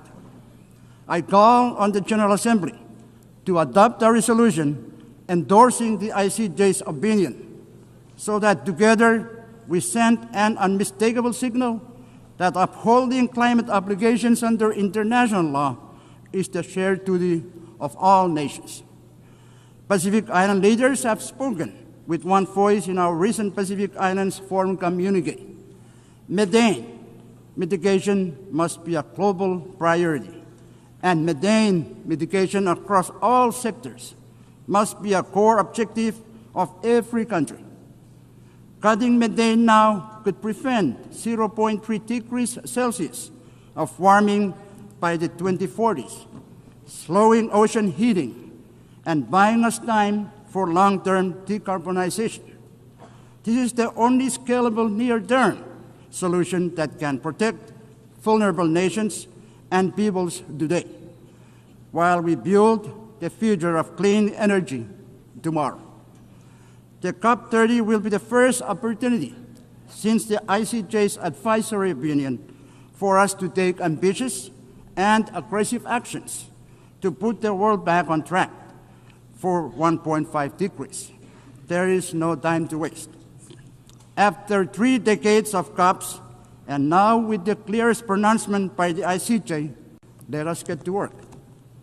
Madam President, Micronesia remains committed to achieving an ambitious global agreement to end plastic pollution, including the marine environment. Micronesia actively participated in the Intergovernmental Negotiating Committee on Plastic Pollution. We are proud to have stood with over 100 countries, making clear that the pollution emitted from the full life cycles of plastics requires a full life cycle approach to address all pollutions from plastics, from the production and design stages all the way through the waste management and remediation. This pollution, including climate warming greenhouse gases and thousands of other toxic chemicals, severely impacts our health, our environment, and our economies. Despite the failure of the INC to produce a plastics treaty in Geneva, we are not giving up. The plastic pollution crisis is far too dire to ignore. Madam President, the year 2025 is an important year for the ocean. In June this year, the UN Ocean Conference adopted the Nice Ocean Action Agenda, a forward-looking document to guide us all. Also, as of today, there are 145 countries that have signed the PB&J agreement and 70 that have ratified. With this development, we are pleased that PB&J agreement will enter into force in 4 months. Micronesia is also participating in the related and critical work of the International Seabed Authority. Micronesia is following a precautionary approach to deep-sea mining. We emphasize the necessity of consolidating comprehensive knowledge, data, and scientific understanding of the marine environment and the impacts of deep-sea mining before any exploitation takes place. Additionally, it is crucial that all stakeholders, including adjacent coastal states, indigenous peoples, and local communities in the Pacific, are consulted and their perspectives considered before any exploitation occurs. In Micronesia, we have taken steps in preparation for exploration and possible exploitation in a responsible manner. We urge the ISA to finalize without further delay all relevant regulations, standards, and guidelines for its mining code prior to any exploitation, as failure to do so risks countries turning to alternative measures. Madam President, small island developing states face unique and heightened vulnerabilities to climate change shaped by geography and scale. Disaster risk reduction and resilience strategies must reflect these realities. That is why the multidimensional vulnerability index is so vital to us. It recognizes our economic, environmental, and social fragilities, and it ensures that And it ensures that support reflects genuine need, not just income levels. The MFI provides a fairer framework for allocating resources. Development partners must base their decisions or aid decisions on it, pairing it with traditional measures to better target climate and disaster support. Going forward, implementation demands three things: adoption by international bodies, continuous technical refinement, and strong commitment from partners to align financial and policy support with the vulnerabilities the MFI reveals. Only then can this tool deliver the resilience our small islands urgently need. Madam President, Micronesia continues to confront a high prevalence of non-communicable diseases, the persistence of emerging and re-emerging infectious diseases, and rising mental health concern. In response, we are reorienting our health systems around primary health care as the foundation for universal health coverage. We are investing in the rehabilitation of primary health care clinics, the development of our health workforce, and the use of telehealth to extend essential services to our most vulnerable and hard-to-reach populations. However, to realize the goal of universal health coverage, additional financial and technical support from the international community is indispensable. Madam President, gender equality and social inclusion are equally central to our development agenda. Our strategic development plan places this at its core, with the objective of ensuring equal access to services, equitable participation, and opportunities for all our citizens to thrive. Madam President, peace and unity are the foundation of our nation. Our FSM Constitution, or Micronesian Constitution, reminds us that we must, and I quote, live together in peace and harmony, to preserve the heritage of the past and to protect the promise of the future, end quote. Today, as conflicts continue to unfold across the world, we hold hope that they may be resolved through leadership rooted in peace. In our region, while we uphold peace and unity as guiding values, we find ourselves navigating the geopolitical and geostrategic competition among major powers. As leaders of the Pacific Islands Forum, we recently adopted the Ocean of Peace Declaration at the 54th annual meeting in Honiara.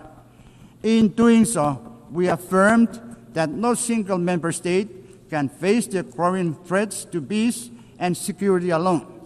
We must act together as one Pacific family.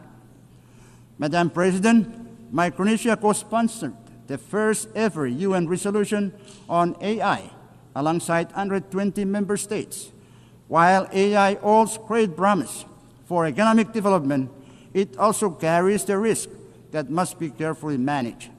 The inclusive and constructive dialogue that shaped this resolution offers a model for future discussions, including those on peace, security, and the responsible military use of AI. As the digital world advances at an unprecedented pace, global cooperation is essential to ensure that AI systems remain safe, secure, and trustworthy. Micronesia, through our own cybersecurity efforts, is committed to developing national strategies and policies to safeguard our digital data and mitigate the risk of malicious attacks. Madam President, food and water security remain pressing challenges for Micronesia, as fragile freshwater sources and climate extremes undermine agriculture, marine ecosystems, reduce yields of traditional crops, and increase reliance on costly, less nutritious imports. Compounding these challenges, just days ago, I was compelled to declare a national state of emergency due to an ongoing oil leak from a World War II sunken vessel in Chuk Lagoon. This ship, together with more than 60 other wartime wrecks, has rested in our waters for nearly 80 years since the war's end. But now, these remnants of conflict pose new dangers as toxic oil seeps into our ocean, threatening our fisheries, coastal communities, and livelihoods. The scale of this crisis far exceeds Micronesia's capacity to address alone.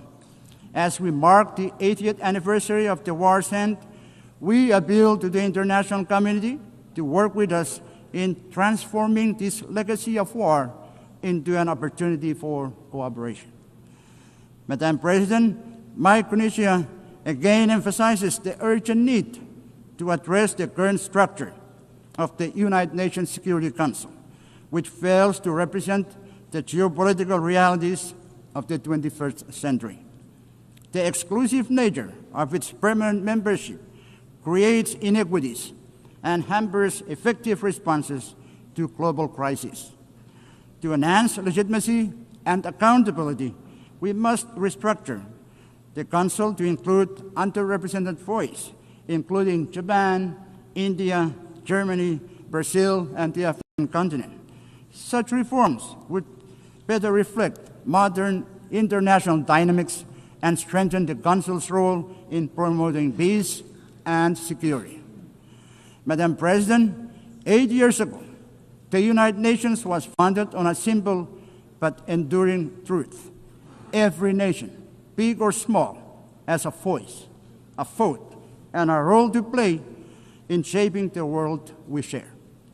Micronesia may be small, but our voice, our vote, and our place within the international community is committed to choosing that we are, in fact, better together. That truth must guide us still, because, big or small, every nation has the power to choose peace over conflict. Big or small, every nation has the power to choose peace over conflict. Big or small, every nation has the duty to protect our planet from harm. Big or small, every nation has the responsibility to defend justice and human dignity. Big or small, we always have been and always will be better together. I thank you. Muchísimas gracias al presidente jefe de gobierno de los Estados Federados de Micronesia. La Asamblea escuchará un discurso The Assembly will now hear an address by His Excellency Taye Atse Selassie Amde, President of the Federal Democratic Republic of Ethiopia. I request protocol to escort His Excellency and invite him to address the Assembly.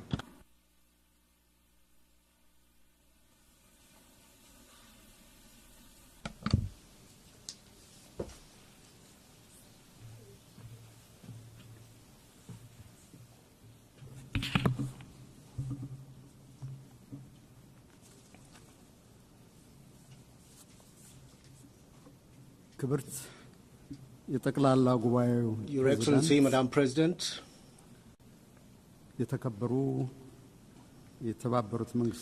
Your Excellency, Secretary General Antonio Guterres,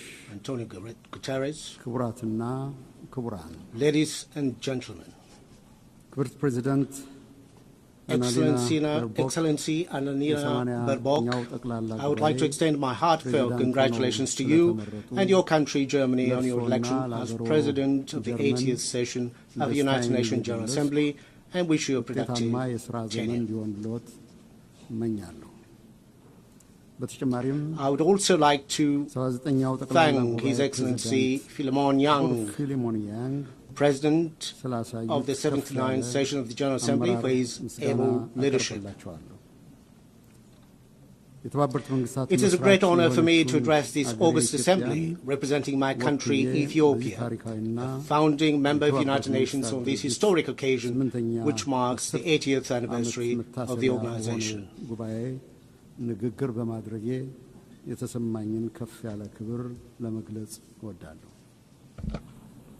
Madam President, looking back on the 80 years of its existence, the United Nations has considerable achievement to celebrate. Our sacrifice for decolonization has left a lasting legacy on the global body, making it truly universal with the admission of newly independent states. Armed conflicts are prevented, humanitarian catastrophes are averted, and deadly pandemics successfully contained. Global cooperation under the framework of the Millennium and Sustainable Development Goals has resulted in a reduction of extreme poverty and paved the way for climate action.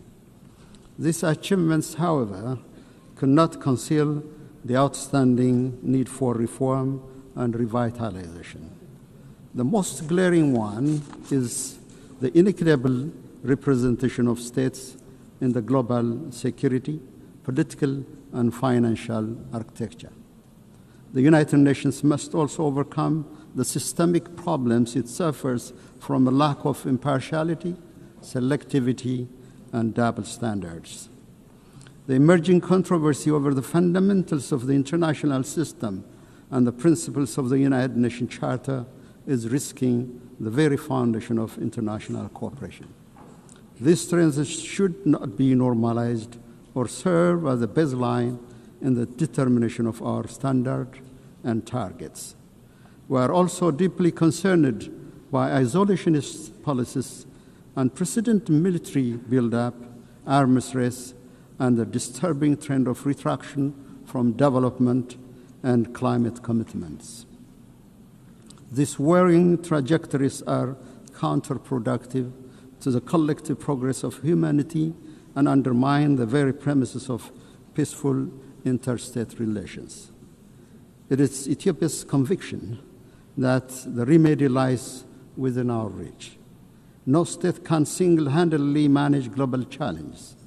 We therefore call on fellow member states, especially developed countries that have historical responsibilities, to reverse recent downward trends and intensify efforts towards the collective public good of development and peace.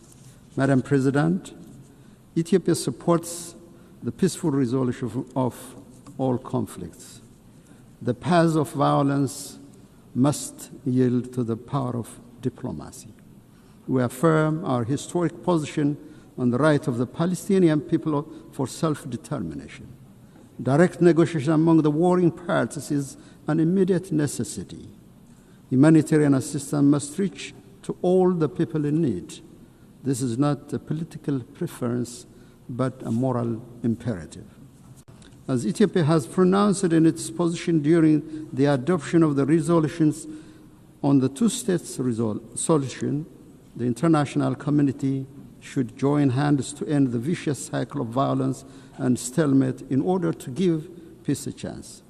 We wish to underscore any proposed peace and reconstruction plan in the Middle East should not create complications to adjacent countries and regions. More than any time before, the United Nations is indeed called upon to face events that greatly exceeds its powers and capabilities. It was in 1949, at the fourth session of the General Assembly, the Ethiopian delegation forewarned the risks of ineffectiveness and intrusion into the mandates of the General Assembly. This was caused by the excessive number of bodies and mechanisms created.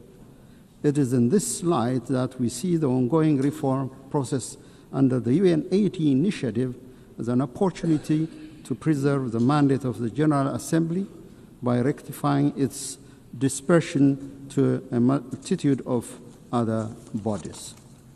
Ethiopia reiterates Africa's long-standing call that there should be more decentralization and deployment of institutional and financial capacity to the global south, especially to the African continent, where the United Nations has most of its programs.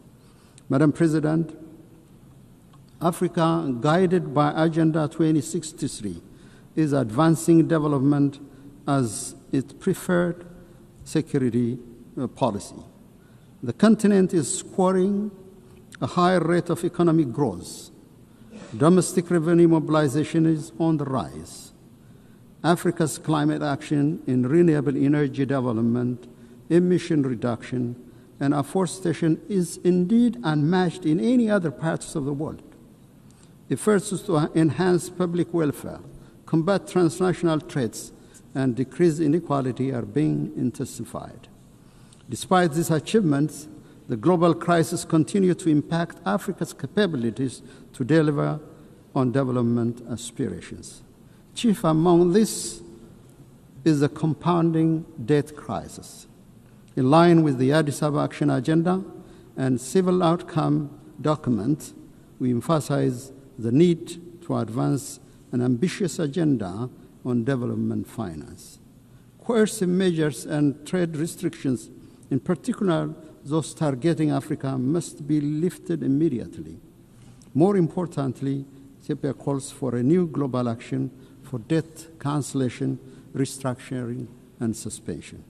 Madam President, it is our view that the national security of states, especially those in the same region, is indivisible and interdependent.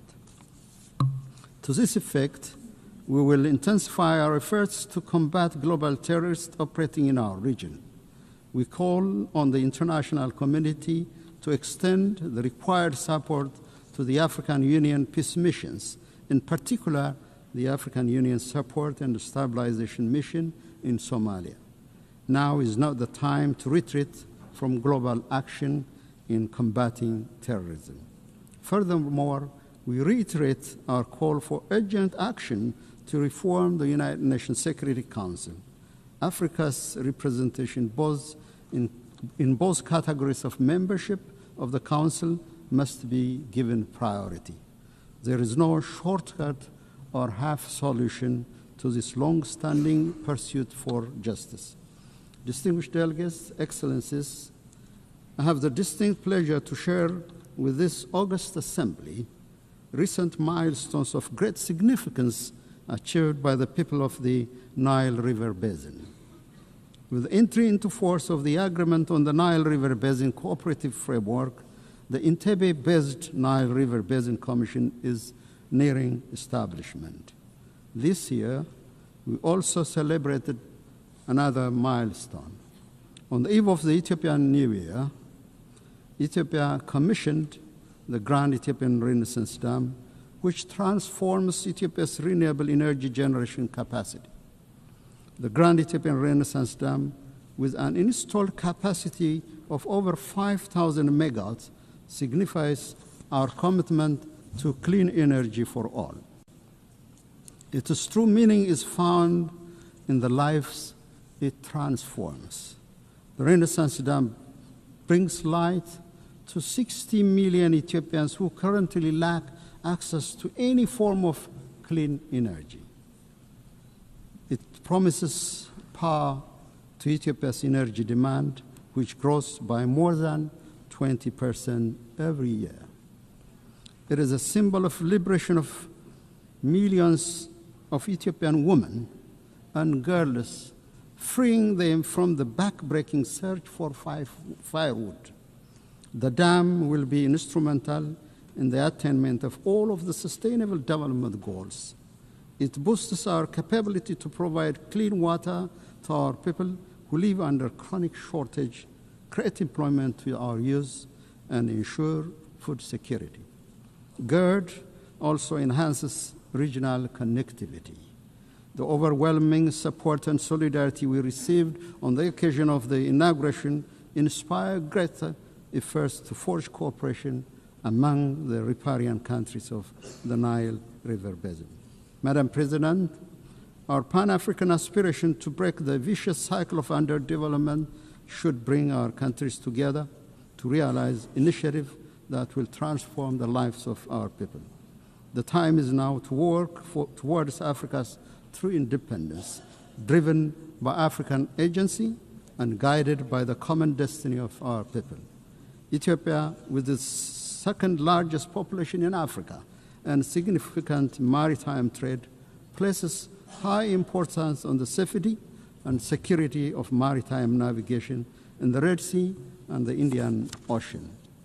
We concur with the Secretary General's statement during the Awaza conference that no state should be locked out of opportunities for growth, finance, and technology due to geographical circumstances. The international law maxim that defines the high seas as a common heritage of mankind and guarantees equal right of access and use to all states must be brought to reality. In collaboration with other states, Ethiopia will work towards a comprehensive approach to ensure equal development and security for all states along the Red Sea and the Indian Ocean. Ethiopia will also keep on advancing this legitimate policy objective through diplomacy and peaceful engagement.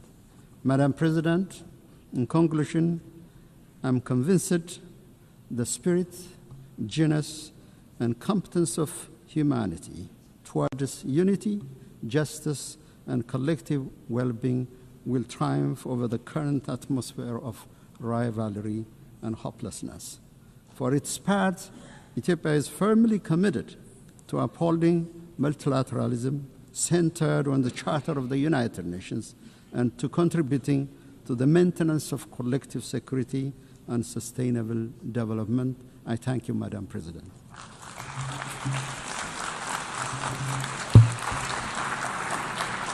On behalf of the Assembly, I wish to thank the President of the Federal Democratic Republic of Ethiopia.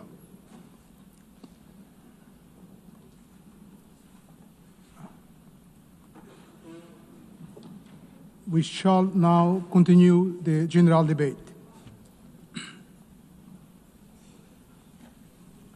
The Assembly will now hear an address by His Excellency Antonio Costa, President of the European Council of the European Union.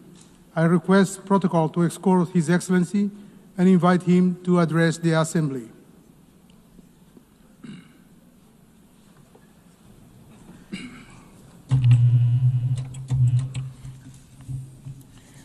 Senhor Presidente, Excellencies, ladies and gentlemen, the world faces a crucial choice.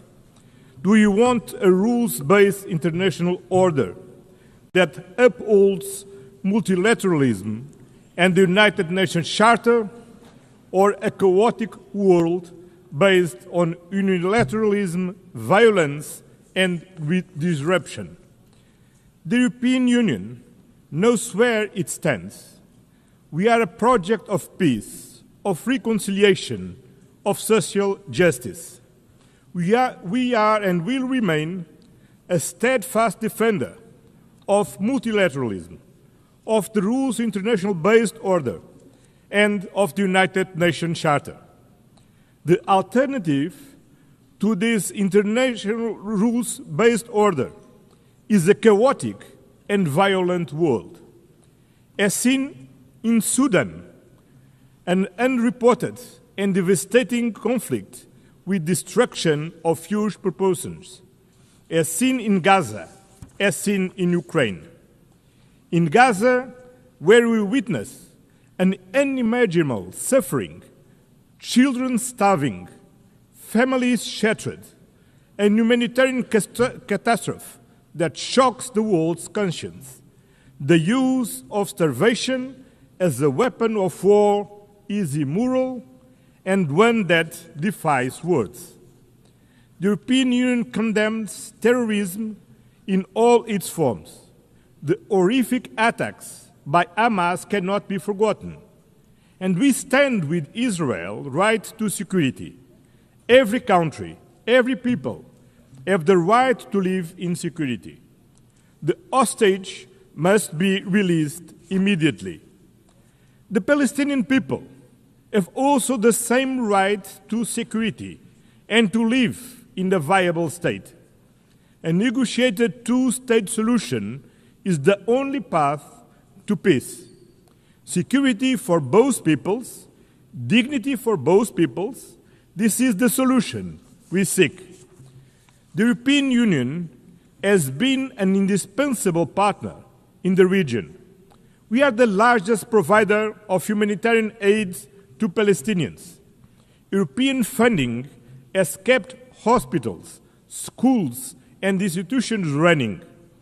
We have been, over the years, the largest supporter of the Palestinian Authority, supporting them in their reform agenda and in their efforts to ensure effective control of all the territory of Palestine. Dear friends, the European Union fully assumes its responsibilities, but we alone cannot stop this humanitarian catastrophe. Peace in the Middle East requires a collective response, and we need everyone to assume their responsibilities.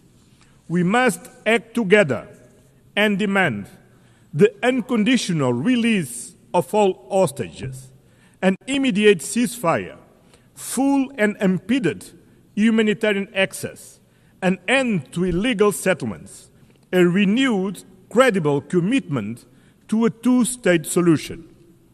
This was the strong message from the two-state conference hosted on Monday by France and Saudi Arabia, to which the European Union is fully committed.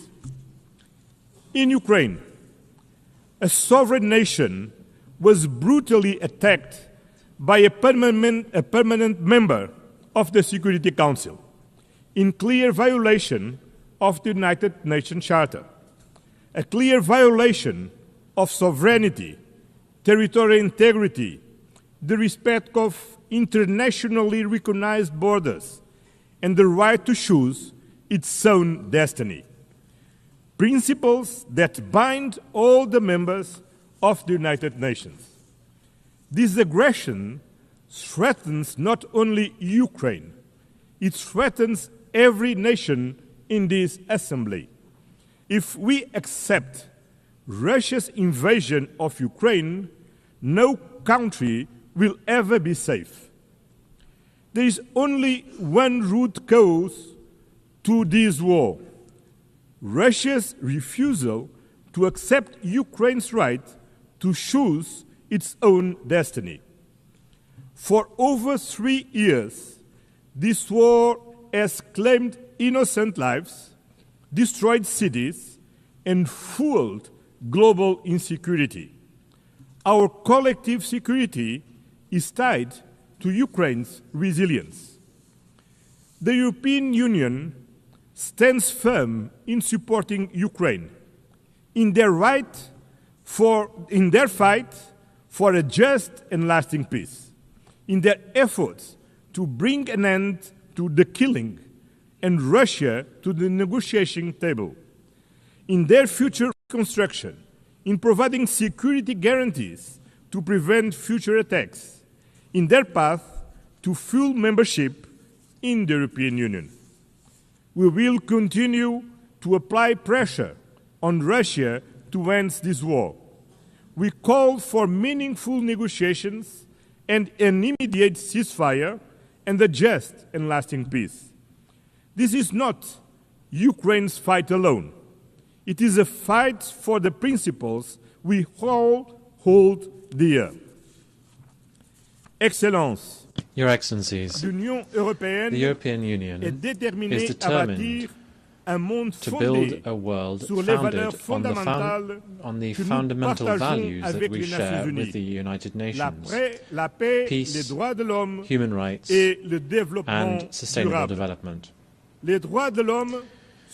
Human rights are the foundation for global peace and stability.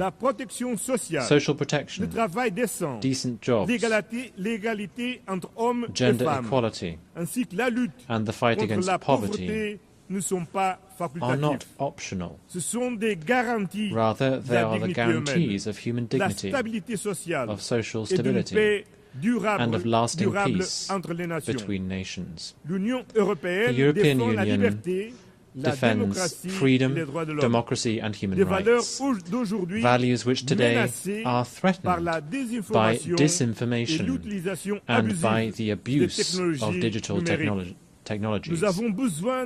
We need to have global standards for transparency and accountability mechanisms.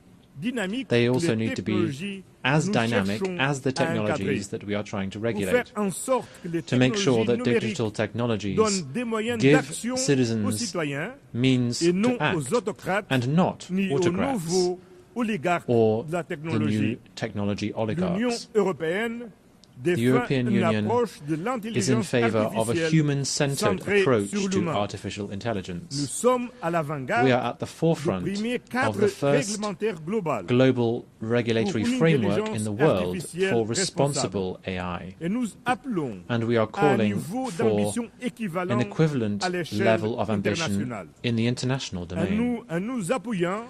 We are doing this based on our fundamental values: dignity, democracy, and the rule of law. Your Excellencies, climate change is not fake news. It is a scientifically proven fact that is affecting our present and our future. Destruction and deaths brought about by fires, floods and hurricanes are not an invention. We're talking about something all too real. In addition, investing in decarbonization is key for the energy sovereignty of every country, for innovation and for the competitiveness of our economies.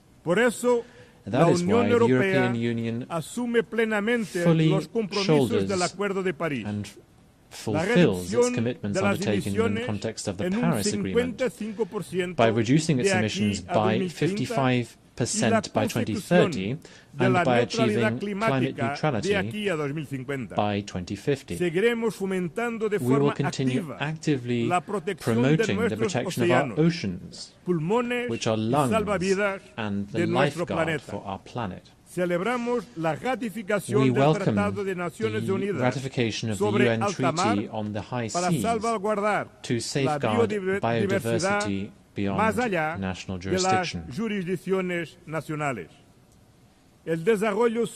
Sustainable development also means building alliances, not dependencies. We are at the forefront of the fight against climate change. Through the European Union's Global Gateway Programme, some 300 billion euros are being mobilized by 2027 in sustainable investments and connectivity throughout the world.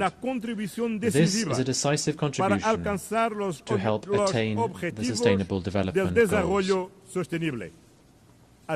In addition, the European Union, together with its member states, accounts for some 42% of global development assistance.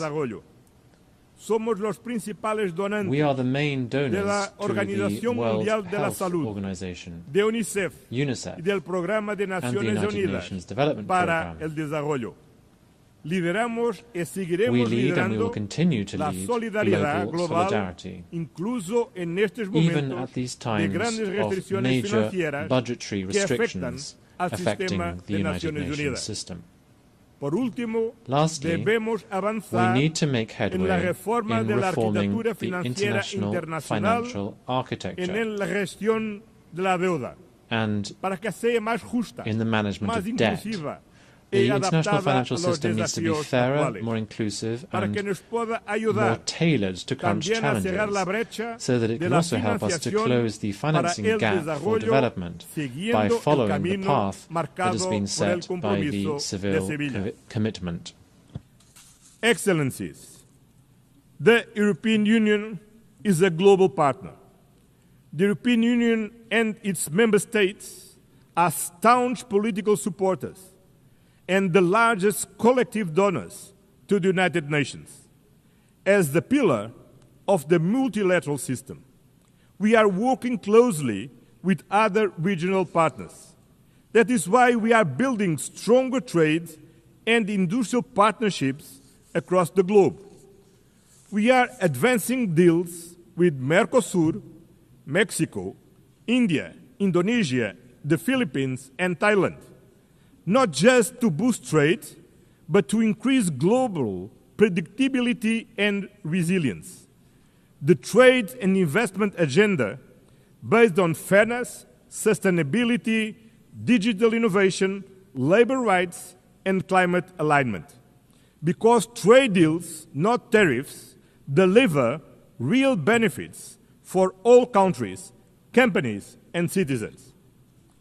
In the multipolar world, we are building a powerful global network of partnerships with Africa, Latin America, and the Caribbean, United States and Canada, the Arab world, Asia, and the Pacific, as well with our European neighbors.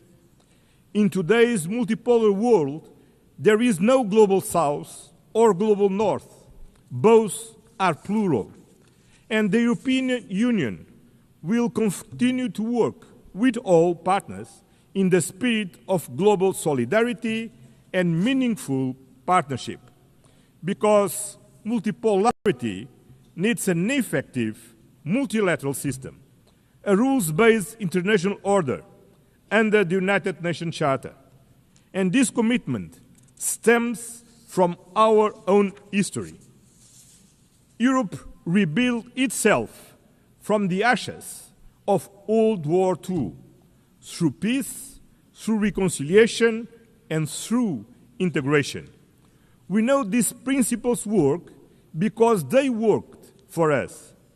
At a time when international cooperation is being tested, the value of reliable partnerships has never been greater. The European Union is a reliable and predictable partner and stands firmly with the United Nations. We will defend its principles, support the reforms of the United Nations Secretary-General Antonio Guterres, work to make the United Nations more inclusive, more representative, and more effective, with the UN 80 reform initiative and the implementation of the Pact for the Future. At a time when multilateralism is under threat, let me leave you with one simple promise. You can count on the European Union. Count on us to stand for peace, for multilateralism, for justice, for human dignity, for sustainability.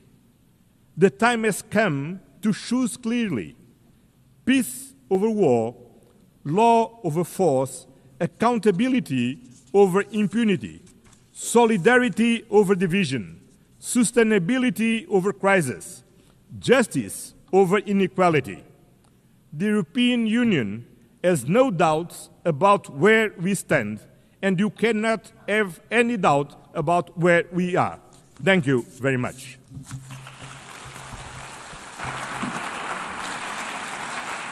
On behalf of the Assembly, I wish to thank the President of the European Council of the European Union.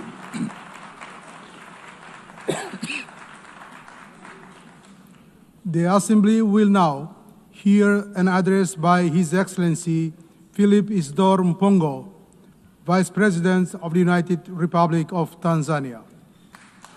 I request protocol to escort His Excellency and invite him to address the Assembly.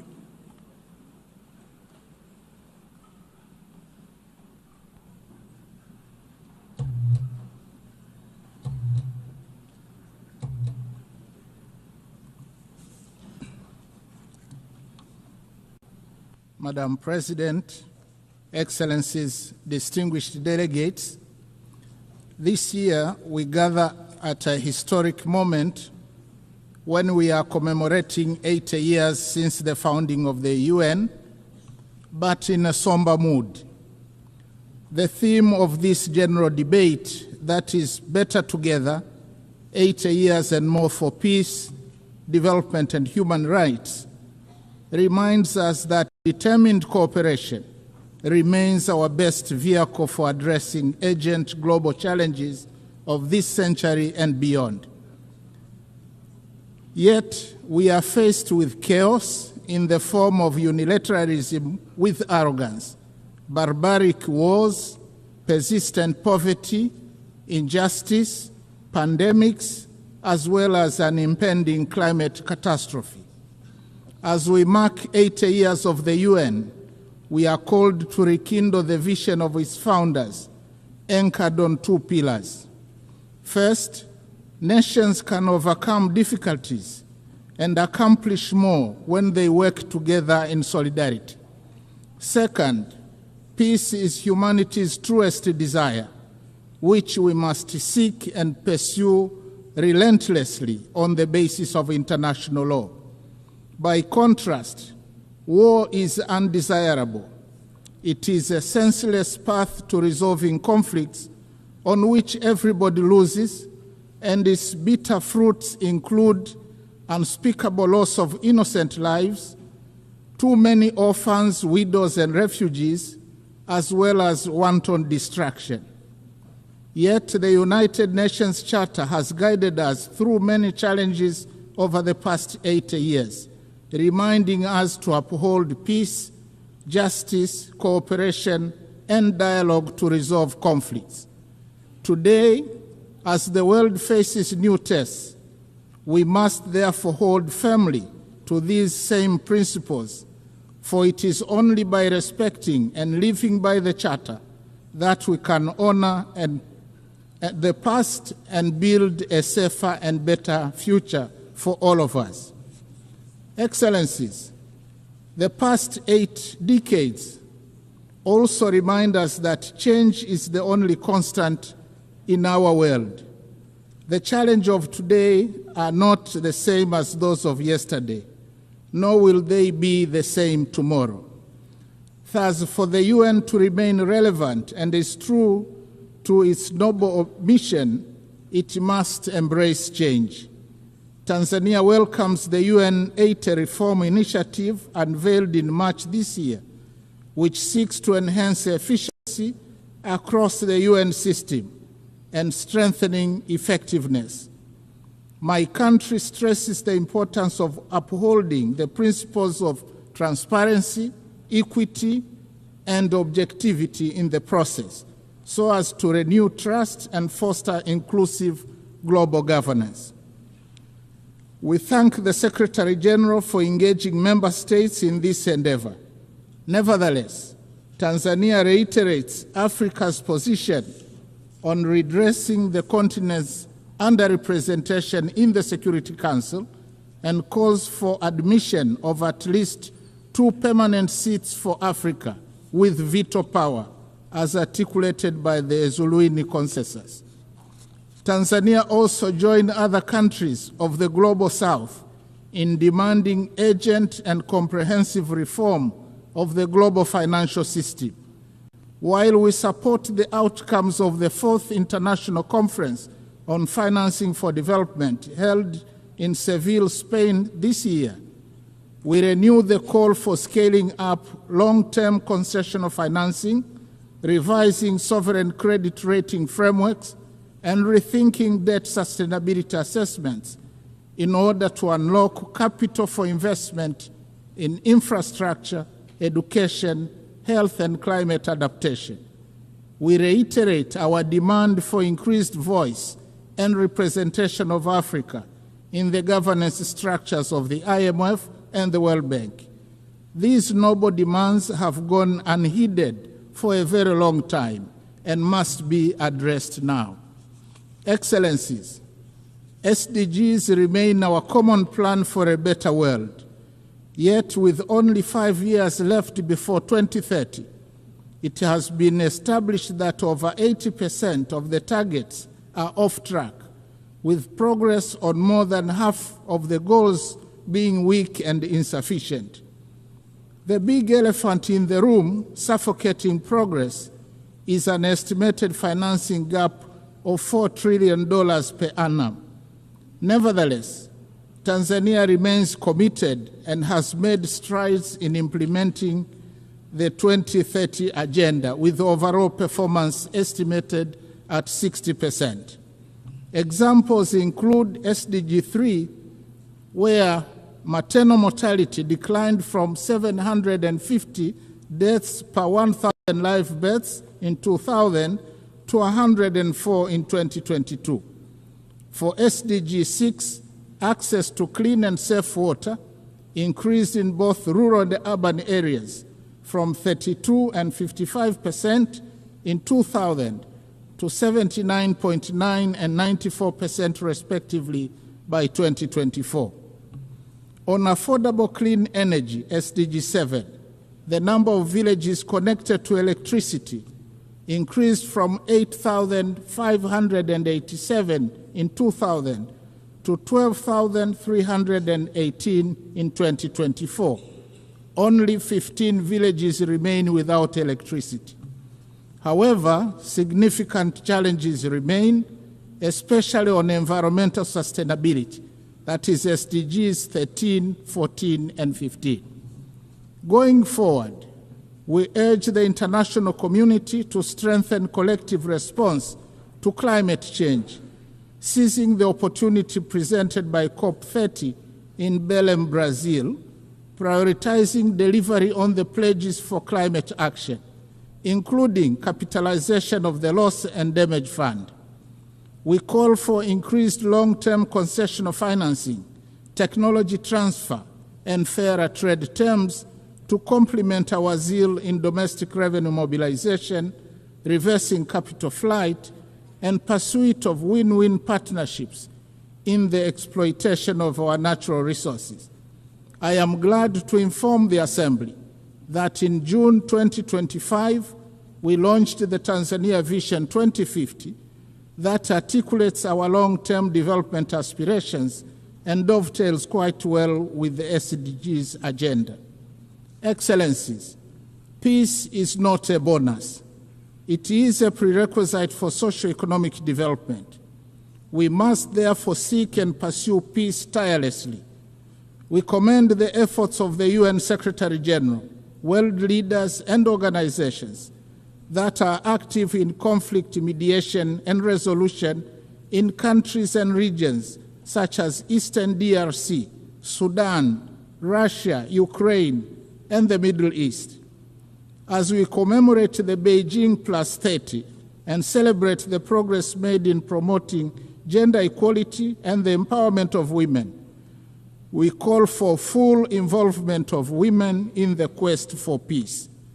In this regard, I must say Her Excellency Dr. Samia Suluhu Hassan, the first woman president of Tanzania, has shown the way in articulating policies and actions that strengthen the role of women across all sectors of our society.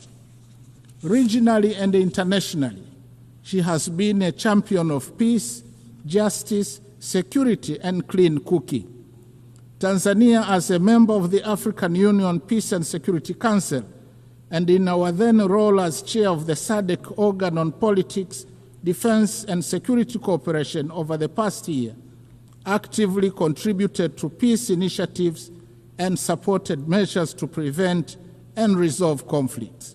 In this spirit, Tanzania announces its candidacy for a non-permanent seat on the UN Security Council for the term 2029-2030, reaffirming our commitment to global peace and security.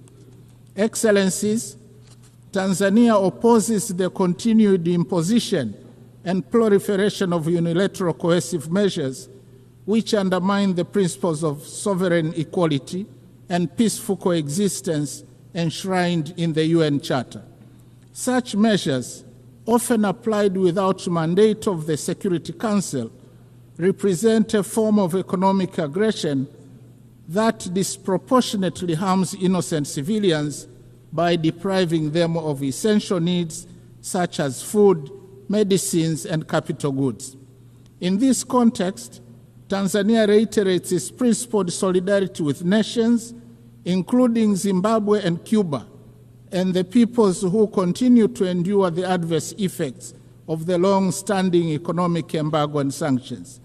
We stress that these embargoes and sanctions contravene international law. Similarly, Tanzania stands in solidarity with the people of Palestine and Sahrawi, who continue to be denied the fundamental rights of freedom, sovereignty, and self-determination. Tanzania also strongly condemns all forms of terrorism carried out within or across national borders.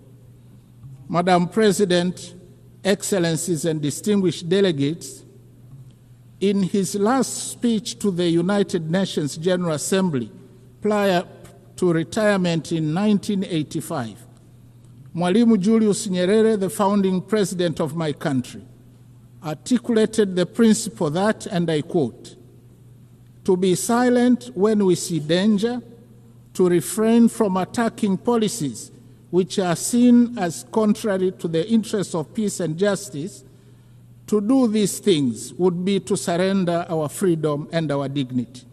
That we shall never do." End of quote. Following the same principle, Tanzania considers unilateralism and misuse of military might, as well as shameful incapacity of the international community and global powers to bring an end to bloodshed and horrific wars raging in many places around the world, to be unacceptable. Similarly, Tanzania condemns the resurging use of the law of the jungle as a means of resolving conflicts, as well as committing atrocities that cast shame on the whole of humanity, particularly extreme violence against children, women, the sick, and the elderly in conflict situations, as well as imperial attitudes, including that of regarding Africa as a free mind to be exploited and ample land to be plundered. The hypocrisy and scandal of international companies, some of which are state-sponsored, to continue to prosper from the exploitation of Africa's natural wealth while causing or supporting conflicts, should be brought to an end now. Instead, Africa needs win-win partnerships in the exploitation of our natural wealth.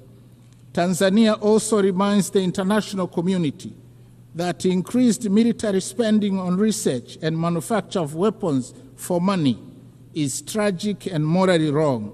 It obstructs the quest for peace in the world and takes away an enormous amount of resources that could have been used to propel sustainable development and prosperity for all humanity. I thank you.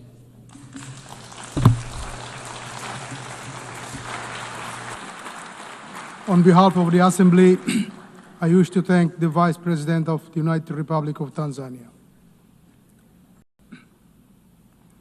The Assembly will now hear an address by Her Excellency Jessica Rose Epelalupo, Vice President of the Republic of Uganda. I request protocol to escort Her Excellency and invite her to address the Assembly.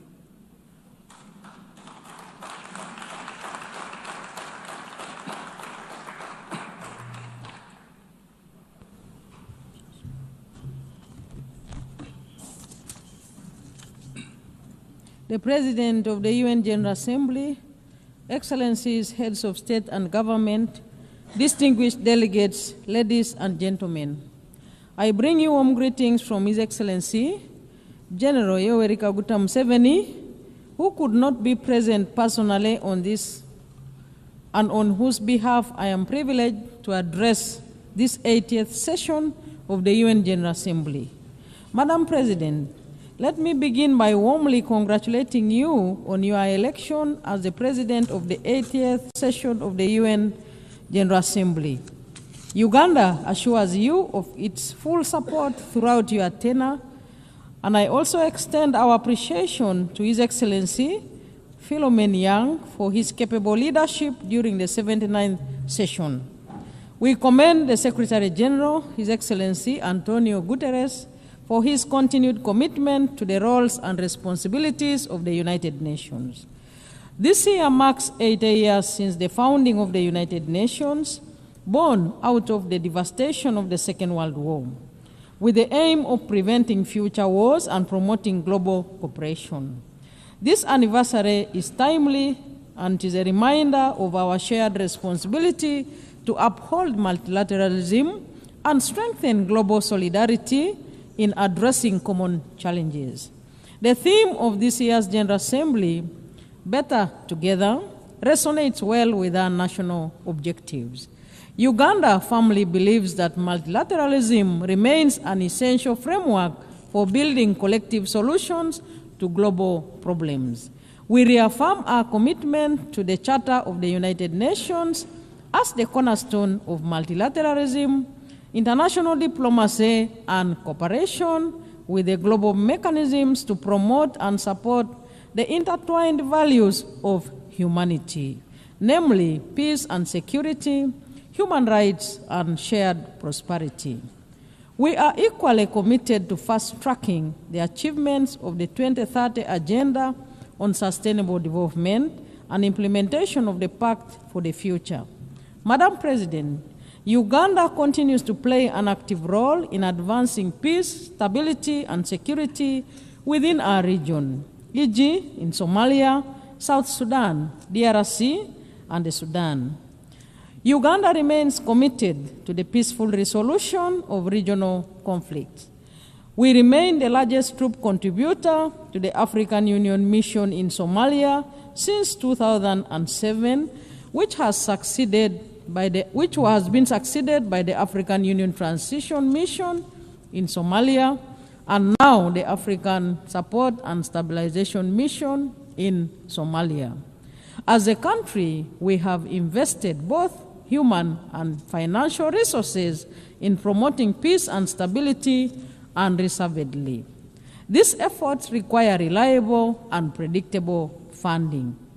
We therefore call on the international community to commit adequate resources for peace building and peacekeeping missions to ensure that their sustainability, effectiveness, and success becomes a reality.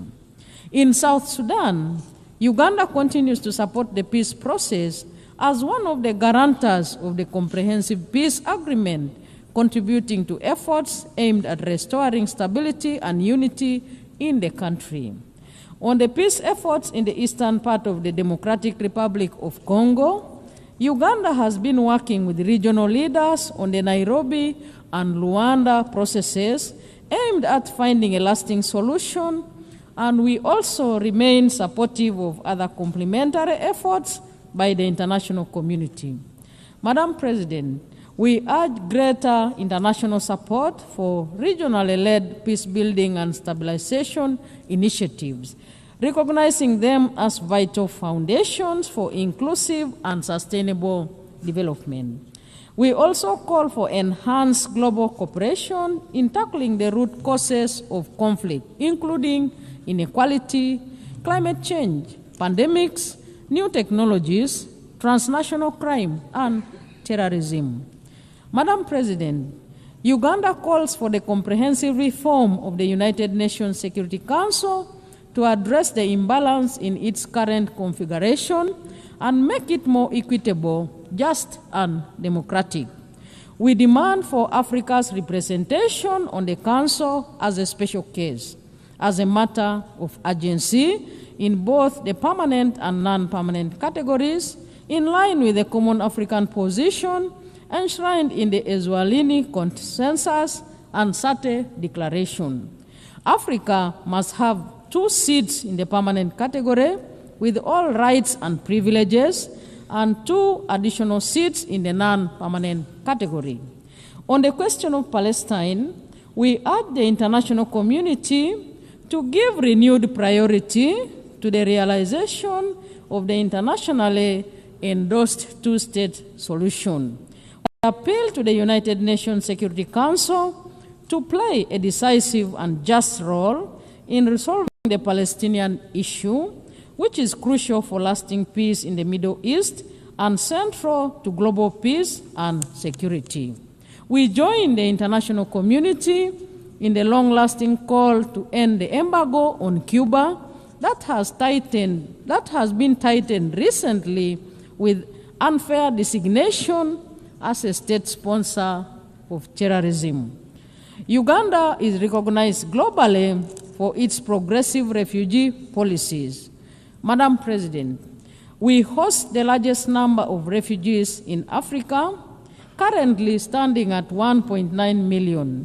Uganda allocates land to refugees and integrates them into our national systems, sharing public services such as education and healthcare, etc. However, this model is under serious pressure due to declining international support amidst rising global geopolitical tensions. The drop in partner funding has strained our already limited resources, affecting both host communities and our ability to meet national development targets, including SDGs. Uganda remains committed to upholding its obligations, but we cannot do this alone, as it diverts vital resources from our national development needs. Madam President, we therefore urge the international community to meet its obligation and support host countries like Uganda. Refugee hosting should not become a debt burden. Uganda should not be expected to borrow money to care for displaced population fleeing conflict. Madam President, with just 5 years remaining to achieve the 2030 Agenda for Sustainable Development, progress in many developing countries remains far off track. Bridging the estimated $4 trillion annual financing gap is crucial. The failure to mobilize adequate resources highlights the shortcomings of current international financial cooperation. We call on international community to fully implement existing commitments, including the Sevilla Commitment, the 2015 Addis Ababa Action Agenda, the 208 Doha Declaration, and the 202 Monetary Consensus. These agreements provide a framework for enabling developing countries to expand their physical and policy space and drive balanced and inclusive development.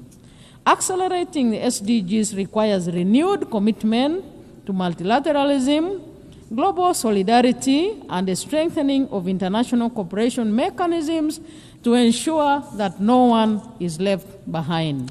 Madam President, Uganda's commitment to the promotion and protection of human rights remains central to our national development agenda. Our Constitution guarantees civil and political rights, freedoms of association, assembly, and expression, and the right of every citizen to participate in democratic governance. Since the introduction of multi-party democracy, Ugandans have enjoyed regular, free, and fair elections at all levels in Uganda. Madam President, Uganda was the first country in the sub-Saharan Africa to introduce universal free primary education in 1987 and universal free secondary education in 2007, an endeavor which has enabled our children to attain basic education and has improved the literacy and numeracy levels in our country, and all the associated benefits and multiplier effects. Health remains at the core of our development strategy. Uganda is scaling up investments in primary health care and deploying digital health solutions to improve service delivery and accountability. Our HIV/AIDS response remains a global model of political will and community engagement. Under the Presidential Fast Track Initiative, Uganda has reduced HIV prevalence to 5.5%, achieved 96% treatment coverage among those diagnosed, and over 90% viral suppression. Madam President, as the current chair of NAM, Uganda is committed to advancing the principle of unity, peace, and solidarity among its members. We support stronger collaboration between NAM and the UN in promoting the interests of developing countries. In this context, we call for accelerated progress on the adoption of the long overdue Covenant on the Rights to Development. Uganda looks forward to welcoming honorable ministers of NAM member states and observers at the 19th Midterm Ministerial Conference scheduled to take place in Kampala between 15th and 16th October 2025. Madam President, as I conclude, the United Nations has stood as a pillar of development, a pillar of peace and human dignity for the last 8 decades. It remains indispensable. It would be impossible to imagine the world today without the United Nations. Uganda acknowledges the UN's many achievements, its legitimacy, convening power, and normative influence. Madam President, more must be done to adopt and adapt and strengthen multilateralism. We must redouble our efforts to uphold international cooperation and ensure that the United Nations system is reflective of the current realities and capable of addressing the intertwined global challenges of peace and security, human rights, and sustainable development. Let us commit to leaving no one behind. Better together. I thank you. On behalf of the Assembly, I wish to thank the Vice President of the Republic of Uganda.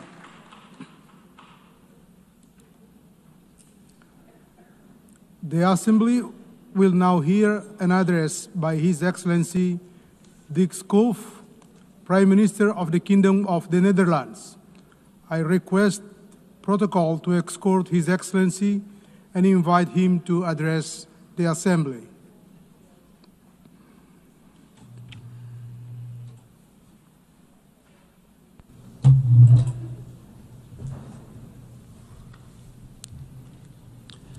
Mr. President, Your Excellencies, ladies and gentlemen, back in 1947, a 7-year-old boy, a Dutch boy called Dirk Sallemans, and his father made a long car journey to the German city of Cologne. When they arrived, Dirk couldn't believe his eyes. It was a shocking sight, he said in a recent newspaper interview. Rubble everywhere, people living in abject poverty, the entire city flattened by bombing. Today, almost 80 years later, those images are still seared in Dirk's memory, and that was precisely his father's intention. He wanted to show me what war can do to a city, Dirk recalled in the interview. At the same time, he added, we were also hearing radio reports about the establishment of the United Nations in New York, and all my father's hope was invested in that. When the interviewer asked what exactly the hope was based on, Dirk recalled the opening words of the United Nations Charter, we the peoples. And indeed, it is the peoples of the world, the people, who task their governments with saving them from war, human rights violations, and armed conflicts. We the peoples. It was those words on that day in Cologne that inspired Dirk Sallemans to embark on a career as a UN diplomat that spanned almost 30 years. And it is those same words, 80 years on from the UN Charter, that still remind him and us of that task. Of course, the world has changed dramatically since then, and unfortunately we must acknowledge that the mission, no more war, has failed. In fact, this year, even as we celebrate the United Nations 80th anniversary, we have heard it said that the UN can no longer justify its existence. Anyone who says that, however, has forgotten where we came from. Without the UN, there will be no disarmament treaties, no International Court of Justice, no climate agreements on sustainable development goals. Without the UN, which is often the only organization capable of supplying aid in the toughest places on the earth, millions of people would be deprived of food, clean water, and medical aid. Over the past 80 years, we've taken the UN's achievement for granted. We've neglected to look back on where we've come from and all the milestones we have achieved along the way. And although the situation right now might be especially difficult, I know this too. It has never been easy. Every achievement was preceded by the lengthy confrontations. Countries were often at loggerheads, and sometimes they were tempting to throw in the towel. But that never happened. And the reason can only be that, despite our many differences, We all understand what's at stake. That's the context in which I view the increasingly frank debate on the UN future. Yes, the world has changed. Yes, international relations have changed. And yes, the way we work together has changed. But I believe that this can lead us to only one conclusion, that we must change with times. And that's exactly what we're doing through initiatives like UN80, which aims to enhance the UN's impact on the ground, simplify structure, and forge stronger partnerships with other bodies, like international financial institutions, the private sector, and philanthropic organizations. Changing with the times also means making the most of today's opportunities. Earlier this week, I spoke with several UN youth representatives. They are growing up in a different time to you and me, with new concerns, but also new opportunities. We need their insights, not only because our decisions will affect their future, but above all, because they are the future. So if we are to move forward, we must work together by using AI and other technologies wherever possible. And the Kingdom of the Netherlands has already taken the lead on this by teaming up with donors and partners to explore new ways of boosting the efficiency and effectiveness of multilateral institutions. New ways, but not new principles. Because the guiding principles, as laid down in the UN Charter 80 years ago, remain unchanged. And today I'd like to reflect with you on the most important one of all, the protection of the international legal order. Back then, that inspired everything we stand for today, leading to a multilateral system of agreements and providing a powerful counterweight to the idea that might is right. In my part of the world, as well for a long time, but now we know that this is not a given. We've seen that in Ukraine, whose people have been suffering under Russian attacks for 3.5 years now.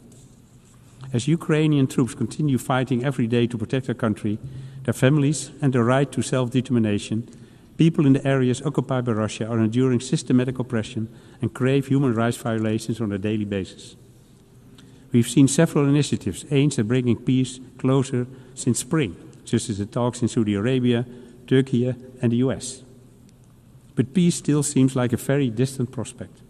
Ukraine has adopted a constructive stand, but so far Russia has shown no real willingness to accept the US proposals.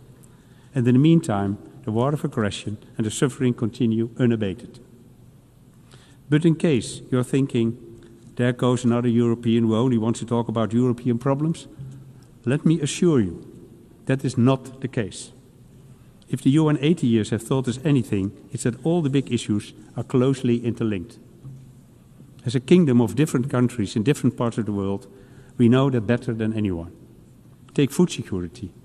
In the European part of our kingdom, we are approaching the limits of what the earth can sustain, while the Caribbean part of the kingdom has seen how vulnerable people are when they're dependent on others for their food security. And there are those other matters that we hear far too little about, even though they give cause for grave concern. Just look at what's happening in Sudan. Since April 23, more than 150,000 people have been killed, and 14 million more have had to flee their homes. All trade routes and aid corridors have been cut off, so for the past year, humanitarian organizations have been unable to provide more aid. As a result, half the Sudanese population is living with the reality of food insecurity. And in parts of Darfur and Kordofan, a famine has been declared. This has to stop. The Netherlands, together with the EU and donor countries, is therefore calling on all the warring parties to respect international law and allow humanitarian aid to reach those who need it. The Netherlands will continue supporting these humanitarian efforts for Sudan, not only by working via the UN and the Red Cross, but also by giving 60 million euros to the Sudan Humanitarian Fund this year, and almost 7 million euros to the Dutch Relief Alliance in Sudan. As I've said, the horrors unfolding in Sudan have barely registered in the outside world. The same cannot be said of the horrors unfolding in Gaza. Every day we see more heartbreaking images emerging from the region. Images we scarcely thought possible. Images that defy our understanding and even our faith in humanity. And there is only one appropriate response. This war, this suffering, must end now. that starts with the safe, independent and unlimited access of humanitarian aid for the suffering people of Gaza, including UN aid. And we will continue at both national and European level to urge the Israeli government to drastically change its course.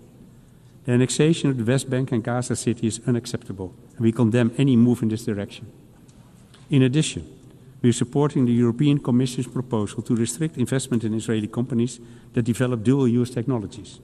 And we're also stating clearly that we want to suspend the EU-Israel Association Agreement, refuse goods from illegal settlements, and stop issuing export licenses for arms. At the same time, these actions must not obscure another truth. Hamas is a terrorist organization that must lay down its arms. There is no place for Hamas in the future governance of the Gaza Strip. What's more, the only route to a lasting peace is through negotiations that ultimately lead to a two-state solution. And with the signing of the Nuremberg Declaration in this high-level week, including by the Netherlands, we are taking a step on the path to a lasting peace. Ladies and gentlemen, as I come to the end of my remarks, I realize, as I'm sure you do too, how much work still needs to be done. How many areas in which we, the UN, have fallen short. And how long we've waited to adapt to this changing world. So I understand that some of us may be tempted to give in to despair. And yet, we cannot allow that.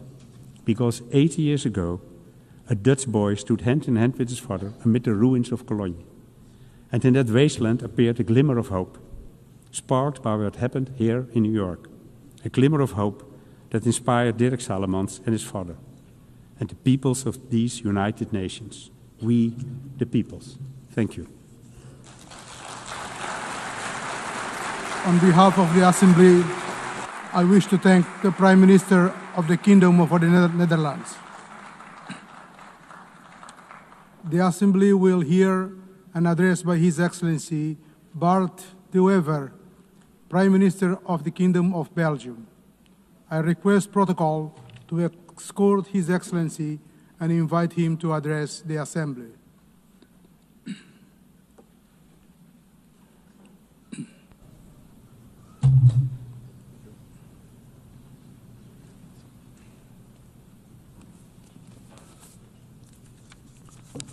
Mr. President, esteemed colleagues, ladies and gentlemen, it is the first time that I stand before you.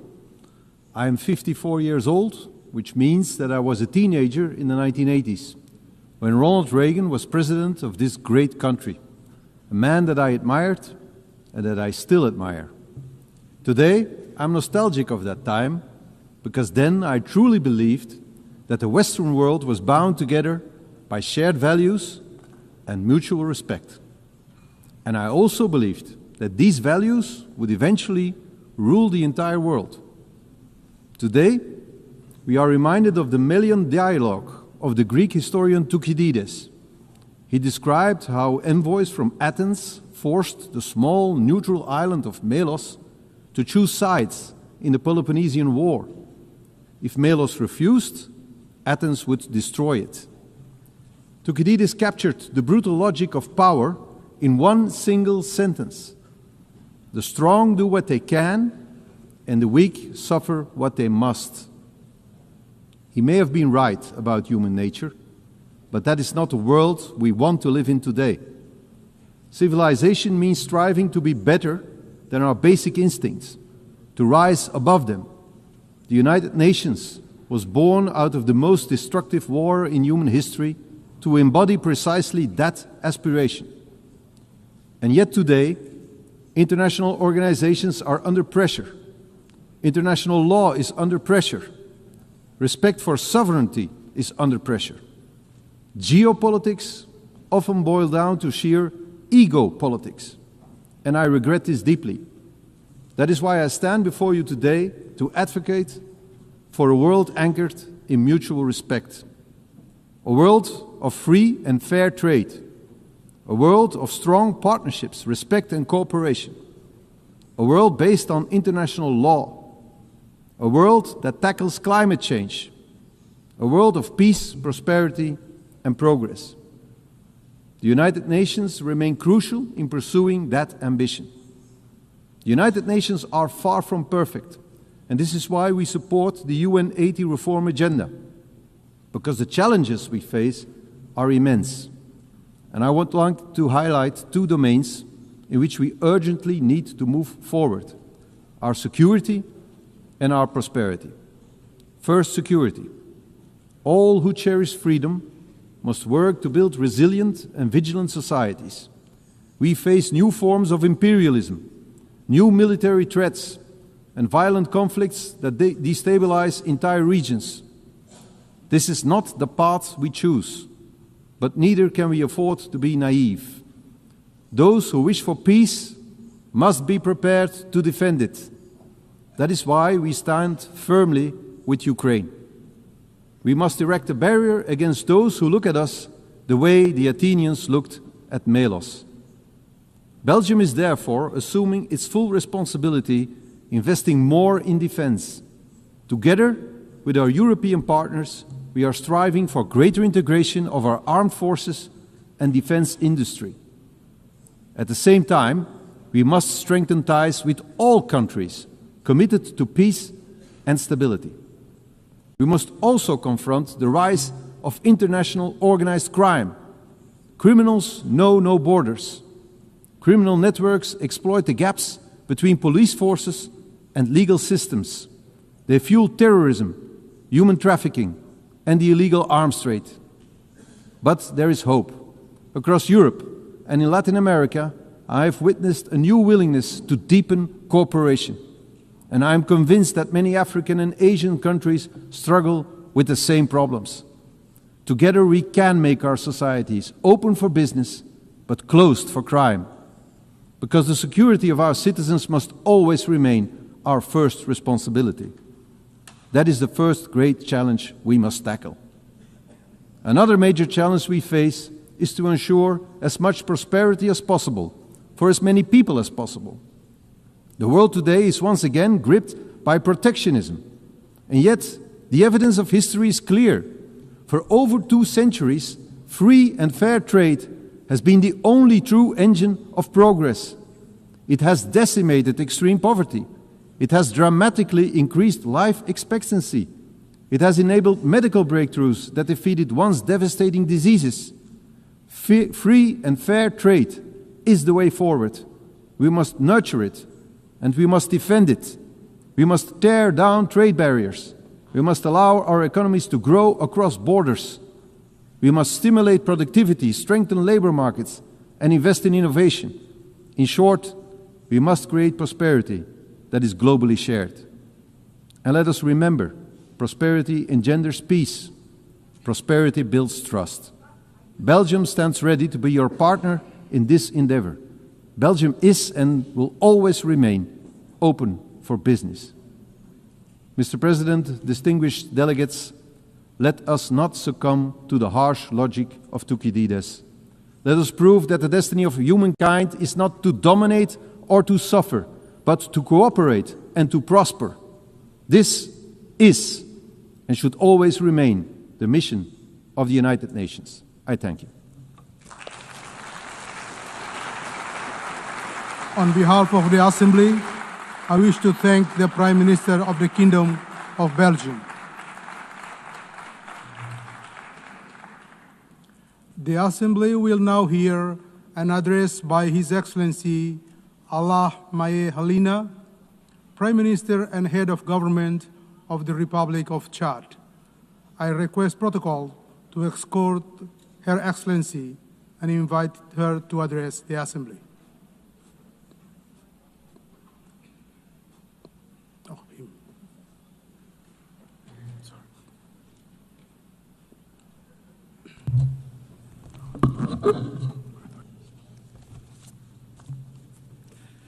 Madam President of the General Assembly, ladies and gentlemen, heads of state and government, Secretary General of the United Nations, because of constraints linked to his national agenda, Marshal Mahama Idriss Déby Itno, President of the Republic of Chad, head of state, who wished to be involved in this important meeting at the United Nations, has not been able to come to New York. He would like to convey his sincere regret for not being here, and has conferred upon me the task of delivering his message, which reaffirms Chad's commitment to the principles of multilateralism and the sovereignty of peoples. It is therefore for me a great honor to deliver to this august assembly the message of the President of the Republic of Chad, head of state, and I quote, Madam President of the General Assembly, ladies and gentlemen, heads of state and government, Secretary General of the United Nations, Permettez-moi à l'entame de mes propos rendre grâce à Dieu le Tout-Puissant, source de sagesse et de force qui nous a permis de nous réunir dans un esprit de dialogue pour nous pencher sur les défis de notre temps et de notre monde, au premier rang desquels les questions de développement, mais aussi les préoccupations de paix et de sécurité internationale.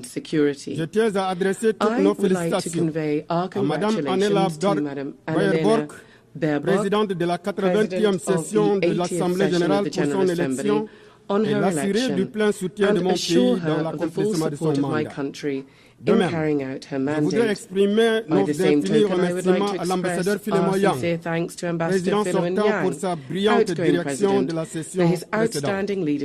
Aussi, voudrais exprimer notre sincère appréciation et tout notre soutien au secrétaire général M. Antonio Guterres pour ses efforts inlassables en vue de maintenir haut le flambeau du multilatéralisme incarné par l'ONU, dont la mission, voire la raison d'être, whose mission and even raison d'être is currently being tried by numerous challenges that are constantly affecting our common bedrock of humanity. Madam President, Your Excellencies, ladies and gentlemen, L'Organisation des Nations Unies 80 ans après sa naissance, dans la douleur de guerre, doit aujourd'hui renaître dans la vérité de nos espoirs. Le thème choisi cette année, Mieux ensemble 80 ans, et pour la paix, le développement et les droits de l'homme est plus qu'une célébration. Il est une interpellation, une invitation à réexaminer le rôle, la pertinence et surtout la légitimité politique et morale de notre organisation commune. Il serait injuste de nier le mérite historique de l'ONU. Elle a contribué à préserver la paix mondiale, encadrer la décolonisation, faire progresser les droits humains et offrir un cadre de coopération multilatérale. Néanmoins, il convient de souligner que 80 ans après sa création, l'ONU reste encore loin d'avoir accomplished the aims that were conferred upon it by the Charter, despite undeniable progress that I have mentioned. We have to note that the UN has never disappointed as much as it is today, in particular because of its inability to stop bloody conflicts that continue to prevail in several areas of the world, in Africa, in Asia, in South America. There is increasing defiance because too often major decisions taken by this organization seem to serve the interests of some great powers to the detriment of the aspirations of the countries of the South, because the Security Council remains a very fixed structure, a legacy of the post-war period, where Africa, the cradle of a fifth of humanity, remains excluded for all major representation, because sanction and intervention mechanisms are often selective, and indignation seems to be conditioned on where it's happening geographically. We need to be bold enough to say here, peacekeeping missions of the UN have often failed in their promises and in their duty, be this in Haiti, in the CAR, in the Democratic Republic of Congo, or in Mali. The blue helmets in certain cases have been accused of inaction and even behavior that runs counter to the very principles of the organization that they represent. How can we understand that instead of protecting, some have been complicit in violations? How can we explain that After being there for decades, conflicts still persist and in some cases are worsening. These failures, often tragic, erode the legitimacy of the UN on the ground and in people's hearts. It is crucial for peacekeeping operations to be reformed very deeply and evaluated in a transparent way, refocused on their fundamental mission to protect civilians. Madam President, ladies and gentlemen, for more than 7 decades, the world is witness powerless to a human and political tragedy. I'm talking to you about the Israeli-Palestinian conflict. The current situation in Gaza with indiscriminate bombing, millions thousands of civilian deaths and the systematic destruction of vital infrastructure is a collective failure of the international community. We're not just talking about the conflict anymore. We're talking about a humanitarian scandal and an unprecedented moral challenge. The latent war between Israel and Iran, regional tensions, the inability of the UN to bring a lasting solution undermines not only stability in the Middle East, but peace throughout the entire world. As long as justice has not triumphed in Jerusalem and Gaza, there will be no people's consciences will not be clear here in New York. As long as international law is flouted in Palestine, it will be weakened elsewhere. We are calling this year, as we do every decade, for the effective recognition of the Palestinian state in the 1967 borders, the immediate end to illegal settlement, and a political solution that guarantees the coexistence of 2 viable, free and secure states. To this end, my country welcomes the adoption by a broad majority of the New York Declaration on Palestine, dated the 12th of September 2025. This is a historic step forward and a major step in the quest for a just, comprehensive and lasting peace in the Middle East. Our collective duty from now on is to transform the strong declaration into specific acts and to turn the hope of the Palestinian people into a reality.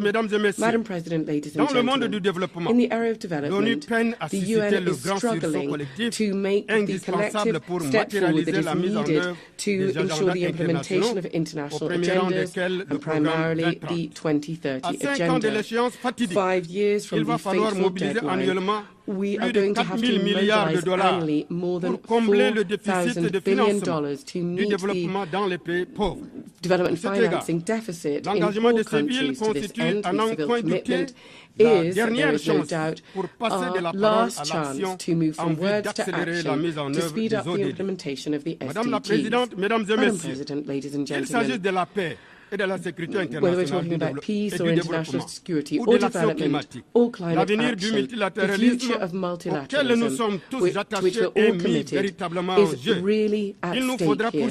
For this, we need unfailing commitment, relentless determination and more solidarity-based collective action and robust action to implement the common goals that we've established, such as the 2030 Agenda, the civil commitment, the Paris Agreement, the Pact for the Future, or the Doha Plan of Action for LDCs, the Antigua and Barbuda Plan of Action for small island developing states, and the Awaza Plan of Action for landlocked developing countries. Yes, the success of the UN will be judged in the light of our collective ability to help vulnerable countries such as African countries and countries in special situations, their ability to meet the challenges to ensure that no person be left behind. Madam President, ladies and gentlemen, despite these legitimate frustrations with the UN and given the challenges that are increasing and becoming more complex from day to day, it is crucial that the world really needs the UN and it needs multilateralism, because the world's challenges can only be addressed through cooperation and collective action.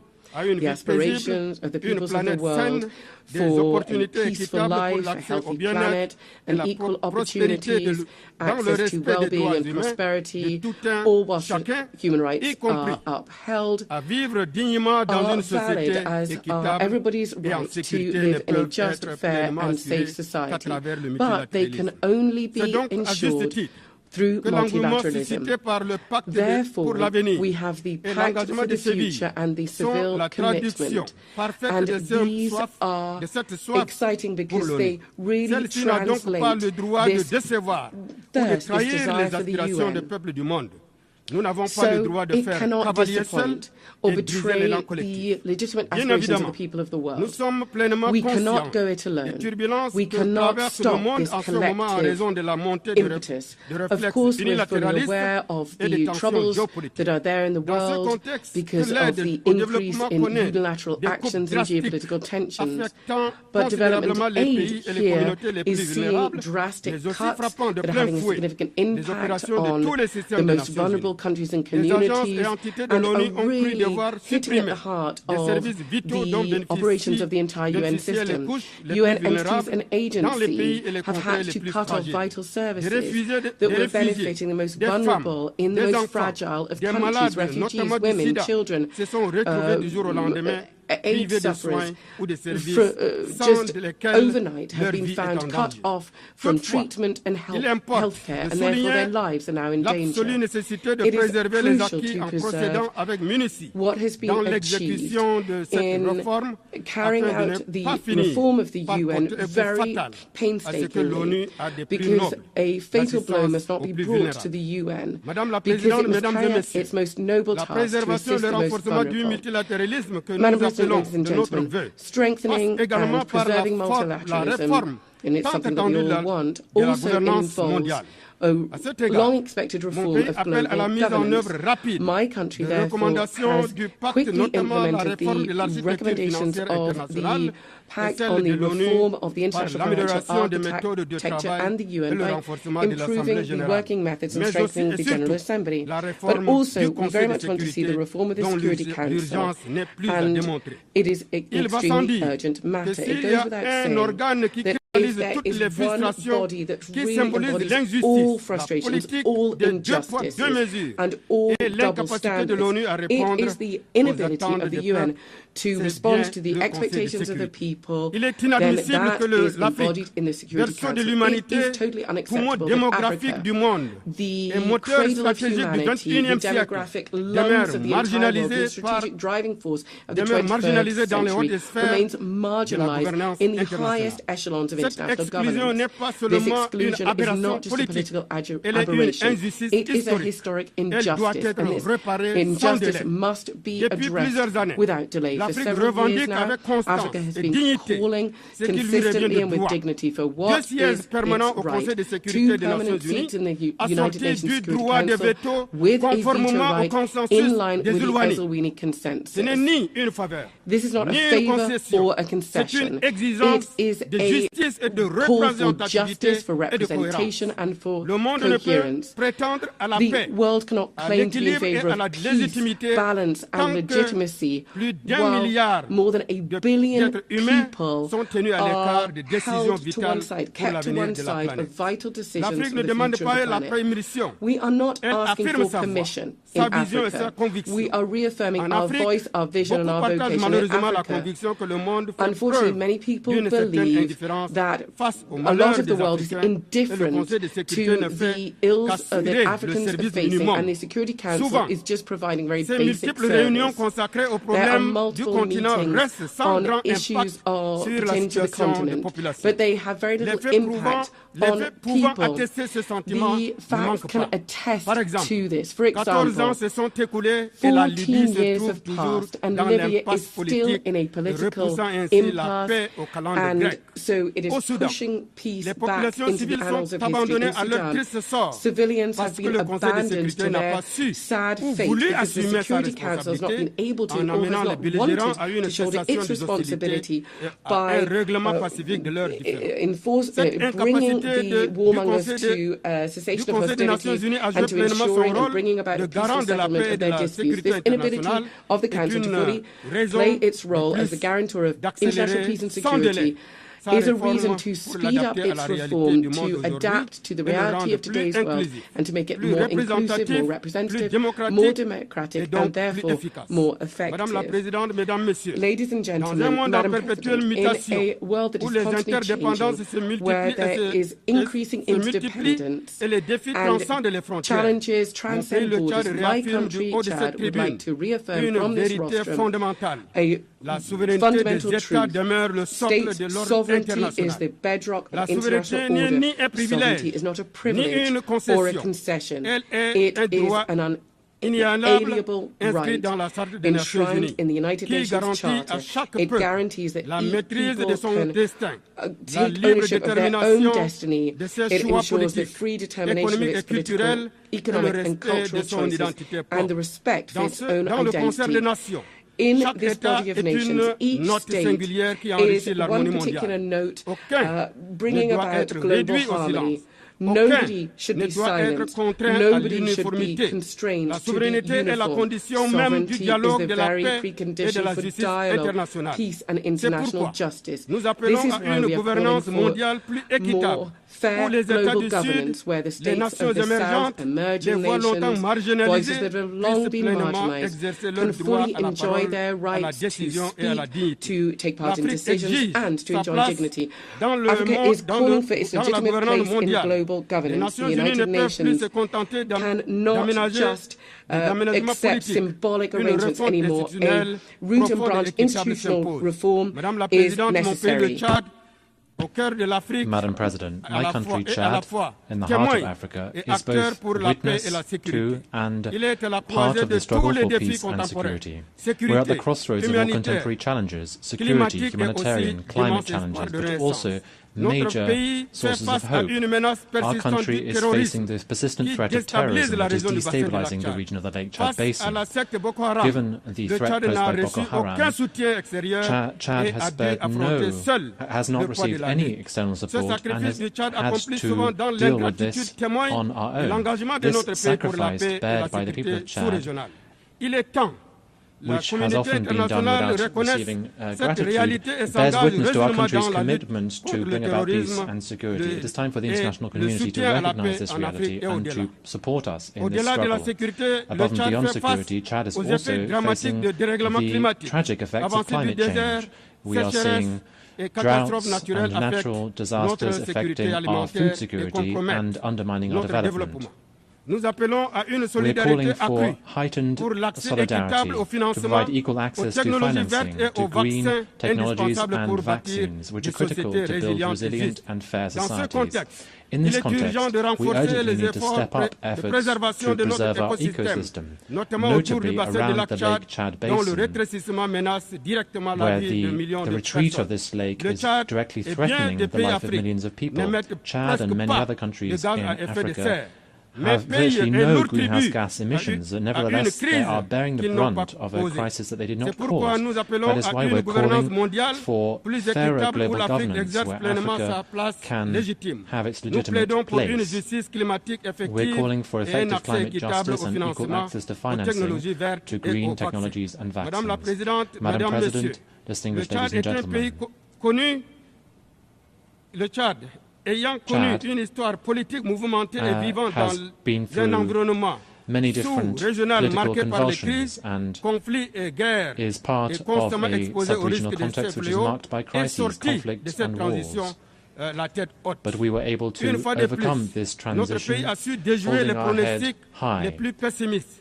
Our country has been able to overcome the most pessimistic predictions, and we have been able to make progress based on dialogue, which has been part and parcel of this transition. From this rostrum, I would like to express our gratitude to God and to the people of Chad who have made this success possible.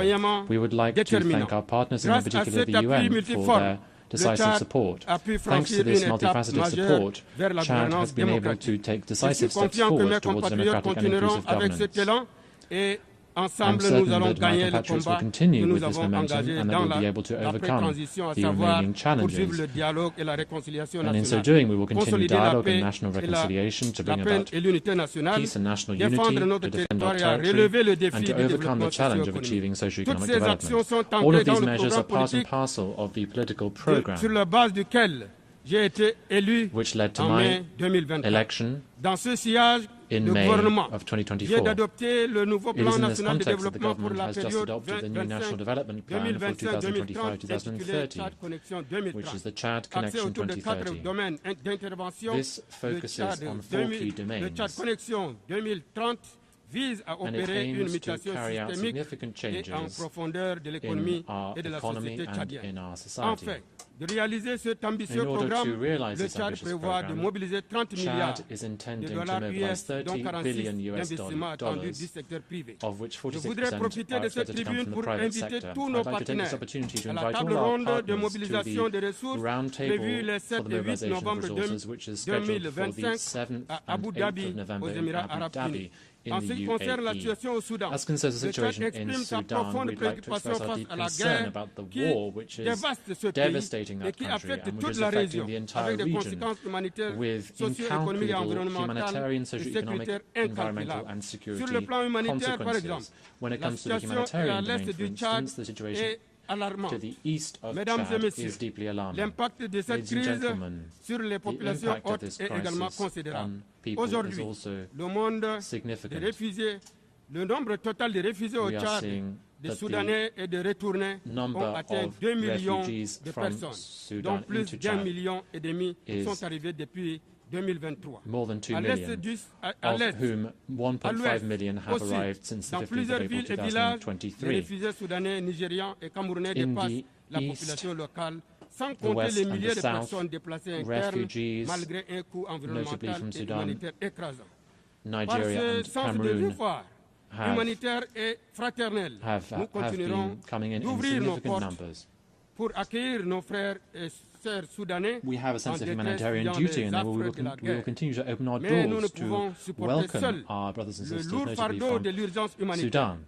But we cannot bear this significant burden for humanitarian assistance alone, and that is why I call upon the international community to help these people and to help Chad to overcome this challenge with support. In the military domain, the continuation of hostilities in Sudan will only extend the suffering of civilians from Sudan and exacerbate the humanitarian situation in combat areas and also in neighboring countries such as Chad, who continue to see the further influx of refugees.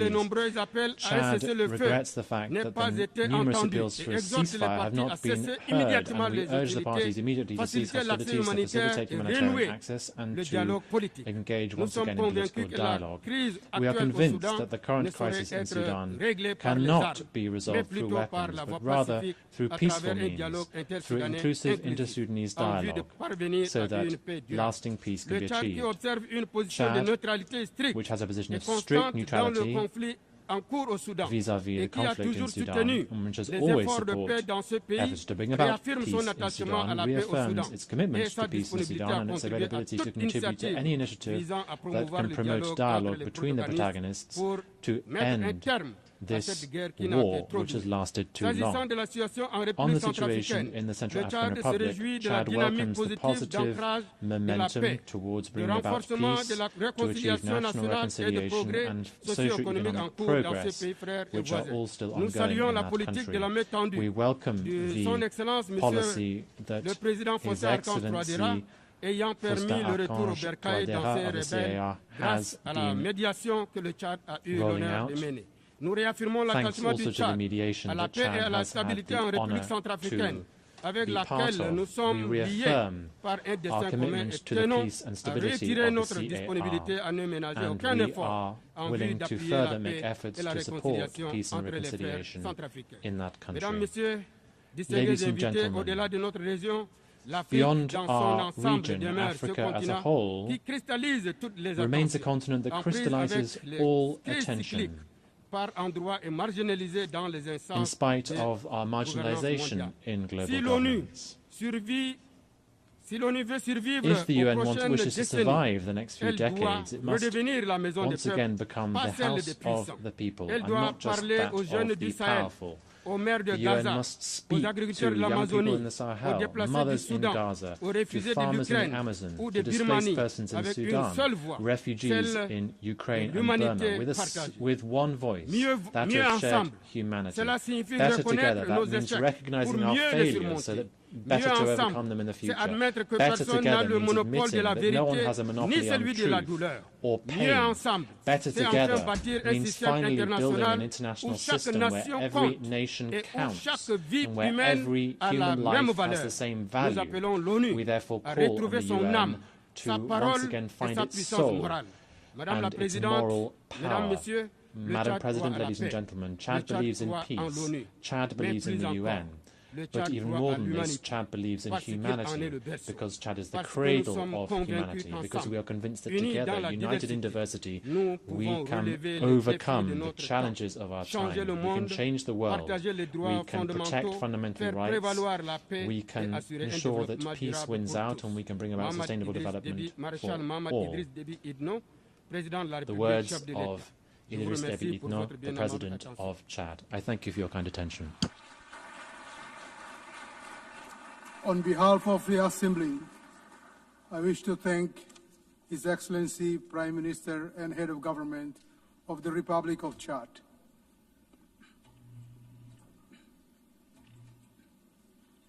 The Assembly will now hear an address by His Excellency Kamil El Tayeb Idris, the Transitional Prime Minister of the Republic of Sudan. I request protocol to escort His Excellency and invite him to address the Assembly.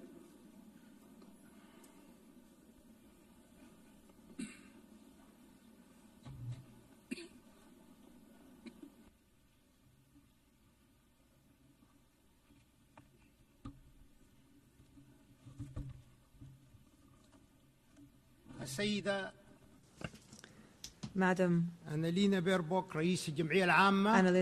President of the General Assembly, His Excellency Antonio Guterres, Secretary General of the United Nations, Your Excellencies and Majesties, Kings and Heads of State and Government, Your Excellency, Ministers, ladies and gentlemen, heads of delegations, peace and God's blessings be upon you. I congratulate Ms. Baerbock for on her election as President of the General Assembly's 80th session. I also congratulate Mr. Telmanian on his presidency of the General Assembly at its previous session. And we appreciate his good performance and the efforts that he made for the cause of peace. We especially appreciate His Excellency, the Secretary General of the United Nations, Mr. Antonio Guterres, for his tireless efforts and valuable initiatives for peace and justice, and for the achievement of the goals and principles of the United Nations, and for his support for the causes of developing countries. I stand before you today. I stand before you today on behalf of the civilian government of the Sudan. I stand before you today on behalf of the civilian government of the Sudan and on behalf of the proud Sudanese people to fulfill the pledge made by His Excellency President Abdel Fattah al-Burhan, Chairman of the Sovereignty Council, at this August Global forum, a pledge to appoint a civilian prime minister with independent powers to consolidate the values of civilian governance and democratic transition. I stand before you from the banks of the Nile, from the land where history runs as deep as the river itself, from where the deserts know the footprints of ancient kingdoms, ancient civilizations, and from where, in this present hour,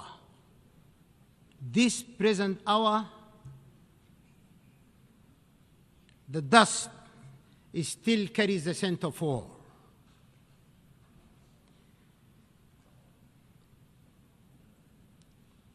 Sudan has bled. Our villages and cities have fallen silent under the shadow of unprecedented war, unprecedented invasion in the history of mankind.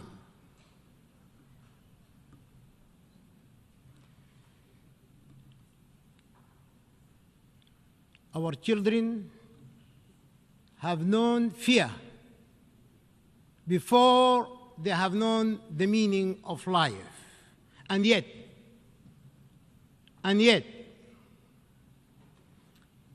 amid the ashes of war, there is a unique pulse that refuses to die. It beats in the refugee's quiet prayer, in the farmer who plants, though he may never reap, and in the mother who sings her child to sleep beneath an open sky. From that pulse, distinguished leaders of the world, from that pulse, I share with you these words. Hope reborn of our unity and strength emanating in our peace.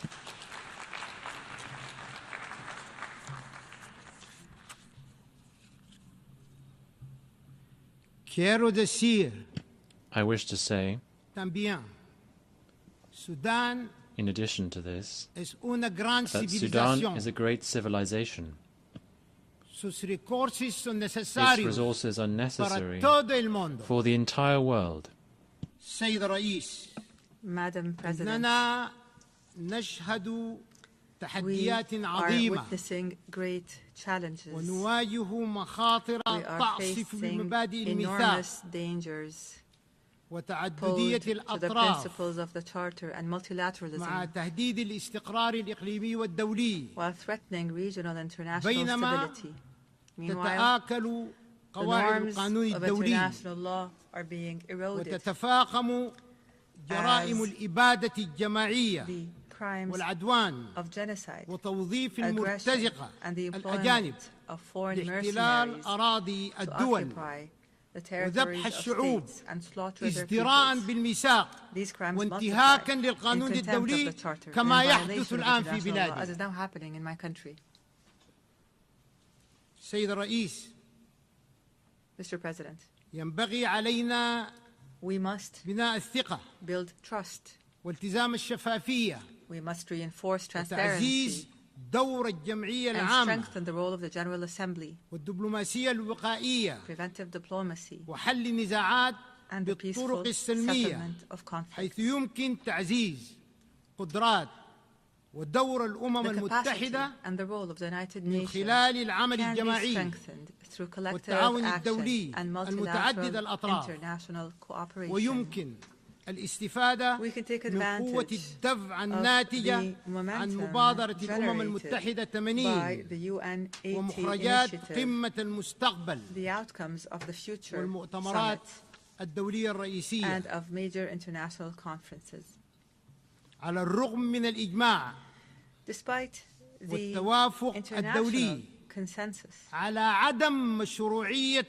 the illegality والتدابير القسرية الأحادية unilateral sanctions التي and unilateral تنتهك measures قواعد القانون الدولي international law, يستمر فرض هذه العقوبات continue.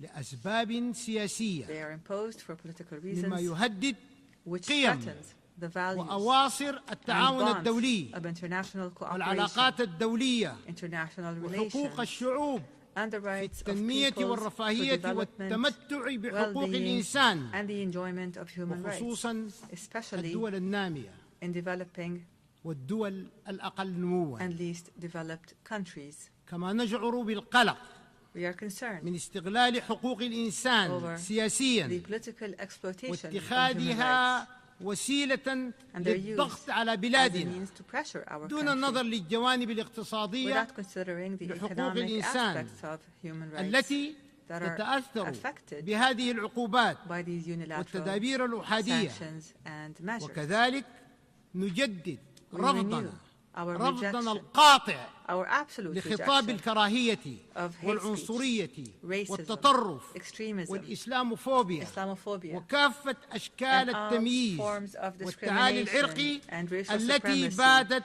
that تهدد الإنسانية threaten بكليتها. humanity as a whole. سيد الرئيس، Madam, لقد تعرض شعب السودان خلال الأعوام الثلاث الماضية إلى مخاطر وتهديدات وجودية بفعل جرائم ميليشيا الدعم السريع المتمردة. أجبر السودانيون على الخروج من ديارهم ووطنهم تحت وطأة القتل الممنهج systematic killing and torture and looting and rape والإذلال and humiliation والتدمير and the savage destruction لكل مقومات of all الحياة. the components of life, the basic components of life. كان مقصودا These actions بحد ذاته were deliberate. ضمن مشروع متكامل These actions were part of an integrated project to control ونهب Sudan, to plunder its wealth, وتغيير and to change the demographics of its population. عند الحفاظ على سيادة الدولة Preserving the sovereignty of the ومؤسساتها state الوطنية الراسخة and its well-established أولوية national قصوى institutions is a top priority. وقضية وجودية للشعب السوداني وعليه فإن Is an الانتقال existential issue for the المدني Sudanese people. والتحول الديمقراطي Therefore, the civilian transition and democratic transformation under the leadership of the civilian government of hope and the establishment of peace will not be achieved without ensuring that we have strong national institutions that preserve the sovereignty and territorial integrity of the state. The international community, and you are the leaders of this international community. You are the entire international family. The international community must work to stop the flows of lethal weapons, advanced ones, to the terrorist militia. It must condemn the militia, criminalize it, and classify it as a terrorist group, and must stop the flow of mercenaries.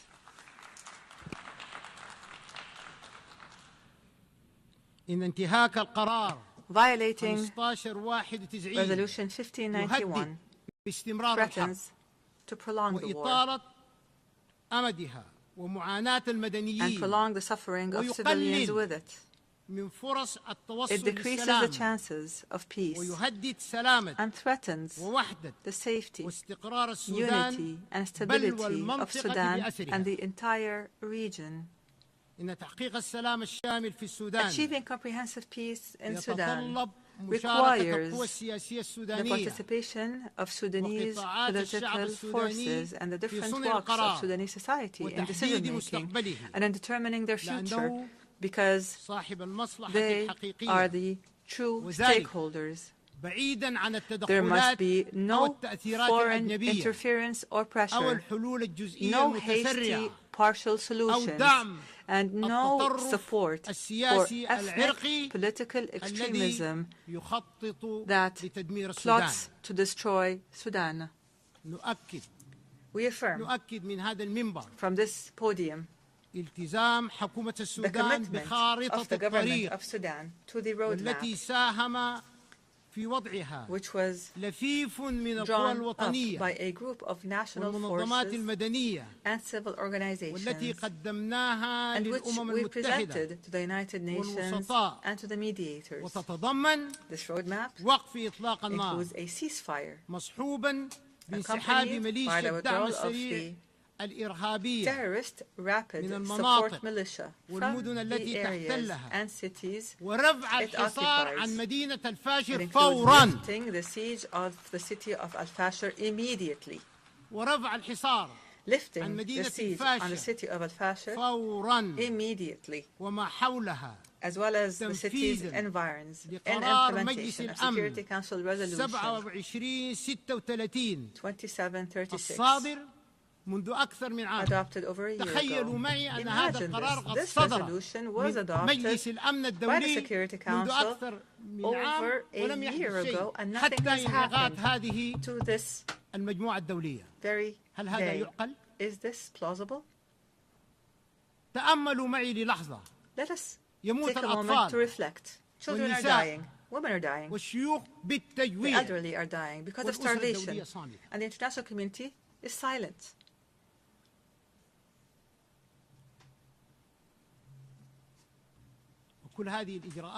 All of these measures include the dignified and safe return of the displaced and of refugees. It includes facilitating humanitarian access to the needy and affected, and continuing with the transitional political process towards democracy. Here, advanced steps, truly advanced ones, have been taken to implement this roadmap. I have formed a civilian government of technocrats that will engage in a Sudanese national dialogue that includes all political and societal forces to lay the groundwork for elections that are free and fair, and to engage positively with regional and international communities.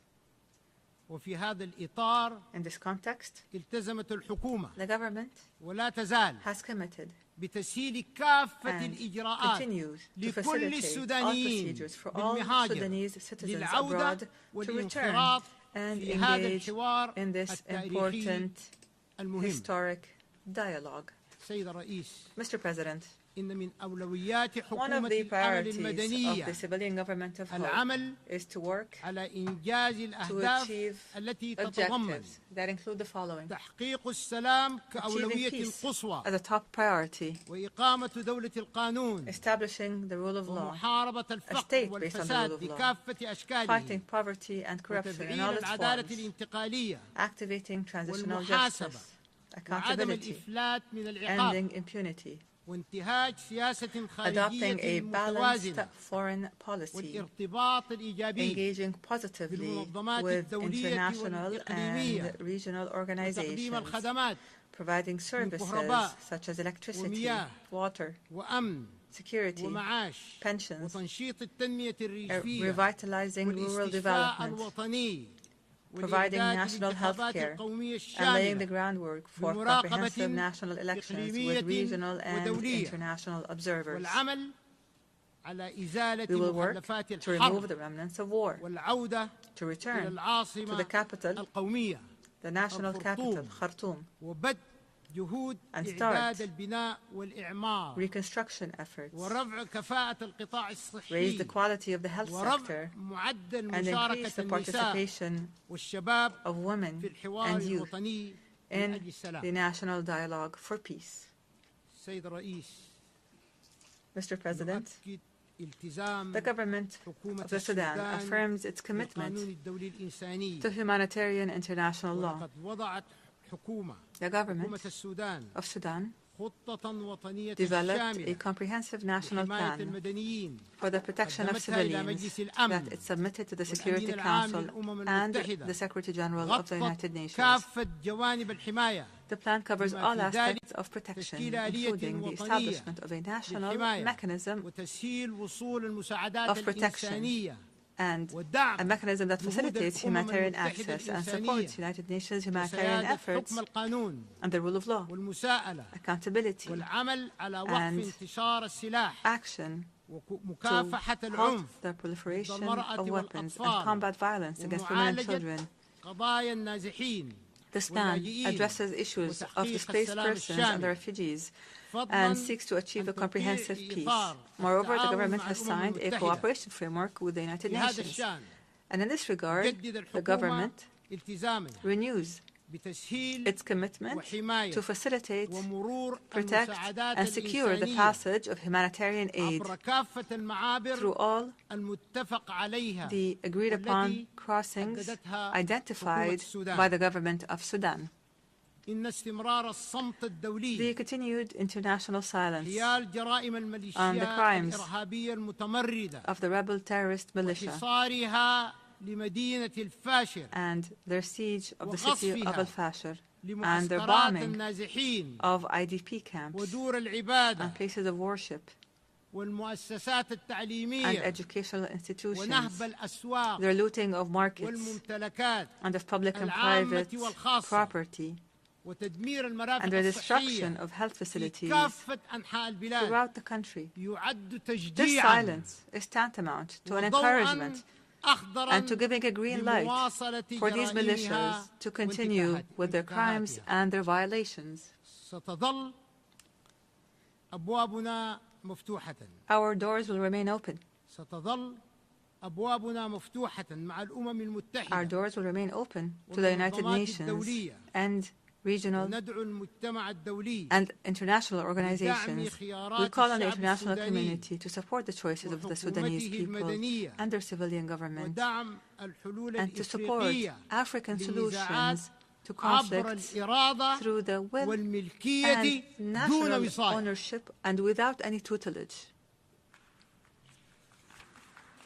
Mr. President, the dangerous deterioration and escalation and the status quo, what has become of the situation in the Middle East, especially the catastrophic situation in occupied Palestine and the Gaza Strip, warn of serious consequences for the region and its people. And here we renew our conviction that no stability and no security will be achieved in the region without a just and permanent and comprehensive settlement of the Palestinian question. That would allow for the establishment of an independent, sovereign Palestinian state with Al-Quds as its capital on the borders of June 1967 in accordance with international legitimacy resolutions. And here, we condemn the blatant Israeli attack on the sovereignty of the sisterly state of Qatar, which threatens international peace and security. Without peace, there is no viable future. Without peace, there is no viable future. Excellencies, ladies and gentlemen, we are fully supportive of peace and security.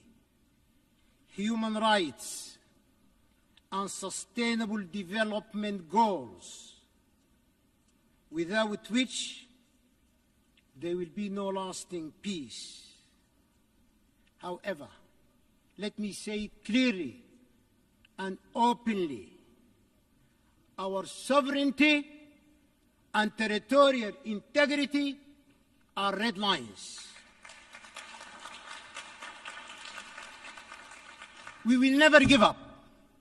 I promise you, we will never give up, and I thank you for your attention. Thank you. On behalf of the Assembly, I wish to thank His Excellency, the Transitional Prime Minister of the Republic of Sudan.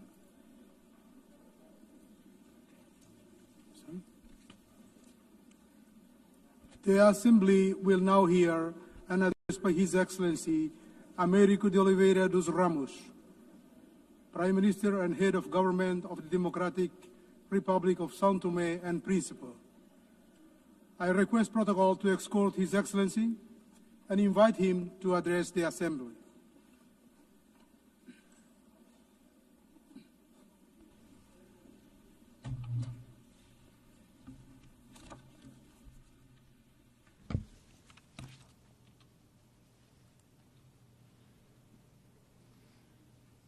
Excelentíssima Senhora Presidente Madam President da of 80ª the sessão da 80th Assembleia Geral das session Nações of the Unidas. United Nations General Assembly, Excelentíssimo Senhor Secretário-Geral das Secretary Nações General Unidas, of the United Suas Nations, Excelências, Your chefes de Excellencies, Estado e de heads Governo, of state and government, ilustres distinguished delegados, minhas delegates, senhoras e meus ladies and senhores. gentlemen. Permita-me, Excelências, Allow me, expressar a Excellencies, profunda honra de to dirigir-me express a the esta profound ilustre honor Assembleia of em addressing nome this da República distinguished Democrática de São assembly Tomé e Príncipe. on behalf of the No Democratic momento em Republic que of a São comunidade Tomé and internacional Príncipe, enfrenta at a desafios time when de the uma international complexidade sem community faces precedentes, o challenges lema of desta 80ª unprecedented sessão, complexity, Melhor the theme Juntos, of the 80th ressoa não session, Better apenas Together, como ideal, resonates mas como not uma only necessidade as an imperativa ideal, para a but as humanidade an e para o imperative desenvolvimento necessity for e humanity, prosperidade for coletivas. collective development and prosperity. Nesta singela ocasião, On this solemn expressamos occasion, a nossa we solidariedade express para com our todas as nações solidarity que with all nos últimos nations meses that in enfrentam recent catástrofes months naturais, have endured conflitos e natural crises disasters, humanitárias. conflicts, and humanitarian Falamos aqui não crises. apenas de estatísticas, Here we mas de speak vidas not humanas of mere concretas, de statistics, famílias but desfeitas, of real de human comunidades lives, inteiras of forçadas ao broken sofrimento. families, of entire As vossas communities perdas forced são into sentidas por suffering. todos nós e a vossa Your resiliência losses are felt by inspira-nos us a all, redobrar and os your nossos resilience esforços inspires na us busca de um to mundo mais redouble seguro our e efforts justo. in pursuit De igual of a sorte, safer and aproveito a fairer world. oportunidade para In the felicitar same spirit, I calorosamente take this Vossa opportunity to Excelência, warmly Senhora Presidente congratulate Your Ana Helena Excellency, Baerbock, Madam President pela sua Anna-Lena eleição Baerbock, para presidir a on your esta election to augusta preside over histórica this sessão. august and A historic sua vasta session. experiência Your diplomática vast e o seu diplomatic compromisso experience com o and commitment to multilateralismo são garantias de uma multilateralism liderança are sábia e eficaz. guarantees of wise and Asseguro-lhe, effective Senhora leadership. Presidente, I assure you, o pleno apoio Madam de São Tomé e President, Príncipe of no the full desempenho do seu support of mandato. São Tomé and De igual modo, Príncipe felicito in the calorosamente o fulfillment Presidente of your cessante, mandate. Filemon Yang, pela Likewise, I extend warm pela congratulations muito to bem the sucedida outgoing condução President dos trabalhos Philemon durante a Yang sessão for anterior, his very que successful muito honrou o leadership of legado the de previous todos session, que which greatly antecederam. honored the Não poderia legacy of all deixar de those who render came before him. uma justa homenagem ao I could not fail secretário-geral to pay a well-deserved António tribute Guterres, to the Secretary cuja General voz António incansável e Guterres, persistente whose na tireless and defesa persistent da paz, voice in dos direitos humanos defense of e do peace, human desenvolvimento rights, and sustentável sustainable continua a ser uma development bússola moral para a continues nossa to organização. serve as a A sua moral liderança compass for visionária our tem organization. His contribuído para visionary leadership revitalizar as has Nações Unidas contributed e to adaptá-la revitalizing aos the United ingentes desafios Nations do and século adapting XXI. it to the pressing Senhora challenges of Presidente, the 21st senhoras century. e senhores chefes de Estado e do Governo, Madam President, São Tomé e Príncipe chega a heads esta of Assembleia State and government excellencies, São Tomé and Príncipe comes before this assembly with a message of hope and a call to action. In recent years, our country has made remarkable progress in consolidating democracy, promoting peace and defending human rights. We are an example that even with limited resources, it is possible to build an open, pluralistic, and tolerant society and to sow the seeds of a better future. The privileged geographical position of São Tomé and Príncipe in the heart of the Gulf of Guinea grants us an added responsibility in promoting regional stability and security. Our country has sought to establish itself as a natural bridge between continental Africa and the Atlantic island communities, facilitating dialogue, cooperation, cultural and economic exchange, combating piracy, and promoting safe trade routes that benefit the entire international community. Our democratic journey, which has become a reference in our sub-region, is marked by the regular holding under existing law of free and transparent elections, by the active participation of political actors and civil society, and by the guarantee of freedom of the press. We believe that democracy is a fundamental pillar of sustainable development and lasting peace. Domestically, the São Toméan state has responsibly undertaken reform processes in the fiscal, economic, judicial, and public administration sectors, implementing public policies aimed at improving human development indicators. Yet we recognize that the progress achieved remains fragile and constantly under threat. Excellencies, the recent graduation of São Tomé and Príncipe to the category of middle-income country in December 2024, becoming the 8th to achieve such milestone, constitutes without a doubt a significant achievement and a just recognition of the efforts made by our people. This graduation is the fruit of concrete and measurable gains that attest to our progress. Between 2020 and 2022, our gross national per capita income reached $2,271, significantly surpassing the graduation threshold set at $1,306. At the same time, our Human Development Index showed remarkable progress, rising from 59.3 in 2002 to 91.4 in 2024, far above the threshold of 66 points. These indicators reflect advances in fundamental areas such as health, education, and macroeconomic stability. Nevertheless, while this achievement honors us, it also places us before new and demanding challenges that require appropriate responses. It is in this context that we appeal to the international community to ensure that this transition is carried out gradually and harmoniously, accompanied by continuous and transformative support, so that we may advance in the economic and productive sectors, preserve the gains achieved, and prevent our hard-won progress from being undermined.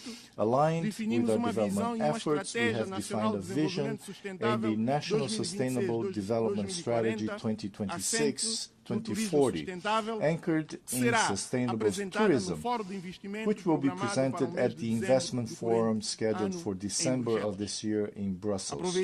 On this occasion, we appeal to and invite our bilateral and multilateral development partners to participate actively in this important event, which represents a unique opportunity to establish lasting strategic partnerships.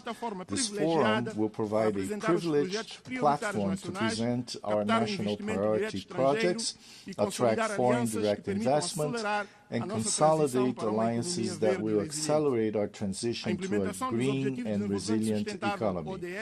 The implementation of the SDGs remains our primary priority. Despite challenges, we have made significant progress in areas such as health, education, and access to energy. However, the impacts of the recent global health crisis, coupled with the ensuing global economic crisis and the reduction of development financing, reflecting a decline in solidarity and new donor country priorities, have slowed our progress toward the SDGs. This requires a joint and redoubled effort from our country. São Tomé and Príncipe remains firmly committed to the 2030 agenda. Our current performance places us 112th among 167 countries with a score of 64, reflecting the significant challenges we still face, notably in Sustainable Development Goal 8, decent work and economic growth. This highlights the urgency of diversifying our economy and creating more opportunities for our youth, the fundamental pillar of our future. We are fully aware that we still have a long road ahead. With satisfaction, we recognized our best performance in Sustainable Development Goal 14, Life Below Water, which constitutes tangible proof of our unwavering commitments to marine protection and the sustainable management of our ocean resources. Excellencies, São Tomé and Príncipe reaffirms its commitment to the biosphere and to the protection of biodiversity, promoting public policies for the preservation and sustainable use of natural resources. We also note the conclusion of our rotating presidency of the Community of Portuguese-speaking countries, exercised under the theme Youth and Sustainability, which reflected our vision of a future built on inclusion, youth empowerment, and collective responsibility for protecting the environment. São Tomé and Príncipe is proud to be a pioneer in global biodiversity conservation, with the island of Príncipe having been recognized by UNESCO in 2010 as a World Biosphere Reserve, an acknowledgement of the exceptional nature of our ecosystems and of our exemplary commitments to environmental preservation. We now look forward with equal anticipation to the conclusion of the ongoing process that will, at the 5th World Congress of Biosphere Reserves, designate the island of São Tomé as a World Biosphere Reserve, along with the creation of 8 marine protected areas. Once completed, these initiatives will make São Tomé and Príncipe the first country in the world with its entire national territory designated as a World Biosphere Reserve, alongside extensive marine biodiversity protection areas. This will represent an unprecedented milestone in global conservation history and position our archipelago as a living laboratory of sustainability and global model for small island developing states. I also highlight the decision of the Economic Community of Central African States to establish in São Tomé and Príncipe the regional headquarters dedicated to the blue economy. This initiative reflects our vision of sustainable development that balances economic growth with the preservation of marine ecosystems, a vital heritage for all humanity. Ladies and gentlemen, as a small island developing state, we face one of the greatest injustices of our time.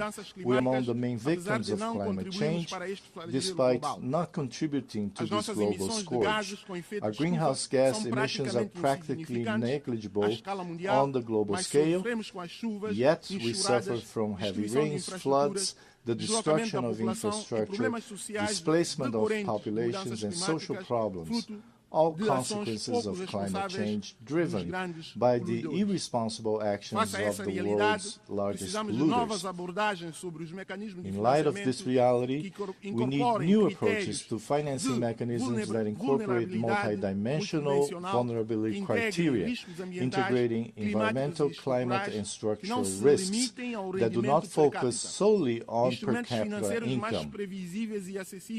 We require financial instruments that are more predictable and accessible, with concessional conditions.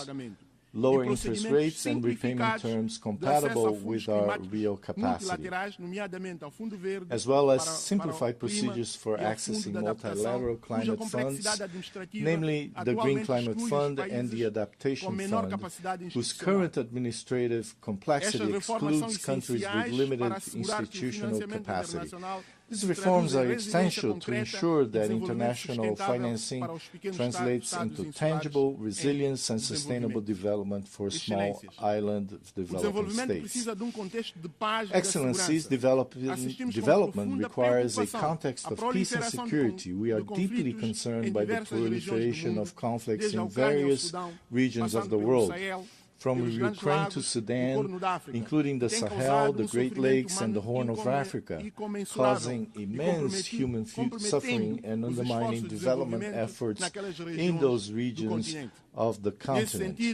In this regard, we advocate for the peaceful resolution of all these conflicts, because only silencing the guns can create an environment in which a better future with peace and development for all peoples can be built. São Tomé and Príncipe strongly condemns all forms of violence and aggression.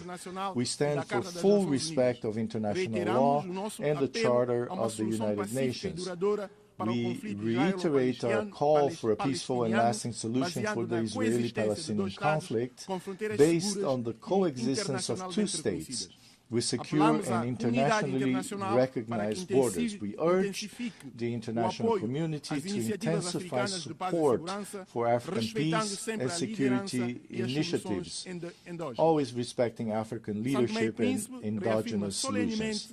São Tomé and Príncipe solemnly reaffirms its unwavering commitment to the fundamental principles of non-interference in the internal affairs of sovereign states and respect for territorial integrity, essential pillars of the international law and the UN Charter.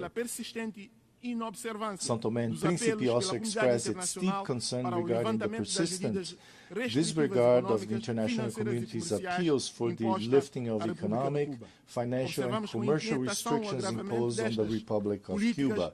We observe that with concern the worsening of these policies through new extraterritorial measures that compromise Cuba's economy and affect its resilient people. Domestically, we remain committed to consolidating peace and stability, essential conditions for our progress. In this regard, a reform of our security and defense system is underway, aimed at institutional modernization, technical capacity building, and the construction of a more effective, transparent, and resilient sector, founded on a preventive approach to conflict. However, this is a demanding process that requires the cooperation of our international partners, both technically and financially, to guarantee its success. Distinguished participants, to control these challenges, we need a revitalized United Nations, more agile and more representative of the diversity of today's world. We support reform of the Security Council so that it reflects 21st century geopolitical realities and includes at least one permanent seat for the African continent. It is equally crucial to reduce bureaucracy within the UN system so that our organization can respond more rapidly and effectively in global crises. We need a UN that is closer to the people it serves, more transparent, more inclusive in its decision-making, and more accountable for its results. Cross-cutting issues such as women's empowerment and multilingualism must be at the heart of this reform. São Tomé and Príncipe has made significant progress in promoting gender equality, with women occupying leadership positions in government, parliament, the judiciary, and the private sector. We cannot build a sustainable future without the full participation of women at all levels of decision-making. São Tomé and women are the pillars of our society, leaders in their communities, and agents of change in their families. Madam President, in conclusion, I wish to reiterate the unwavering commitment of São Tomé and Príncipe to multilateralism. In an increasingly polarized world, we believe that cooperation and solidarity are the only weapons capable of overcoming the challenges that threaten us all. As a small island, our voice may be modest, but we bring a message of great significance to the world. Our strength lies in the unity of peoples and in our capacity to converge efforts toward a common destiny. Our hope is nourished by the conviction that, united, we can build a more just, sustainable and harmonious future for all, and by our resolve truly to be better together. In this spirit, I cannot fail to congratulate the United Nations on its 80th anniversary. 8 decades of tireless service to peace, human dignity, and sustainable development have made this organization a symbol of hope for all humanity. We therefore reaffirm our confidence in the central role of the UN as the pillar of multilateralism, and we renew our commitment to continue walking side by side so that all peoples may live in peace with justice and prosperity. At this solemn moment, I would also like to express our sincere gratitude to all cooperation partners with whom São Tomé and Príncipe has the privilege to work. In particular, I highlight the support of the United Nations and its various agencies, whose contributions have been decisive in strengthening institutions and improving the living conditions of the São Toméan people. Our gratitude also extends to our bilateral, multilateral, and regional partners, whose solidarity has allowed our country to overcome structural challenges and move forward on the path of progress. São Tomé and Príncipe will continue to be an active voice and make its contribution on the international agenda, advocating for democracy and peace, for justice and equality, for sustainable development, and for a prosperous and shared future centered on people and on the good of humanity.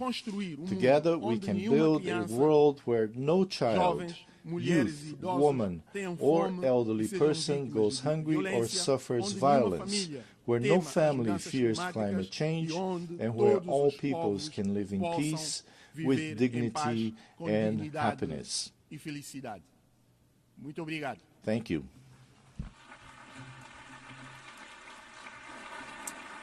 On behalf of the Assembly, I wish to thank the Prime Minister and Head of Government of the Democratic Republic of São Tomé and Príncipe. I now give the floor to His Excellency David Lammy, Lord Chancellor and Secretary of State for Justice and Deputy Prime Minister of the United Kingdom.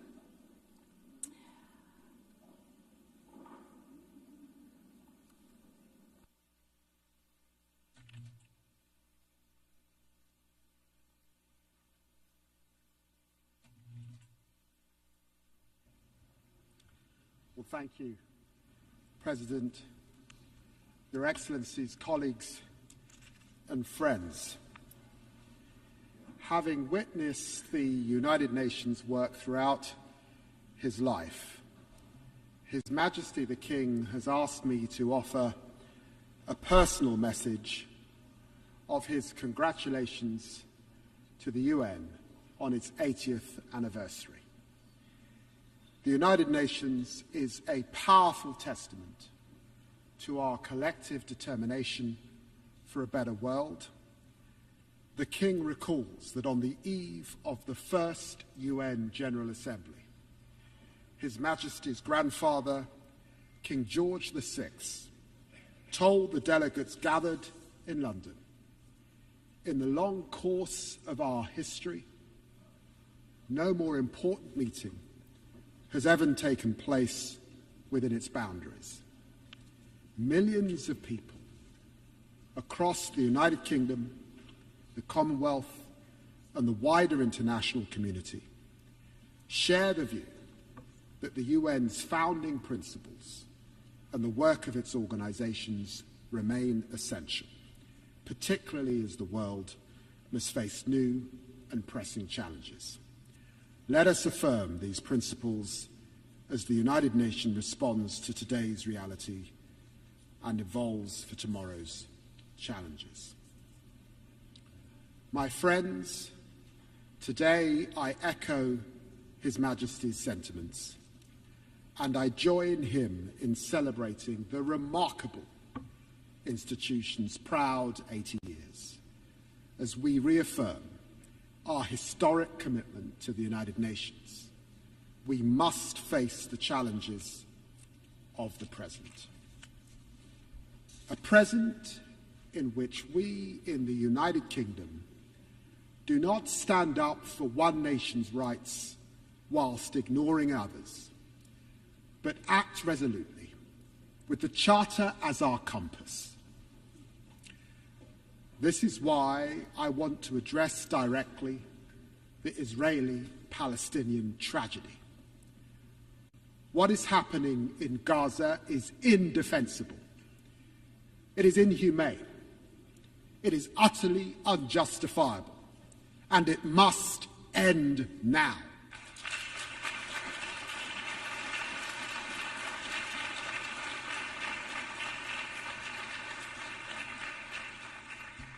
The people of Palestine, whose state we proudly recognize this week, and the people of Israel deserve better than the horrific acts by Hamas on October the 7th that left children without their parents and parents without their children. Better than the torment of families waiting desperately for the return of their loved ones from the most barbaric captivity. Better than the fanatical rule by Hamas, a vile, pitiless terrorist organization that must have no future in Gaza. Better than Israel's denial of life-saving humanitarian aid and the catastrophic famine that it has caused. As Israel escalates its military operations and displaces Palestinian families again and again and again, there can be no answer to these horrors but concerted diplomatic action to keep the hope of peace alive. As we work with leaders from across the region and beyond in support of the US's efforts to build a consensus around a durable plan for peace, we commend the momentum achieved by the United States, Arab and Muslim states. Annexation must be prevented, a process for peace advanced, and this terrible, terrible war ended. There can be no answer except for the hostages out now, aid in now, and a ceasefire now. And I vow to you that we will not rest until this day has come, and there are two states living side by side in peace and security. Friends, we stand with Palestine because we believe in the values of the UN Charter, in equal rights, self-determination, and the dignity of all peoples. We stand with Ukraine because we must defend the core values of the UN Charter: sovereignty, territorial integrity, and the respect for international law. And because the world will suffer if aggression is allowed to pay. We must all strive for a just and lasting peace in Ukraine, which maintains the integrity of our UN Charter and sees Ukraine emerge from Russia's brutal war as a sovereign, secure, and independent nation. President Zelensky has shown his commitment to that peace at every turn, while President Putin savagely rains down ever more missiles and drones on the Ukrainian people. Our message to Ukraine is clear. We will stand with you today, tomorrow, and 100 years from now. We also stand with the people of Sudan because we never forget the values of the UN Charter, of human rights and the pursuit of peace for all men and women. This is a conflict waged against Sudan's civilian population, millions displaced, more facing famine. As I speak, the long-besieged city of El Fasher is falling, its people facing unspeakable atrocities. The people of El Fasher and all across Sudan need the international community to come together to make renewed efforts to achieve peace and allow aid to reach those who desperately need it now. We do all this with our charter as our guide, in the name of the equal rights of men and women and nations large and small. The United Nations and its reform are vital because we need our United Nations more than ever to confront these tragedies and to face our historic opportunity as we are living through a moment of revelation. A new technological frontier is coming into view. We are entering a bracing new era of promise, power, and potential. You know, my friends, to live through the Industrial Revolution was to see the first iron bridges that mankind had made, the first railways, the first smokestacks. And to live today through the technological revolution as we are, it is to witness the coming of the internet, the spread of smartphones, and now the dawn of super powerful AI. This is a lightning strike of change, a technological revolution which our leading scientists think could only be compared to the Industrial Revolution, compressed into a decade. This is a moment of truth for us, our institutions, and our ability to work together. And I believe we must act. I see promise on this technological frontier. AI is the most powerful new lever we have to advance the Charter's vision of social progress, better standards of life. This is why it is at the very heart of my own country's growth plan. I believe that by embracing artificial intelligence, we can all build better businesses. We can better fight crime. Look, for example, at dirty money. By spotting fraud in real time, we can crack down on illicit finance, a fight we will lead at a UK-hosted summit next year. And AI is not hypothetically making lives better, it is already saving them. At Imperial College, a new AI stethoscope detects major heart conditions in seconds. In our National Health Service, AI mammogram trials double the speed of diagnosis. And AI research tools are unlocking new drug combos to fight cancer. On the horizon, the promise of fusion power, powering limitless servers through quantum computing, enabling ever stronger AI, could unleash ever more advanced biotech. This is the defining opportunity of our generation, and we must run towards it with hope. I believe in this promise. I believe in our UN values, which is why this promise must now be shared. We are witnessing a truly historic surge in investment in AI. This investment promises outstanding productivity gains, and with it, growth of historic proportions. Yet while this promise may well be diffuse, for now it remains concentrated. But there's not just possibility on the technological frontier. There are profound challenges as well, as AI is being used to consolidate repression, fuel disinformation, empower criminals across the internet. Authoritarian states, notably Russia, are manipulating large-scale, large language models so that chatbots answer in the voice of their propaganda across the world. Organized crime is using AI to supercharge their scams, deceiving victims on an unprecedented scale. This is the truth. AI can empower freedom, or it can entrench repression. AI can empower truth, or it can entrench lies. AI can empower law, or it can empower crime. Only by cooperation together can we set artificial intelligence on the right millennia-defining course.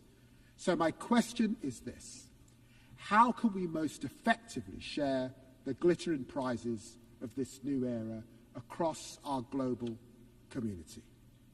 Well, this is how. We must invest. Invest, invest. We must partner, partner, partner. Because without a concerted effort, we risk a world of ever deeper inequality, where the benefits of this technology fail to reach those who need it most. That revolution in healthcare, that revolution in education, that revolution in opportunity, this we must share. This is the world we face, and we take it and its challenges as it is, but never lose sight of the world as it can be. This is why our approach to foreign policy is one of progressive realism, patiently advancing progress through pragmatism and persistence. I see this in the United Nations as it approaches the technological frontier. I salute the Secretary General for championing the Global Digital Compact, which embodies both progress and realism. And this is why I commend the new independent international scientific panel on AI, which will provide evidence-based assessments to all. And I welcome the new global dialogue on AI governance. It is in this spirit of progressive realism that the UK champions AI as a bridge builder across the Atlantic, across the Commonwealth, and across continents, seeking everywhere to share its extraordinary potential. This is why we invest so heavily in the AI Security Institute, with more dedicated researchers than anywhere else in the world, and this is why we launched OpenBind and its gigantic data set. And this is why we champion AI for development, working with 10 African partners, creating AI ecosystems that empower thousands of communities to meet the Sustainable Development Goals. And this drives our digital access programs, which seek to narrow the technological divide for millions. I have seen this happening with my own eyes. I've been so moved to see in Africa, the continent of my ancestors, the young entrepreneurs using artificial intelligence to launch and scale so many businesses that I know will astonish the world, like the UK-funded startup Vinsight, supported by our Assistive Technologies program, which is using its AI-powered app to help thousands of blind Nigerian students read, learn, and live more independently. This is the promise of tech, the promise of growth, the promise of a better world. A better tomorrow turns on one pivotal question: can we seize the potential in the technological revolution? Can we commit to forging AI as a force for freedom, prosperity, and human dignity? I believe we can together, and together we must. Thank you very much indeed.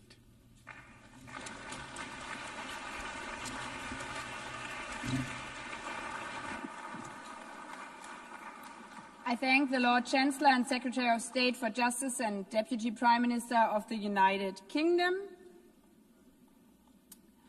I now give the floor to Her Excellency Beate Meindl-Reisinger, Federal Minister for European and International Affairs of Austria.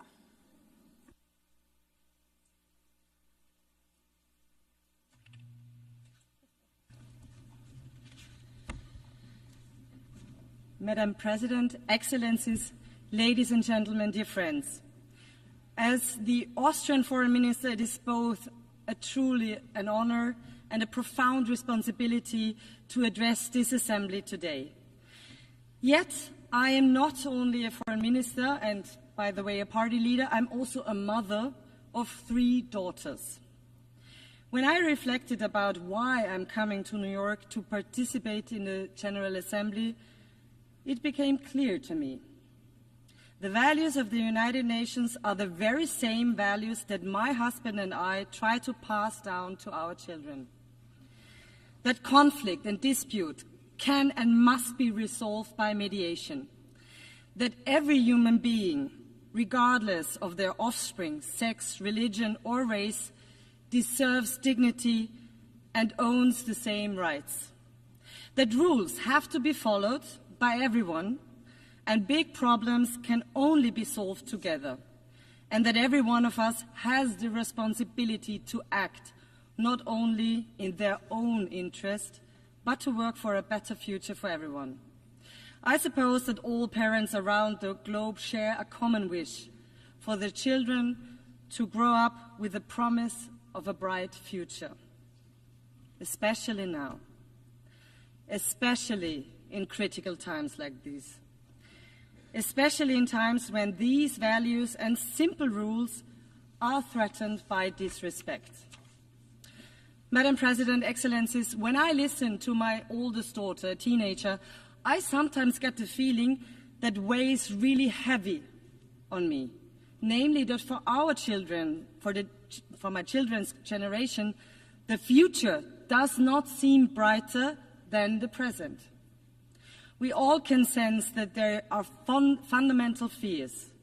Fears of war and conflict, fears of climate change, of radicalization, of fundamentalism, and the division of our societies.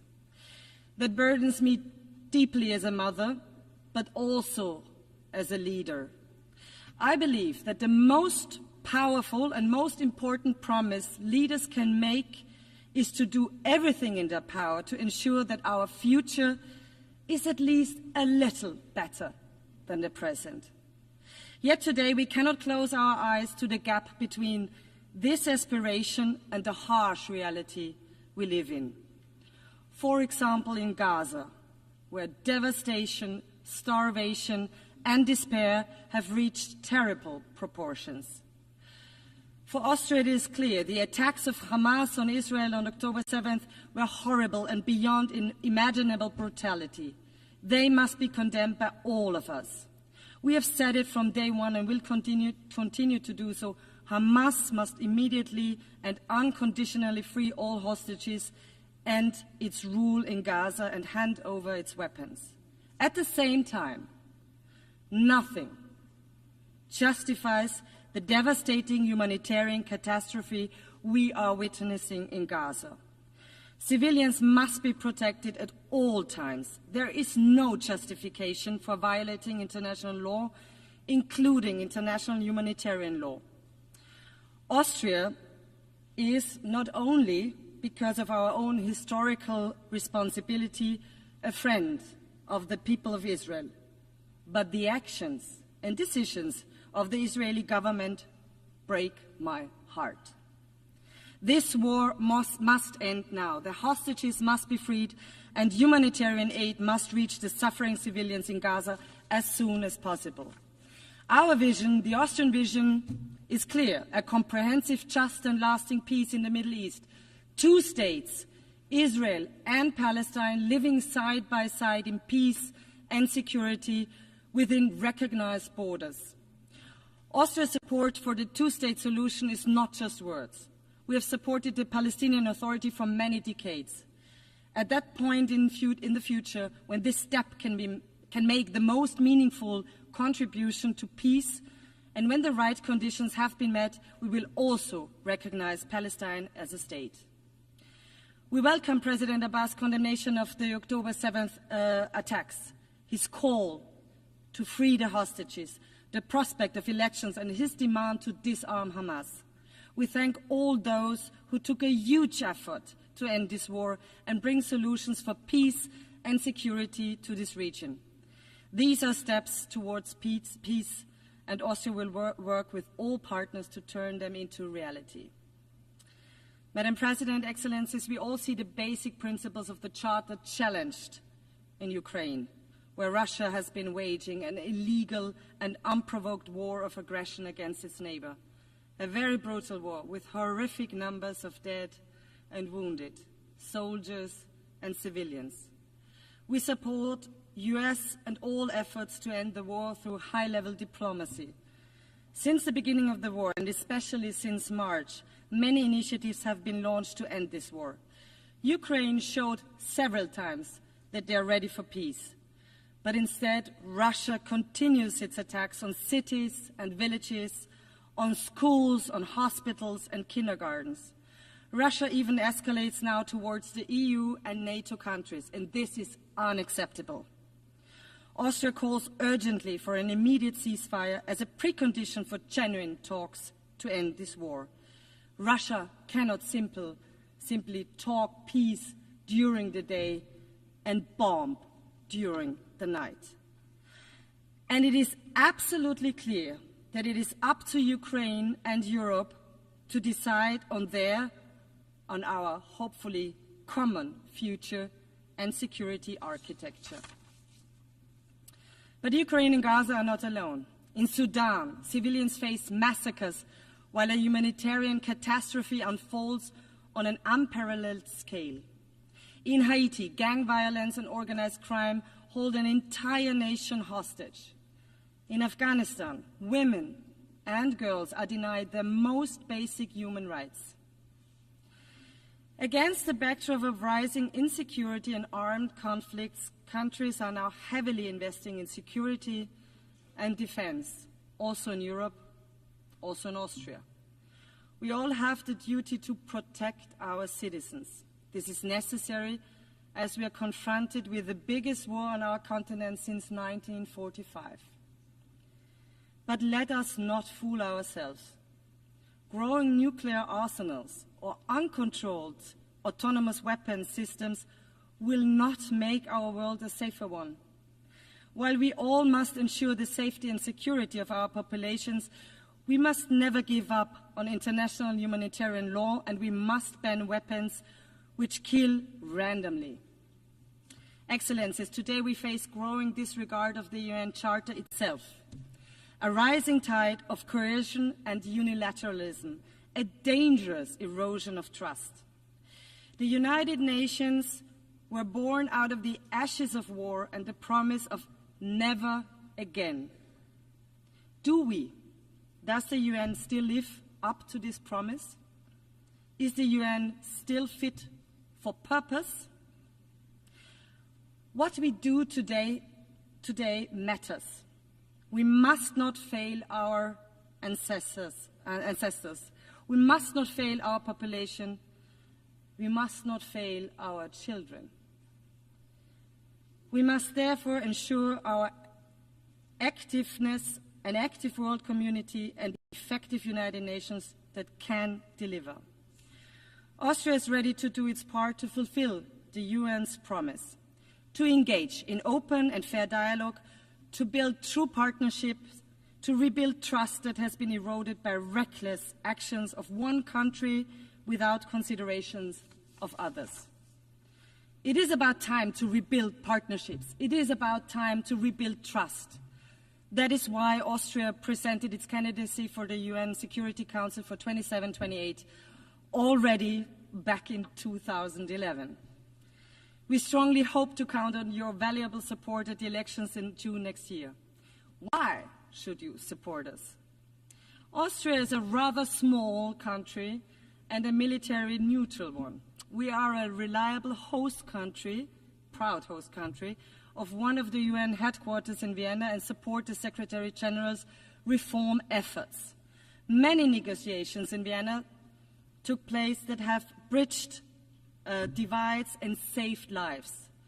We know that small countries depend on the rule of law, on diplomacy, transparency, and inclusiveness. That's why we will serve the entire international community if elected. We champion international law, the protection of civilians, disarmament, and UN peacekeeping. More than 100,000 Austrians have served as peacekeepers around the world since the 1960s. We are a reliable development partner and make our contribution to the enormous challenge of climate change. And no, denial will not help us to adapt to this challenge. This is why Austria is proud to co-chair the UN Climate Security Mechanism this year. Excellencies, the people of the world, our populations, the children of the world, rely on us. They trust us to protect peace, prosperity, stability, and healthy United Nations that delivers answers to global challenges. 80 years ago, our predecessors gave the world a charter and a promise for a better future. Let us renew this promise and work hard so that the future is better than the present. Thank you very much.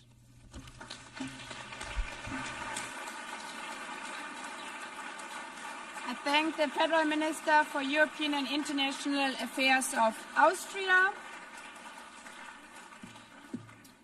I now give the floor to His Excellency Juan Ramón de la Fuente Ramírez, Minister for Foreign Affairs of Mexico.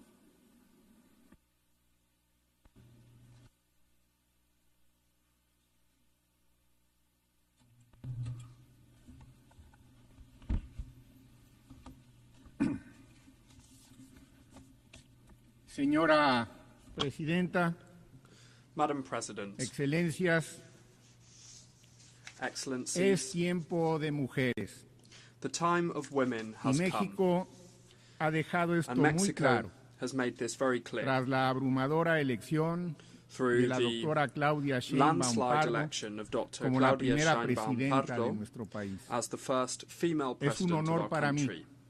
participar en It's an esta honor for me to asamblea en participate su in this assembly representación representing her y ser la voz de un gobierno que and consolida being en the los voice of a hechos government la that is transformación delivering de la vida the pública de México. transformation of the public life of Vengo de Mexico. un país que nació en I la come sabiduría, from el a valor y country la that was dignidad de sus born pueblos in originarios, the wisdom, con bravery, and una dignity of fecunda its historia original peoples, with política a de héroes rich y heroínas political extraordinarias history of que extraordinary construyeron un heroes and país libre, heroines who built independiente a y free, soberano. independent, and sovereign Ahora country. también hay que decirlo, Now, un país cada día we must más also próspero, say that we con are una becoming an prosperidad ever more compartida. prosperous country with shared El prosperity. pueblo mexicano es un pueblo The fraterno hacia Mexican adentro people y allende sus are a fronteras. fraternal people, both Así within lo ha and demostrado beyond como our miembro borders. activo y We have shown responsable this being dentro de an la active and comunidad de las responsible Naciones member Unidas, of the bajo la United premisa de Nations community, defender la under the dignidad premise of y los defending derechos de los the individuos y dignity de las and the rights naciones of individuals and amantes de la nations paz, who love peace, con pleno respeto with a full la igualdad respect soberana for de the los estados. sovereign equality of states. El momento histórico que vivimos The en historic México, time that we are living bajo through la in Mexico, conducción de nuestra under primera the mujer leadership of our presidenta, first female president, se arraiga a un is pensamiento que rooted hemos in a llamado vision el that we humanismo have mexicano. called Mexican El camino humanism. trazado desde hace The 7 trail años es blazed claro y tiene una over the last vocación 7 years is universal: a clear one and has a consolidar universal una vocation, sociedad that is to en la build democracia, a society la based on libertad, democracy, la igualdad freedom, y la prosperidad equality, compartida and shared por el prosperity bien de todos, for the primero los benefit pobres. of everyone,